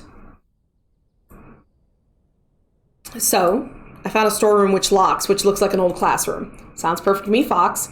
Ernest Bull, who was listening, joined us. Excellent news, my dear Ricky. What do you suggest we do next? You're the detective. Surely you're the best person to identify our suspect number one, don't you think? In any case, someone has to keep an eye on the patients while you question them. I suggest we get everyone in the classroom you found. I'll be ready to act if needed. Oh, I don't believe your intervention will be necessary. It would be stupid of the foreman, if he exists, to try anything under those circumstances. But that could change if I manage to identify the right suspect. If that's the case, between the two of us, we should be able to contain a single unarmed person. I have complete confidence in you, my dear friends. There's nothing left to do but get to work. Good luck, Fox. Don't hesitate to share your findings with us. I'll need your help isolating our suspect anyway. Gianna, you're on the list of students. I found a grade sheet that mentioned you in the list. Show me. I held out the paper to Gianna, who stared at it intently for a long time before handing it back to me. No, I hoped it would revive some memories, but as I told you, I was too young. It's all just a blur. If I understand correctly, Adeline Lefebvre was your teacher? Yes, she was one of the instructors in the training program. Why?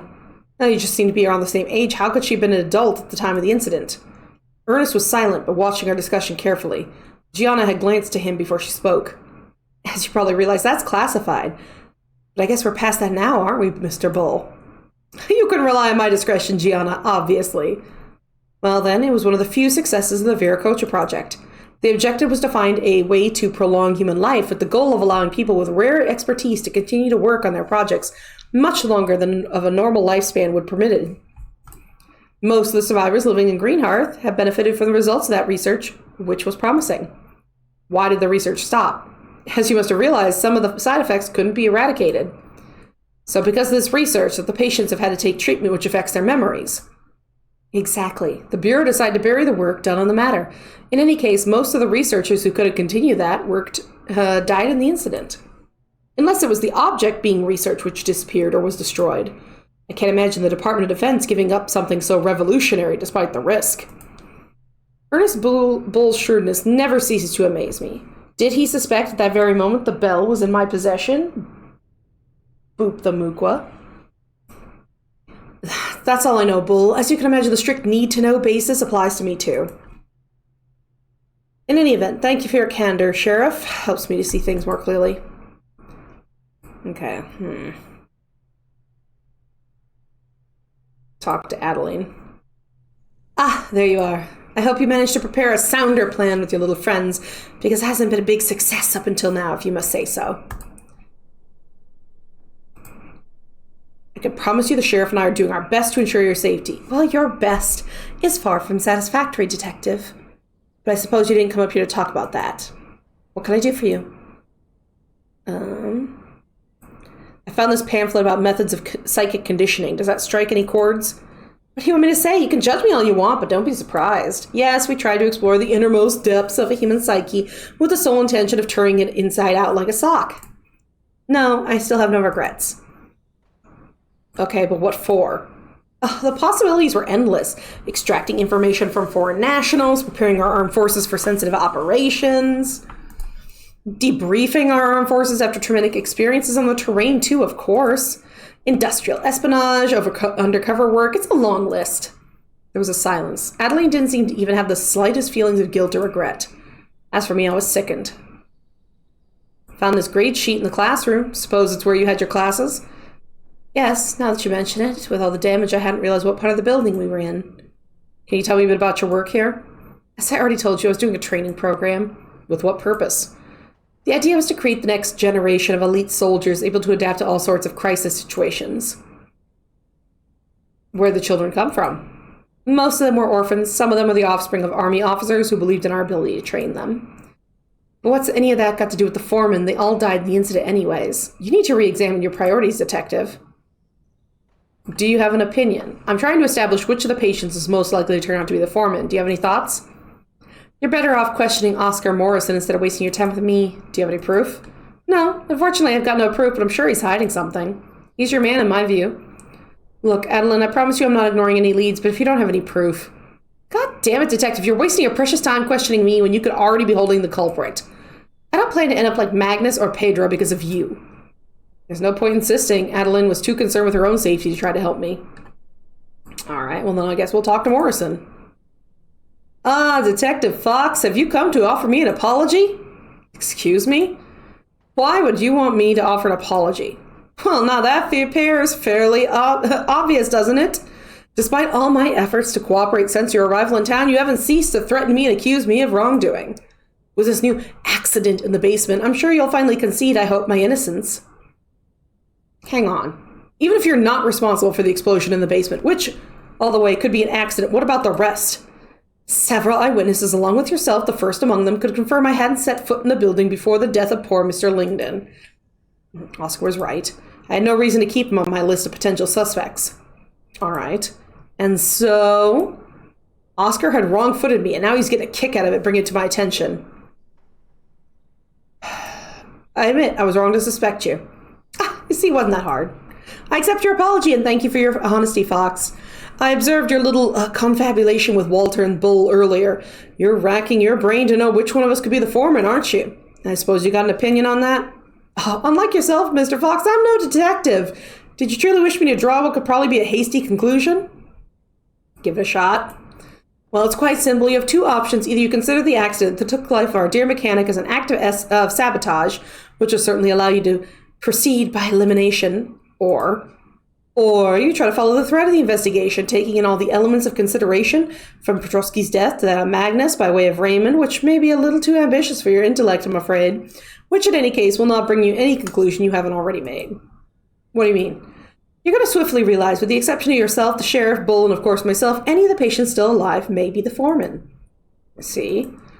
Under the circumstance, it would be indelicate of me to keep you any longer. I wish you bon courage, and most especially good luck, Mr. Fox. Don't forget our lives are in your hands. Morrison's irritating, but unfortunately he wasn't wrong. Okay, let's talk to Terry. Terry was pacing around in the corner of the room. Ricky, we're in deep shit. Magnus first, now poor Pedro, and still no lead on the culprit, huh? Exactly what I want to talk to you about that. You and Abel are among the patients who went down to the basement. And you were also in the building when Magnus died. Honestly, Ricky, you don't think I'm the foreman, do you? No, but Abel... Abel? Really? He can hardly tie his shoes. Do you really think he could have organized the murders of Petrovsky, Raymond, Magnus, and Pedro? If we use the process of elimination, you and Abel, you had a window of opportunity to sabotage the gas system. I guess. Abel's behavior is odd. Who knows? Maybe he's just covering his tracks really well. Terry hadn't hesitated to pin the blame on Abel. But was that enough to draw any conclusions from? I decided to try another approach. There's something else. I saw how you were around the sheriff. Are you scared of her? What happened between you two? Nothing happened between us. Are you sure? Yeah, I just thought it was the sheriff who'd got the contents of the safe, if you follow me. I screwed up royally. You're all buddy-buddy with Walter. You think she's playing straight, huh? Yeah, well, let me tell you, she's not cool, man. She's not cool at all. Terry crossed his arms and glared at me. The conversation's over. Nothing left but to talk to Abel. Hope it'll help me see things clearly. Is that the man with the eyes ever gone? Abel was extremely nervous, yet seemed gentle as a lamb. Am I being fooled by appearance? Could he actually be the foreman? Is Sabrina safe now? Oh, I think that got mistexted. Like, it's supposed to be him talking and not Ricky, but that's okay. Yes, Abel, you're safe for the time being. Nice policeman's lying to me because the nice policeman already lied to me. He promised Sabrina, but Mr. Brum Cars ended up roasted. But maybe you want to ask me a question to solve the case. I like solving cases. That means the strange people will leave my house. Yeah, I've got some questions for you, Abel. Okay. There was a gas leak in the basement. That's what caused Pedro Fiara's death. Yes, I knew the mushroom land was dangerous. Sabrina told me to always be careful of the mushrooms. Did Terry do anything in the basement? Yes, he went on a trip with me. We looked at the colors, the electric lights. It was like the movies.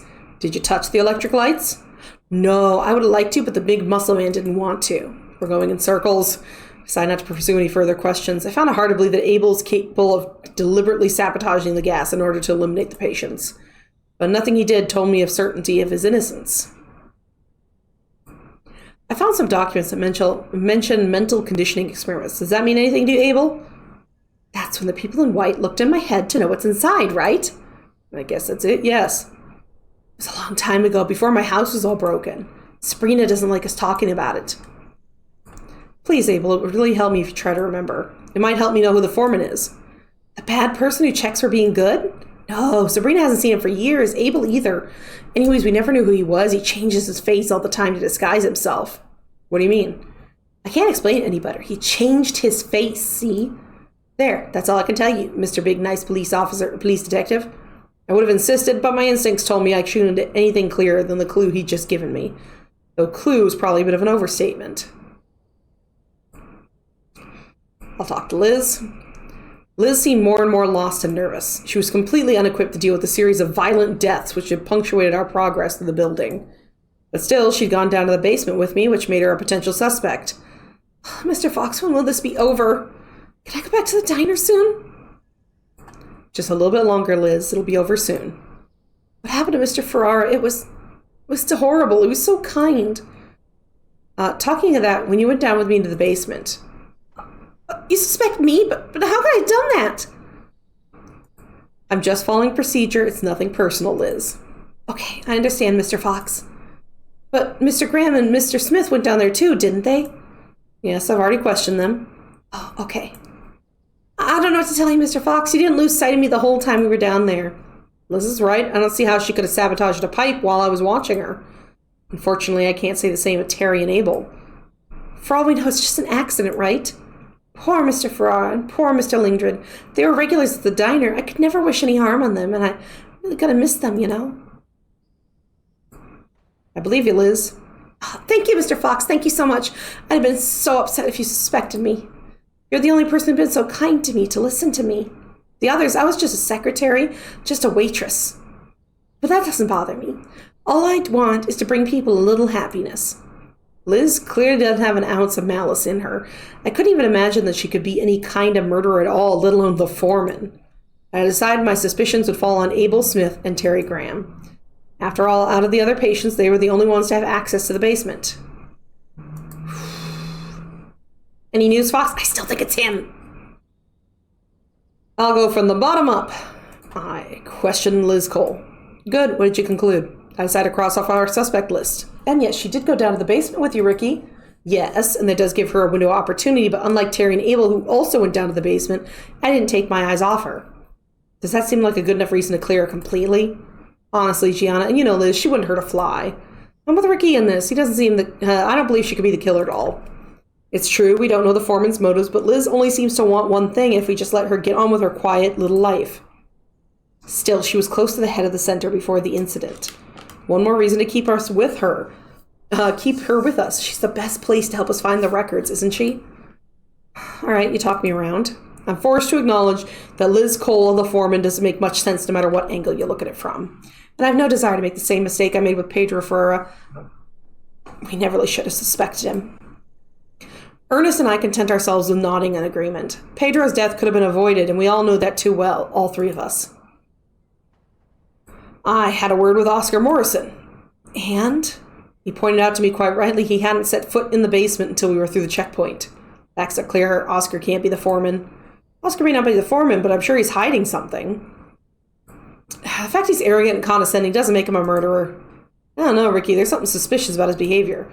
He claims he only wants to protect the patients from the foreman's return, and we have to admit his acts seem in line with that goal. And he wouldn't be the first patient to exhibit strange behavior, would he? Best sailor, Fox. I had a word with Adeline Lefebvre's. That's pointless in my opinion, Ricky. We've already been sure that Adeline is not the foreman. Are we? What makes you say that? It's simple, Ricky. You remember the person that was in charge of the checkpoint had noted the foreman just before her on the register you'd found in the basement. You're right. That completely clears her. I should have thought of that. Don't apologize, my friend. You're under a lot of pressure. It's why I'm here to help you. I questioned Terry Graham. Okay, I guess that was hard work. It's true, Terry's pretty edgy, but to be honest, I don't know what to think. On the one hand, Terry warned me about the risk Pedro and Magnus were taking, but on the other, because of me, him and Abel had access to the basement, and one of them clearly could have had the opportunity to set off a gas leak. Should have never left him alone. Don't sweat it, Ricky. You did the best you could in a difficult situation. Thanks, Ernest. Right, if you want my opinion, Fox, Terry's probably dangerous. Whether or not he turns out to be the foreman, he could become violent if he feels he's in danger or he panics. Personally, that seems like a good enough reason to keep him separated from the others, especially if you don't want any more conclusive leads. Thanks for this, Gianna. I will think it over. I questioned Abel Smith. At least, let's say questioned is putting it strongly. And what conclusions did you derive? It's impossible to come to a verdict with any confidence, unfortunately. The fact he insisted on going down to the basement, and so he obviously could have sabotaged the gas piping. It's my fault completely. I shouldn't have dropped my guard. True. It must be admitting you certainly showed lack of judgment there, Fox. However, it makes me wonder that if he doesn't have the profile of a criminal able to coolly plan several cold-blooded murders, he still well could be playing his cards before his vest, Ricky, not vest. Remember, he's got no alibis for the murder of Raymond Kowalski and Dr. Petrovsky. That's true, but everything suggests he hasn't left this building for years. Except if, once again, he's playing close to his vest, and if the foreman wasn't reputed to be a master of subterfuge. I have to admit, Bull's right. It's impossible to state that Abel Smith's not our man. To be honest, there's something else I noticed. Abel told me he knew the Mushroom Land was dangerous. The Mushroom Land? That's what he called the basement. You mean he knew there was no need to sabotage the gas because he already knew the system was faulty? It's a hypothesis, but in that case, why insist going on with Terry Graham? It's hard to say, Fox, but whatever you decide, I'll support you. I've made my decision. I'm listening.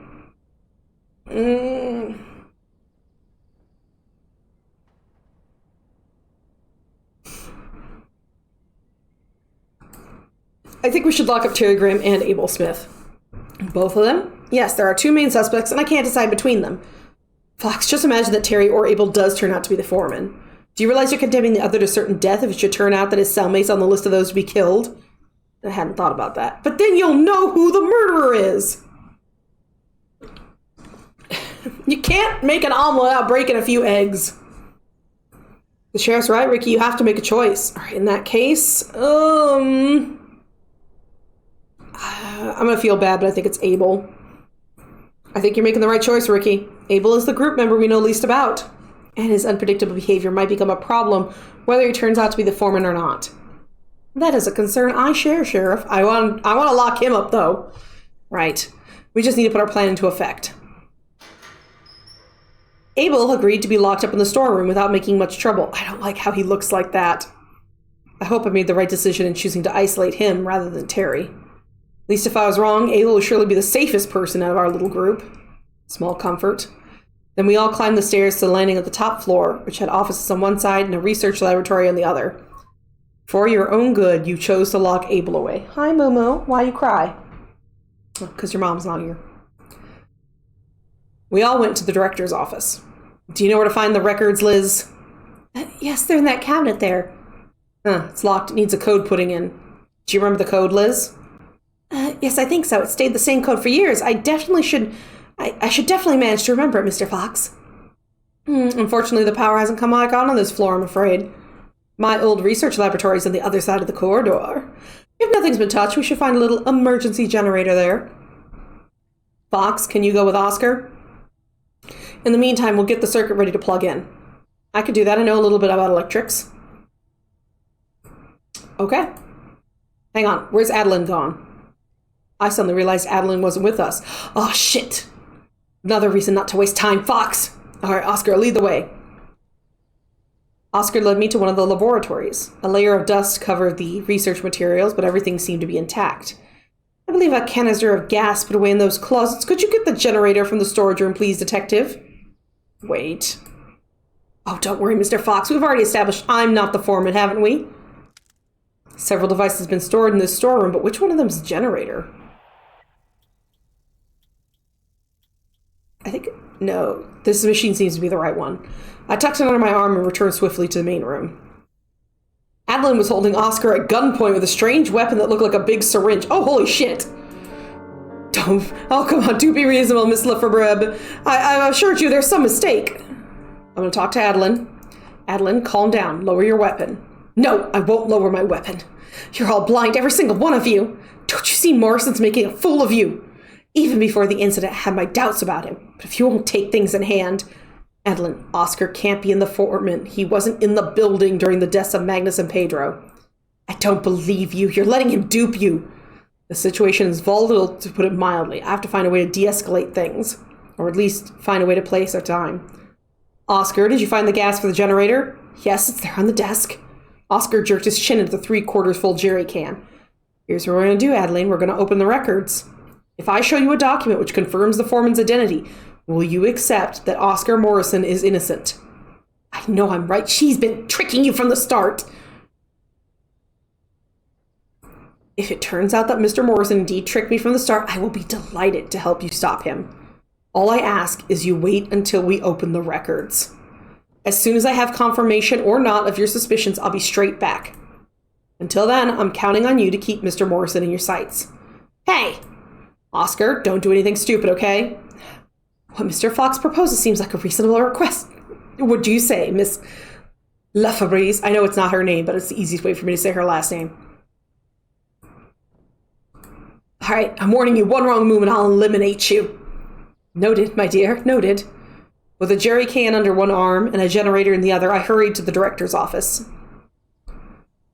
Well, it's okay, I got the generator. I quickly explained the situation while Terry plugged in the power and entered the access code. Huh. Well, I, the undersigned John Whiteman, sound of body, accept of my own free will the fusion procedure with Miss Elizabeth Cole. I'm sorry. Liz? I did all I could to hold him back. Oh shit, it's her! I just wanted a life! He has to be stopped! Before our eyes, Liz changed into a gray-haired man. We were all stunned, trying to understand what just happened. Before we could do anything, the foreman had launched himself at Terry's throat and shoved him into one of the shelves. A crash of broken wood and shattered bone filled the room. Gianna, who got a grip on herself, threw a hard kick at the man's ribs, momentarily cutting off his breath. With a leap, the foreman attempted to flee as Gianna drew her service weapon. Caught between the elevator shaft and the sheriff, the man turned defiant. Hands up, you won't get another warning. Ah, shit, I didn't think it was her. I totally thought it was somebody else. Oh.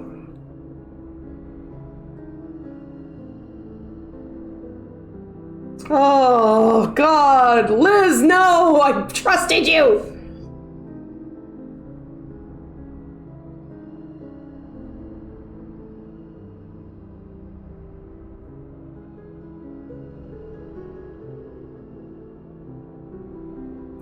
There was a moment of suspense as the foreman weighed his options.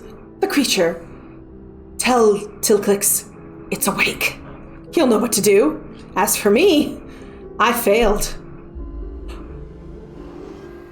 Without hesitation, the man threw himself into the void. Are you fucking kidding me? He killed Liz?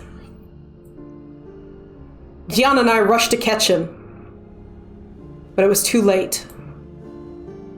The man who was transforming back into Liz smashed into the remains of the elevator 4 stories below. After that, everything happened very fast. We went back to the laboratory to realize the person we were supposed to save wasn't who we thought. The decapitated head of Adeline Lefebvre laid against one of the benches. As for Oscar, Oscar was gone. Motherfucker! Finally giving in to uncharacteristic panic, Gianna hurried me out the building and accompanied me to her car. She made me promise to leave town immediately and never come back. What the fuck? What the fuck is going on?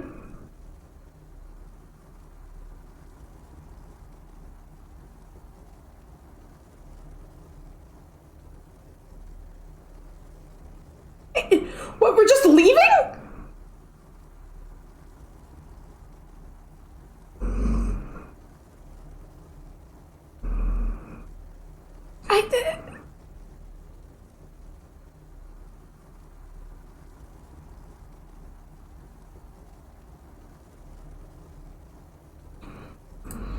I wish I could have kept that promise.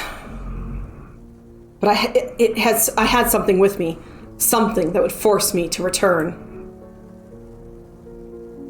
What the fuck?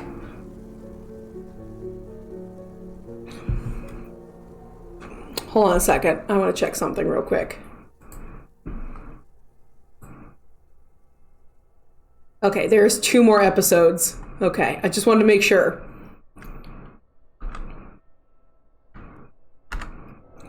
Nope, no, we're good. No. Stop. Just resume. Thank you.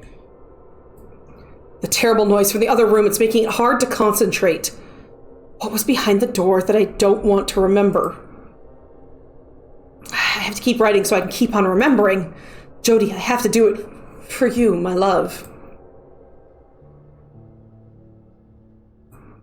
Jody. Can you make up a bottle? I'd been back from Greenhearth for a few months.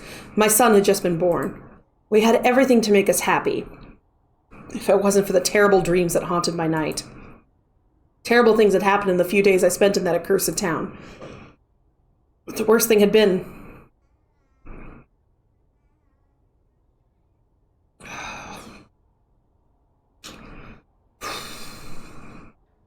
deaths of the patients. All his former patients who had died at the foreman's hand. Innocents sacrificed on the altar of negligence and hubris of the authorities. Most of them were simply collateral victims of forbidden experiments which should have never taken place. The man behind the code name, Tillix, had played with fire, but he wasn't the only one who'd been burned. What a waste. Ricky? Yes, of course, right away, honey. Thanks. I know things haven't been easy since Arthur's death. You know I'm here for you, don't you? You can talk to me, you know. I know, I've already told you everything I can. The rest is classified. You know I'm not allowed to talk about it. Yes, but how can I help you if I don't know what happened? I just smiled. I still had the strange bell that Arthur had concealed in a safe deposit box in the Greenhearth Bank. I kept it with me all the time for want of a better option. I was sure the thing was dangerous, but I had no idea where it came from or what it was for. Even if it put a target on my back, I figured I would be totally irresponsible to get rid of it on the sly. It had to be destroyed. But how? How long would it be before someone realized it was me who had it? That wasn't all. The foreman's last words continued to echo in my mind like a warning. The creature. It's awake. What was he talking about? What kind of threat was this creature? That even a man like the foreman should have been afraid. Oh, shit. Is it the bell? Jody watched me, patient and concerned. There's no point worrying her. Our apartment's in the usual state of disarray for young working parents. We just celebrated Halloween. The decorations hadn't been taken down yet. Luckily, Jackie, Jody's aunt, lived nearby and was happy to take care of Chris at a moment's notice. I don't know how he would have managed without her. Where could that bottle be?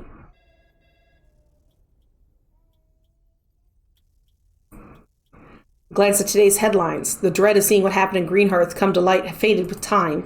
I guess the Bureau managed to cover up everything thoroughly. I often thought of Gianna Walter. I hope she was okay. We agreed it would be unwise to contact each other, and her phone would probably be tapped for a good time. Was she still the sheriff, or she had been made a scapegoat for the fiasco at the hospital? That moment I thought I'd probably never know. Bottle. The bottle lay on the couch. I just had to wash it and warm the milk. My baby. My baby. Just making sure there's nothing else. Socks. Hey, White Tiger, how you doing? The phone rang. I remember picking it up. It was my partner, James Gordiano. Fox? No, James? We got a new case. There's no need to stop by the station. I'll meet you at the scene. Okay, where do I have to go? Have you got the address of the college campus, the state college? No, but it shouldn't be too hard to find. We agreed on a meeting point, traded a few remarks, and I hung up. Jody was waiting for me to give Chris his bottle. I didn't hang around. I had to go make it up. Did I make up the bottle? Okay, good. Here's the bottle. Thanks. Doing all right. Just got D&D on Sunday, so counting the days. I love D&D waiting days, because then you're like, bump, bump, bump, so excited. Are you a player or the DM? James just called. I have to go. Okay, I'll finish getting ready and I'll drop Chris off with Jackie. Can you pick him up this evening if you're not too late? Of course. Thanks. Really helped me out today. Have a good day. I kissed my wife, snatched my keys, and I'm out the door. After finding the college reception, then losing myself in the maze of corridors, I finally found James. Really, Mel? You little spooky sounder. He was waiting in front of me, for me in front of a dorm. Player, we're using an official Walking Dead system to do zombie apocalypse D&D game. Ooh, fun. Sounds like they want some pets. Is that what you want, Moo? Moo? Will you let me pet you? No, she will not let me pet her. Pomeranians have this thing where they like to kind of stand off and be like, yes, I want pets. I don't want you to come and touch me. Police tape be strung up and my colleagues were bustling around. I joined my partner. Ricky. James. Rick James. We're starting the day with some nasty business. Homicide. Has the victim been identified? Yeah, one Martin Maloney, one of the two students who shared this room. What happened? Bullet to the back of the head. The victim was found in his bed, still dressed, probably never even saw it coming. It was the day after Halloween, and student parties had the reputation of being pretty wild. The victim probably came back home from a party, fell asleep immediately, probably drunk. Drunk for sure, but maybe not just drunk. We'll know when we get the tox report.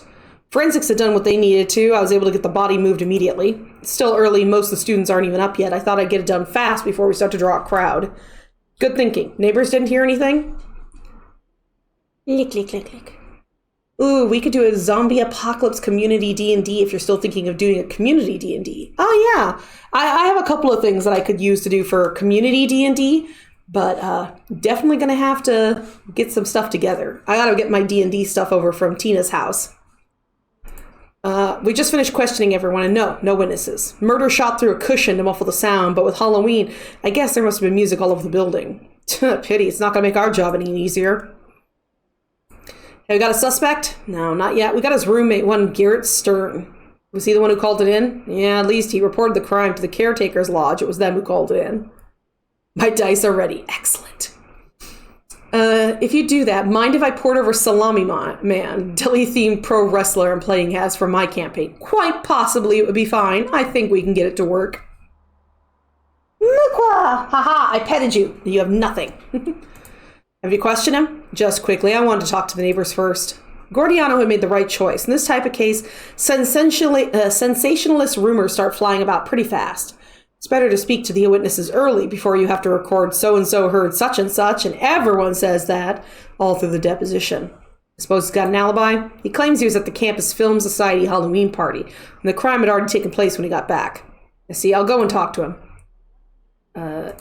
Any clues? We got the murder weapon. I got that under seal right away. Good, should help us. Yes, but I didn't find anything suspect in the lodgings. All right, I'll take a look. Investigate the crime scene. Crime scene is a standard campus dorm, the kind you find anywhere in the country. I pulled on some gloves to avoid contaminating any possible evidence and got straight to work. Obviously, new laptop computer was charging on the bedroom floor. The screen was on and awaiting the password of Martin Maloney. So this was the victim's computer. Excellent, got the computer.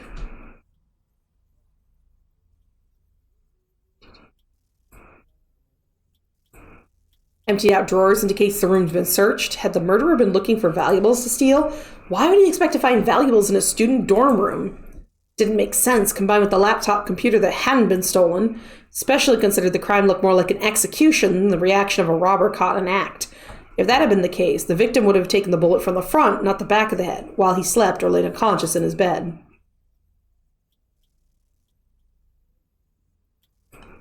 Stack of Polaroids. The shot on the top of the pile looked like it had been taken the night before, looking at the costumes of the people in the photos.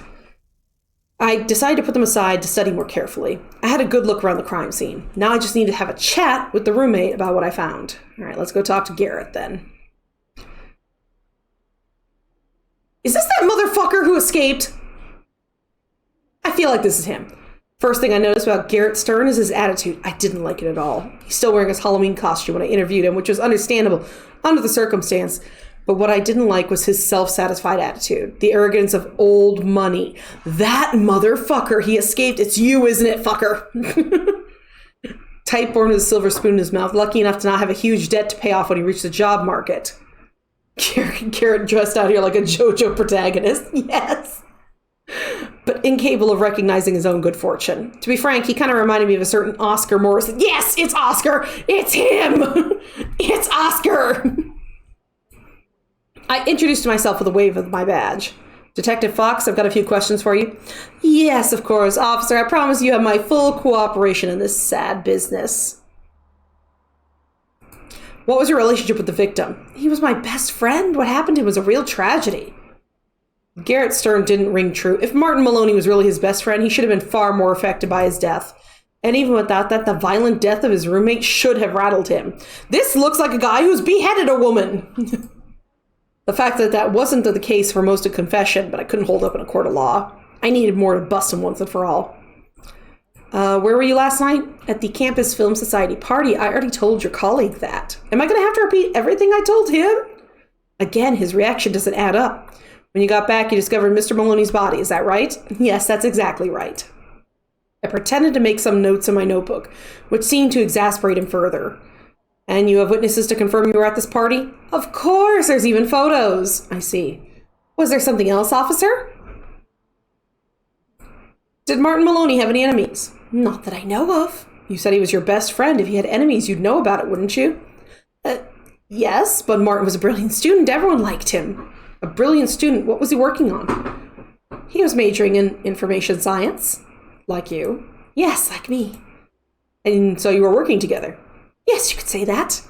I'm gonna miss him a lot, you know. I could feel there was something worth looking into here, so I decided to keep at it. Well, what exactly were you working on? A mobile app, but I can't tell you more than that unless I make you sign an NDA. Anyway, what's that got to do with your investigation? Let me remind you, my best friend is dead. What are you two pushing around? Got two dogs just flailing at each other. All right. An application? If there was money at stake, it's a plausible motive. Did you check to see if anything had been stolen from your room? Do you think Martin was killed for that, to rob us? I mean, with Halloween, there are plenty of townies on campus. This economy. So sad that my friend should lose his life over a few dollars. He'd leaped at a bone I threw at him very fast. Too fast. Once again, his behavior didn't gel with the gravity of the crime that had taken place. So what? Did you check if anything was stolen or not? No, you know, with what happened to poor Martin. I see. I'm gonna go look at those photos. A stack of Polaroids made up of the local shots of classic student life. The most recent looked like it had been taken the night before at a Halloween party. One of them caught my attention. The campus clock was clearly visible in the background. Did he plan this photo as an alibi? Oh, I wouldn't doubt it. Dead asshole. I decided to examine the photos more closely.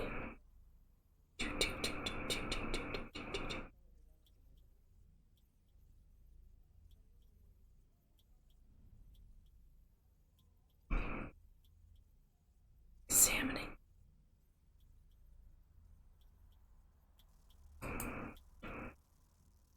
Garrett Stern hit a tan mark where his watch should be. I'd questioned him and almost certain he had no watch and no tan mark. He planned to use this photo as an alibi. He messed up. More questions, officer? I got proof of your guilt. Of my guilt? You don't think you mean this application we're working on with Martin Maloney? Something tells me it's on the point of being bought out. Am I right? but, and you didn't want to share the profits? That's not true. We were robbed. I've got an alibi. I was at the Halloween party. Let me guess. The so-called Halloween party where you took the photos you so kindly left out for us to see. That's right. Look at the photos. You can't prove anything. I showed him the photo with the clock in the background. Are you thinking of this photo in particular? The one where we see you with your friends at the time of Martin Maloney's death. Yes, you see. That's a great shot. But it looks like you had more of a tan last year. I point at the tan mark. This time he's got no comeback. I read him his rights and we take him to the station.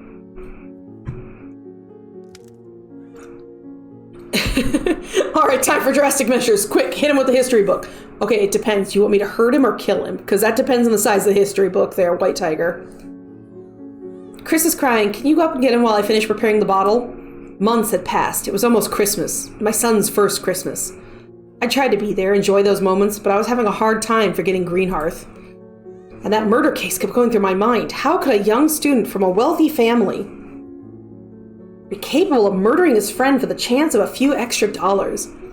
Hit him with the entire history of England and France 100-year war. Oh my God, you monster. We were expecting the verdict any day. Ricky? Yes. Your son? Oh, I'm going, sorry. Jody was amazingly patient with me. I did what I could to conceal it, be there for her, but she's no fool. She could see something was wrong. Maybe I should have talked to her more. Would that have changed anything? Impossible to say. A flyer laid on the table. Odd. I'd never seen it before. It talks about a hospital for children, a fundraiser. I made a note to talk to Jody about it. Nothing interesting in the paper. More seasonal features. Nothing about Greenhearth. Almost 6 months since Arthur had died, and I finally started to breathe easy to tell myself I was well out of the business and that terrible things I'd seen in that damn town wouldn't come back to haunt me. I'm sorry, kiddo. I have to check before I pick you up and comfort you, okay? To comfort the baby. My baby's a horror show! My son. I miss him so much. As soon as I took him out of his stroller, he stopped crying. I don't want to remember what happened next, but I have to. For you, Jody. What happened? What? Jody had finished preparing the bottle. I handed over Chris, who immediately began to drink greedily. I have to go. Today's the verdict of the case with that student, isn't it? Depends on the jury, but in theory, yes. Son looks like he's auditioning as the baby from Brain Dead, Dead Alive. I don't blame these people. These are some beautiful drawings and everything like that, but sometimes babies in general just look terrifying. I'm sure it'll be fine. Considering the circumstances, they won't take an age to decide. I've got faith in our country's justice system. I don't. I'm sure Stern will get a sentence in according with his crimes. He won't. Will you tell me about it tonight? Of course, honey. Do you want me to drop off Chris with Jackie? Yes, if you don't mind. I should finish early tonight. I'll pick him up when I get off. I remember going to the precinct. It was a quiet day. I did some filing. Around 4 o'clock, James came to my office. The verdict for Maloney versus Stern case was out. Wouldn't it be the people versus Stern? Either way, it's fine. Good news, Ricky. Verdict's out? Yep, Stern got 20 years. Holy shit, he actually serving time. Ricky Fox, ace detective. I successfully sent him to prison! Yes! I'm very sorry about that. I won't lie to you, I'm relieved. Thanks to us, a future white-collar criminal has been put out of his harm's way. Yeah, he also did a horrifying blue-collar crime. At least, mostly thanks to you. The fact you managed to find the motive and to push him into confession made a big difference. The defense will probably appeal, but I don't see him getting anywhere. That evening, I left the office happy. Maybe for the first time in months. What I didn't know was that day was about to come apart at the seams, and you throw trashy titties at me, Wolfie. I'm trying to be serious business here. Baby sound? As soon as I stepped into the apartment, I could feel something was wrong. The living room was plunged into darkness. And then you bore my chat. Go bore Boris chat. Chris was crying in his room. I went to get him. I changed his diaper and tried to soothe him, but my anxiety was palpable, and he must have felt it. There's no trace of Jody in the apartment, and I was thankful to see there was no sign of a struggle either. There was, however, clearly placed on the table, a handwritten note. I snatched it up with trembling hands. Why am I being bonked? My dear friend, Detective Fox, I don't believe I'm mistaken in suggesting you have in your possession an object which belongs to me. It would have been good of you to have left it in Greenhearth before your hasty departure. You just want to join in? That's fair. As you may imagine, I have had great difficulty in coming to find it in your absence. I have taken the liberty of borrowing your dear wife, who incidentally is quite ravishing. You motherfucker, that's my wife! If you wish to see her again in one piece, you know where to find me. Do accept, my dear friend, my most sincere best wishes. Signed, Oscar Morrison, Esquire. P.S. Come alone. Can I take the baby with me? Honestly, I don't know if I'll get a babysitter this late. At that moment, it was as if my world was falling apart. The demons of Greenhearth had come to claim my soul. I'd known this case would come back to haunt me sooner or later, and I'd chosen to ignore it. I put Chris's thing in one suitcase, a clean suit, and my shaving bag in another. I got in my car. It's obviously out of the question for me to take my son to Greenhearth. I had no choice but to leave Chris with Jody's aunt. Oh, thank God! She hounded me with questions, but what could I tell her? That her niece had been kidnapped and anything I told her would put her in danger? Leaving my son broke my heart. I planted a kiss on his forehead, praying it wouldn't be the last time I ever saw him. Then I hit the road. I had no chance of catching up with Morrison, but I drove until I was exhausted and allowed myself a few hours of sleep on a gas station parking lot. But if he wanted to exchange the bell for my wife, the quicker he got it, the quicker Jody would be safe. I had no idea what to expect when I got there. The winter sun was just rising when I reached the Greenhearth Dam. The forest and town were covered by a thick blanket of snow. I headed across the great concrete structure as fast as I could. But a police roadblock awaited me at the other end. If I had hoped to arrive unremarked, I'd failed. The cavalry had arrived and occupied the area, no mistake. The streets teemed with federal agents and military. Gone was the little town in the middle of nowhere I'd left a few months earlier. After I introduced myself, a convoy accompanied me to the police station. Gianna Walters was in the parking lot, talking to a guy in a black suit. Yeah, military. Oh, yeah! We're talking military, we're talking the FBI, CIA. He turned out to be the head of operations, Special Agent William Curtis. As I got closer, I realized they were deciding what to do with me. Unfortunately, diplomacy was never the sheriff's strong suit. I suggest you give him a proper welcome, understand? Walter, do I have to remind you once again who's in charge of operations here? Until proven otherwise, you're under my jurisdiction. One tiny blunder and I can promise a scathing report. Curtis appeared to be furious. He nodded at me to come with him. I followed as he muttered curses about Gianna. I hadn't expected to be welcomed with garlands of flowers, but I certainly hadn't thought the town would be in such a state of crisis. Curtis had requisitioned the sheriff's office. Detective Fox, when I was assigned to this case, I'd half a mind to bring you here, but Sheriff Walter assured me quite emphatically we'd never hear from you again. What are you doing here? My wife's been kidnapped by Oscar Morrison. Kidnapped? What are you doing in the area with your wife? What's more, your file says you live on the other end of the country. You don't understand. Oscar came and kidnapped my wife from our apartment about 48 hours ago. That's impossible. We've been tracking Morrison for months. This zone's locked down. A mouse couldn't get through this perimeter without me knowing about it. Morrison's been on the run for months and you hadn't managed to catch him. I think you're overrating your security perimeter a bit. Sure, Morrison's smarter, more devious than we anticipated, but I can promise you that all the resources of the Bureau has been brought into effect to secure the zone. I find it hard to believe he could have gotten through the net, but hold on. Why the hell do you think Morrison could be behind your wife's disappearance? Why could he be? It doesn't make any sense. Show the letter! I tried not to think about the cold metal of the bell in my jacket pocket. Could I trust Curtis? It's too soon to say. Anyways, it would be extremely unwise to let him know I was in possession of the object. The trouble was, Morrison's letter mentioned the bell, so I couldn't show it to him. I had to find another way to have him help. Well, Fox, considering the seriousness of your allegations, you better have some proof. You're an investigator, aren't you? Don't you ever get a feeling in your gut? I'm not an investigator or a profiler. I'm a head of operations for Federal Bureau. My decisions are based on facts and evidence, not a feeling in my gut. Curtis took a deep breath. Right. I promise you, if it turns out your wife's been indeed kidnapped by Morrison, as you claim, I'll do everything in my power to get her back to you safe and sound. But if I were to offer some advice, pack up your stuff and go back where you came from. Because believe me, if you try anything foolish, I'll have you behind bars. Your involvement in the events following Arthur Petrovsky's death is still not been completely clarified, but I will not take the risk. Hi. When you're done dinner to discuss stuff. Okay. Sabotage. I won't take the risk of you sabotaging my operation. And I imagine that Sheriff Walter can do... I don't imagine that Sheriff Walter could do anything to stop me. Curtis was a cautious, rational guy. I couldn't hold that against him. But if I wanted the Bureau's support, I had no choice. I had to convince him that Jody was here, being held by Oscar. But how? Hey, boo. Boop. It's time to call on some old friends. Call Ernest Bull. Ernest was back at his post behind the reception desk at the... Oh, it's gotten even darker. The Golden Sky Hotel. His eyes sparkled as he watched me come into the lobby. He must be the only person in town happy to see me here. Ah, my dear Ricky, what a pleasure to see you again. When I heard you were back, I took the liberty of preparing your usual room. But do tell, what brings you here? My wife's been kidnapped. I'm sorry to hear that. Oscar Morrison's work, I suppose. It appears, yes. Obviously, you can count on me. What can I do to help you?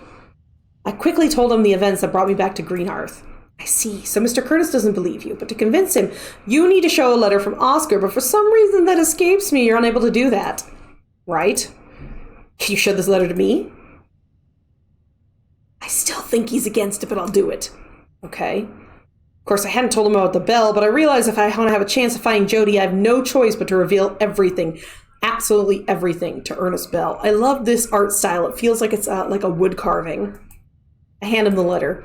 I suppose the object Oscar talks about is what it was in Arthur Petrovsky's safe deposit box at the Greenhearth Bank, is it? Yes. And I suppose all of this is connected to the experiments carried out during the Viracocha project. But tell me, this object, do you still have it? Yes. Can you show it to me?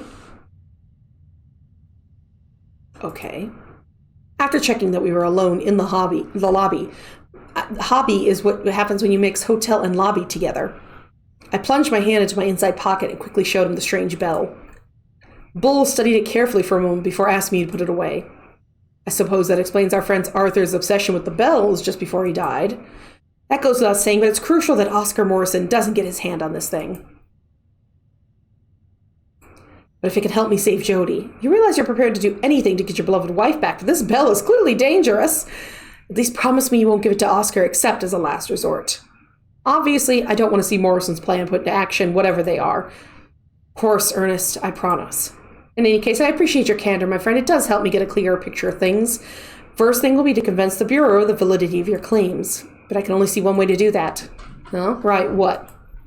We'll have to go over Mr. Curtis's head. But I thought Curtis was the head of operations. William Curtis is just the operations manager. There's another federal agent who's been put on the case as a special consultant who can bypass the chain of command. His name's Lewis Parker. You'll find him at the diner. From what I've heard, he spends most of his day there. Thanks for your help, Ernest. I'll go and talk to him. My pleasure, my dear friend. If you want more information, don't hesitate to ask. What have you found out about the foreman since I left? It may surprise you, but absolutely nothing interesting, I'm afraid. The Bureau decided to let Oscar Morrison take the rap, including the murders committed by the foreman. Officially, the man died years ago, in the fire at the hospital. I see. Anyway, that's the version I've heard. Enter in the poker starter. Get yourself a Pokemon. What did you get? Mudkip! Yay! Anyway, that's the version I heard. Maybe Sheriff Walter could tell you more. I'll ask her. What do you know about Oscar? I'm afraid I don't know much more than you, Ricky. He's been on the run since the tragedy at the hospital. The feds have spoken to his wife several times, but she's been refusing to cooperate. Apart from that, their searches have been fruitless. There's something I don't understand. Why did Morrison come back to Greenhearth if he managed to get outside the security perimeter? For one thing, we don't exactly know when Oscar left town. Maybe he managed to escape not long after the hospital. It took him 6 months to track you down.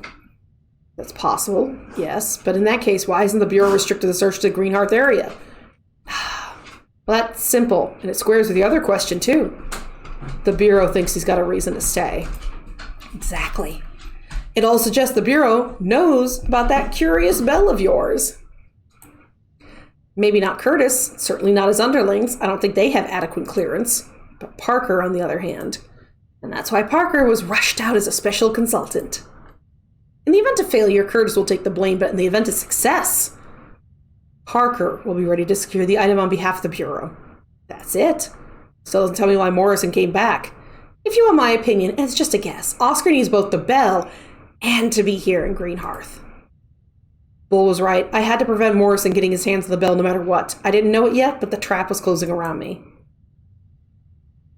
All right, well, off we go. I'm going to talk to Gianna. She looks pissed. I found Gianna in a police station kitchen area. It's strange seeing her driven out of her own office. Her misgivings had turned out to be correct. She found herself at the mercy of the feds with little scope and having to account for everything that happened here 6 months ago. And for all that time, Oscar Morrison's been on the loose. Fox, just what the hell are you doing in Greenhearth? You don't know how much trouble I've had keeping you out of all of this. Jody's been kidnapped. Your wife? Yes. It was Morrison, right? Yeah, it was.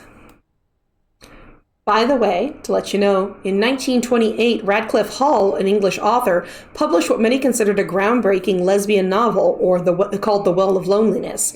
This caused the topic of homosexuality to be a topic of public conversation in both the United States and in England.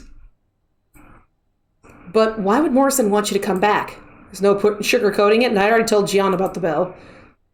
The bell. Oscar wants it in exchange for my wife. You're talking about that thing Arthur hid at the Greenhearth Bank, aren't you? Yes, and I took it with me when I left Greenhearth. I thought I made the right choice. Wait, really? It's pretty cool. It is, right? It's pretty awesome.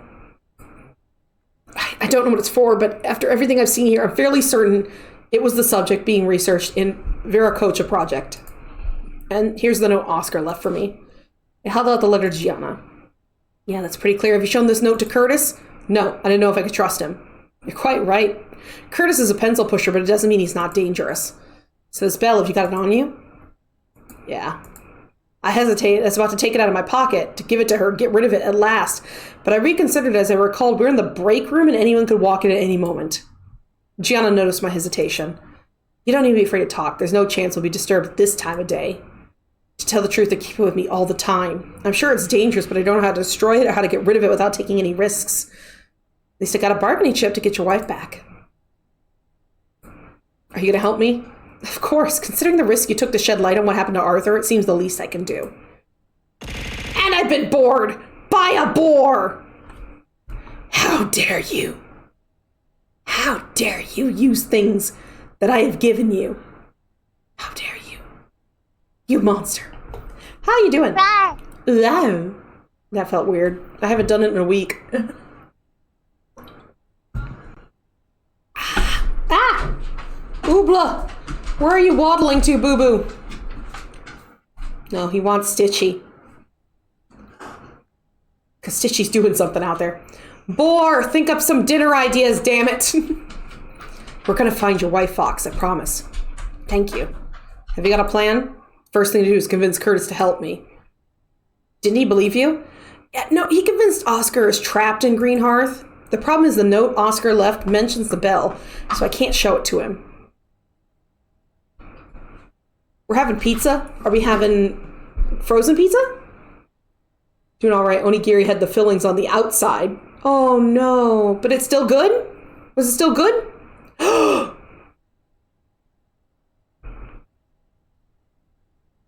Yum. It's okay. All right. Well, at least you had, onigiris, they come, maybe, your shrimp one was better. All pizza is good. Yes, all pizza is valid. All pizza is good and valid. Did you finish your game today? Because this feels early for you. Have you seen Ernest Bull? Yeah, he gave me a lead. Oh, yeah, what is it? A certain Agent Lewis Parker. He could help me go over Curtis's head. I see. He does have the authority to do that, but if I were you, I'd be careful. He's a dinosaur, posted in Greenhearth as a special consultant. Not finished, just felt like ending at my usual time. Touché. I might stop at my usual time, depending on where we are for the chapters. He's smart and experienced, but to be frank, there's something off about him. What do you mean by that? I don't exactly know, but I intend to find out. Anyway, I guess no one's really brought you up to speed. If you got any questions, don't hesitate to ask me. Otherwise, come back and see me when you got something new. What happened to Abel and Terry? They're at the Greenhearth Hospital under heavy guard. Terry Graham recovered quickly from his wounds from the Foreman attack, since both of them refused to take their medication while Morrison's on the loose. They're unstable, isn't it? I don't know, Fox. I haven't seen them since the hospital. As you can imagine, my security clearance has been significantly downgraded due to the events. It's going to be no mean feat to get access authorization if you feel like paying them a visit. Okay. What's the status of the inquiry into Arthur Petorowski's death? The Bureau's confirmed the suicide theory and the file's been classified. But that's not what happened. No, it's not. Does that actually surprise you after all you've seen? They just chosen a scapegoat, in this case the victim himself, and they'll classify the case immediately, exactly like they did the first time. Arthur was prepared to do anything for the good of his patients. He didn't know he'd wake the foreman trying to help Liz Cole. Or that the strange bell he hit at the bank would drive him insane.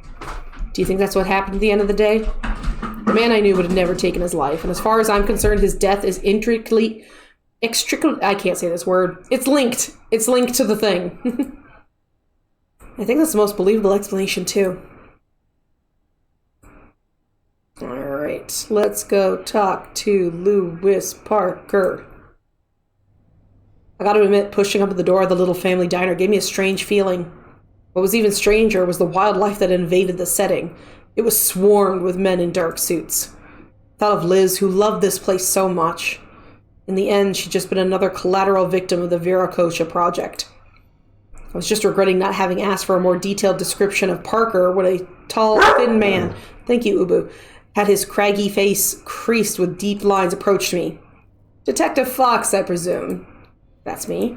Glad to finally meet you, Detective. As you can tell, your reputation precedes you. I believe you heard you're in here for your search of your wife. How can I help you? I have to convince Curtis my wife's here. I see. Curtis is a man of reason, as you must realize when you met him, but he won't move unless you bring him proof of what you claim. Unfortunately, I don't have formal evidence. I understand your dilemma, Detective. Here's what I suggest. Mr. Morrison's wife, delightful woman, and by the way, refuses to help us. He had a wife? Obviously, she's been under high surveillance since her husband disappeared, but I could arrange a pass for you, if you see what I'm getting at. Perfectly. Parker seemed to be suggesting some kind of quid pro quo. I'd have to help him to make some progress in his investigation if he's going to intercede with Curtis for me. Do you think his wife's still in contact with him? I think it's a possibility. Let me warn you, I don't think Rose Morrison's confession is going to be enough to get Curtis moving. You'll have to find something more substantial to offer him. He scrawled an address on a paper napkin. Thanks. What can you tell me about Rose Morrison? She's an unremarkable council worker who moved to Greenheart about 15 years ago. Nothing significant about her life except she's married to a survivor of the Viracocha project. She's not no police record. Till you arrived, they led a quiet life with their son Nathan. He's got a kid? With their son Nathan in a little house near the forest. According to our investigation, the Morrisons are a solid couple.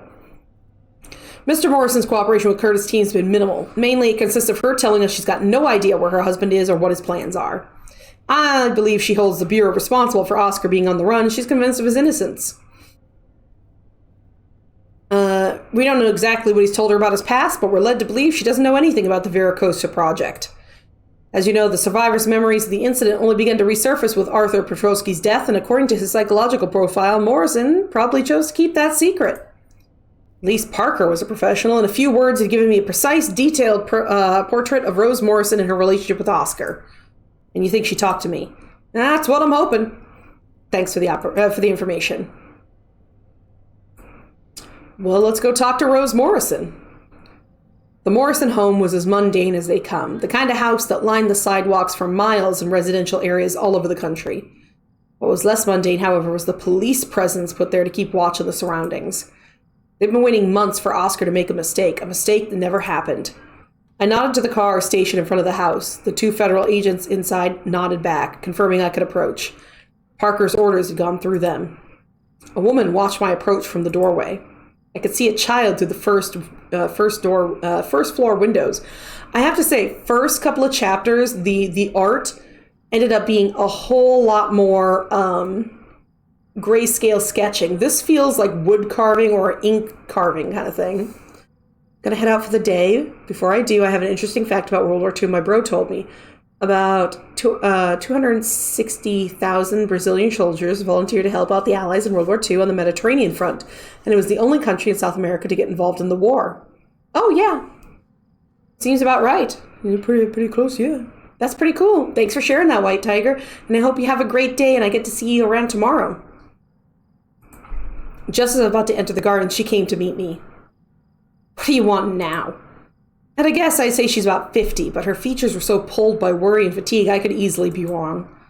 I already told you I don't know where my husband is. Miss Morrison, I'm not with the feds. I'm a friend of Dr. Provosky's. What do you want me to do about it? Don't talk to me about that man. Everything was fine until he came to town.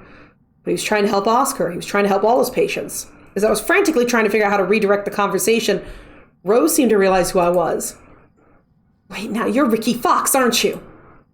Yes. I'm sorry, I thought... Let's not stay here. Follow me. She waved at me to come with her. Is she gonna shank me? Once we were inside the house, a child of around 10 came and nestled against her, staring at me with strange insistence as he did so. Our son, Nathan. I attempted a hello, young man, but there was no reaction for the child. Look, Mr. Fox, Oscar told me I could trust you. Trust you, that's the only reason I let you into our home. Oscar told you that, really? Yes, it might seem odd to you considering what happened later, but ever since you came to town 6 months ago, my husband took a liking to you. He told me he wanted to help you, and he hoped you'd help him too. I'm going to be surprised. I'm not going to be angry. No, she wants to help. Seems difficult to believe. You know, Oscar's been an artist, an eccentric. It's a side of him I've always found refreshing, even if it could be a little wearing on a daily basis. At the time, I didn't pay much attention. But what you're saying makes no sense. How do you explain that your husband... Wait, not in front of my son, please.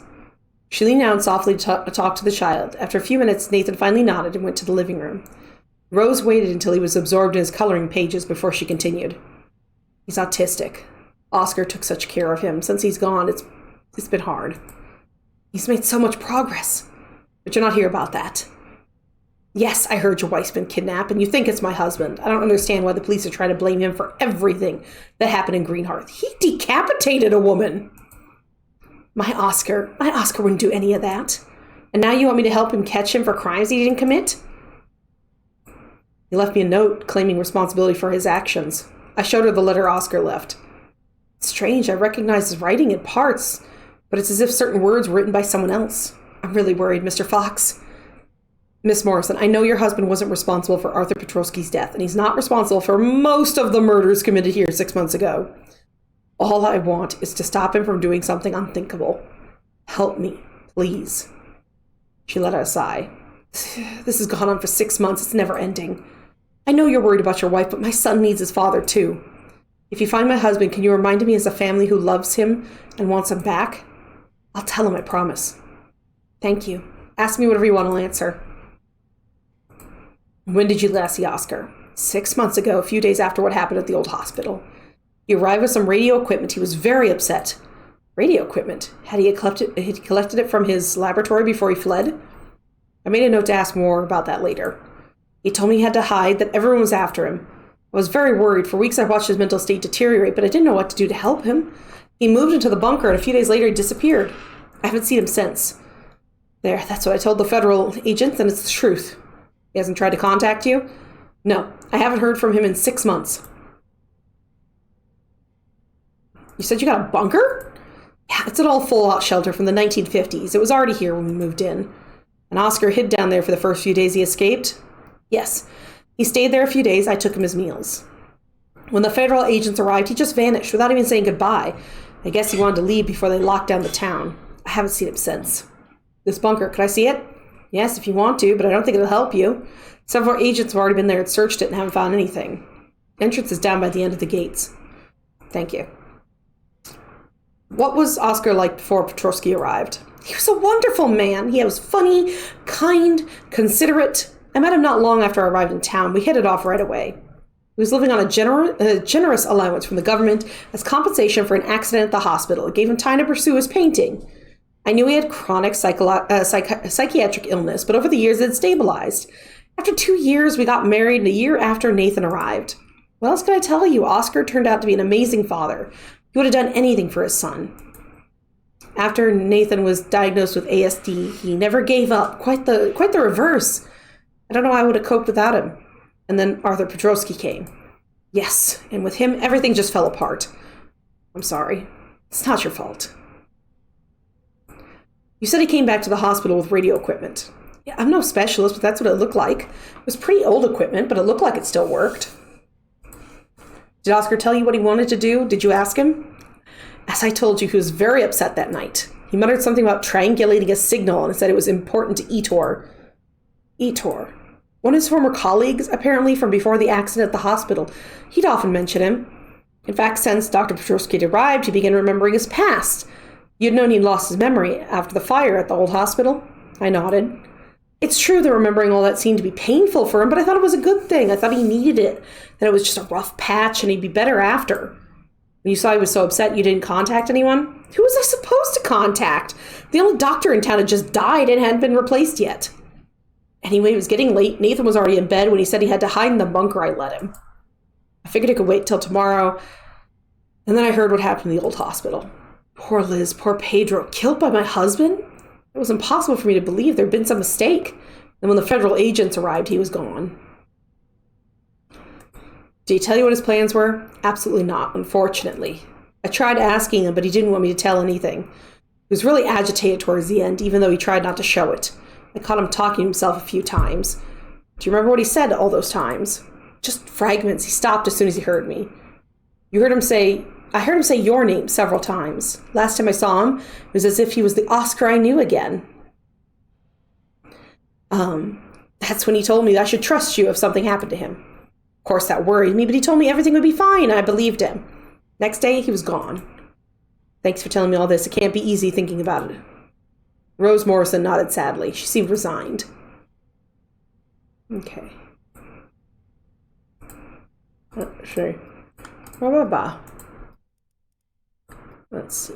Okay, your progress. I thought when I did this before that it said my progress would not be saved. Well, we're going to continue Echoes. We still have to finish episode 4 and episode 5. So we'll get to that tomorrow. Thanks, Ubu. Thanks, Boo. Just keep pushing my stuff around. How dare you? Let's see. Oh, I see someone. I never get to raid this person, so we're gonna raid. It's gonna be great. It's gonna be fun, but I'm gonna wait for my ads to finish before I send people over. So we're gonna finish this tomorrow. I don't know. I don't really have a huge plan of what to do if I finish this. Maybe I'll find something that we can play for a while to fill up the time or something. Or, I don't know. I do have an LGBT history book about what happened in World War II if you want to read about that or something, you know? Maybe. So welcome back from the ad, everybody. I wanted to let you know that we're going to finish this tomorrow. We'll find something to do, and we're going to go and raid somebody who's really great. And I don't ever get to raid them, so it's happening. If you have a subscription, you go ahead and copy-paste that. And we're going to have fun there. If you do not have a subscription, you can still always click this one. So you're still able to give a hug, but you don't have to feel like you're left out. But we're going to go ahead and raid out. And I want to make sure that you remember, take your meds, eat some food, drink some water, be kind to yourself, and be good to others, okay? Stick around for the raid, and I will hopefully see you all tomorrow. Okay? Bye-bye.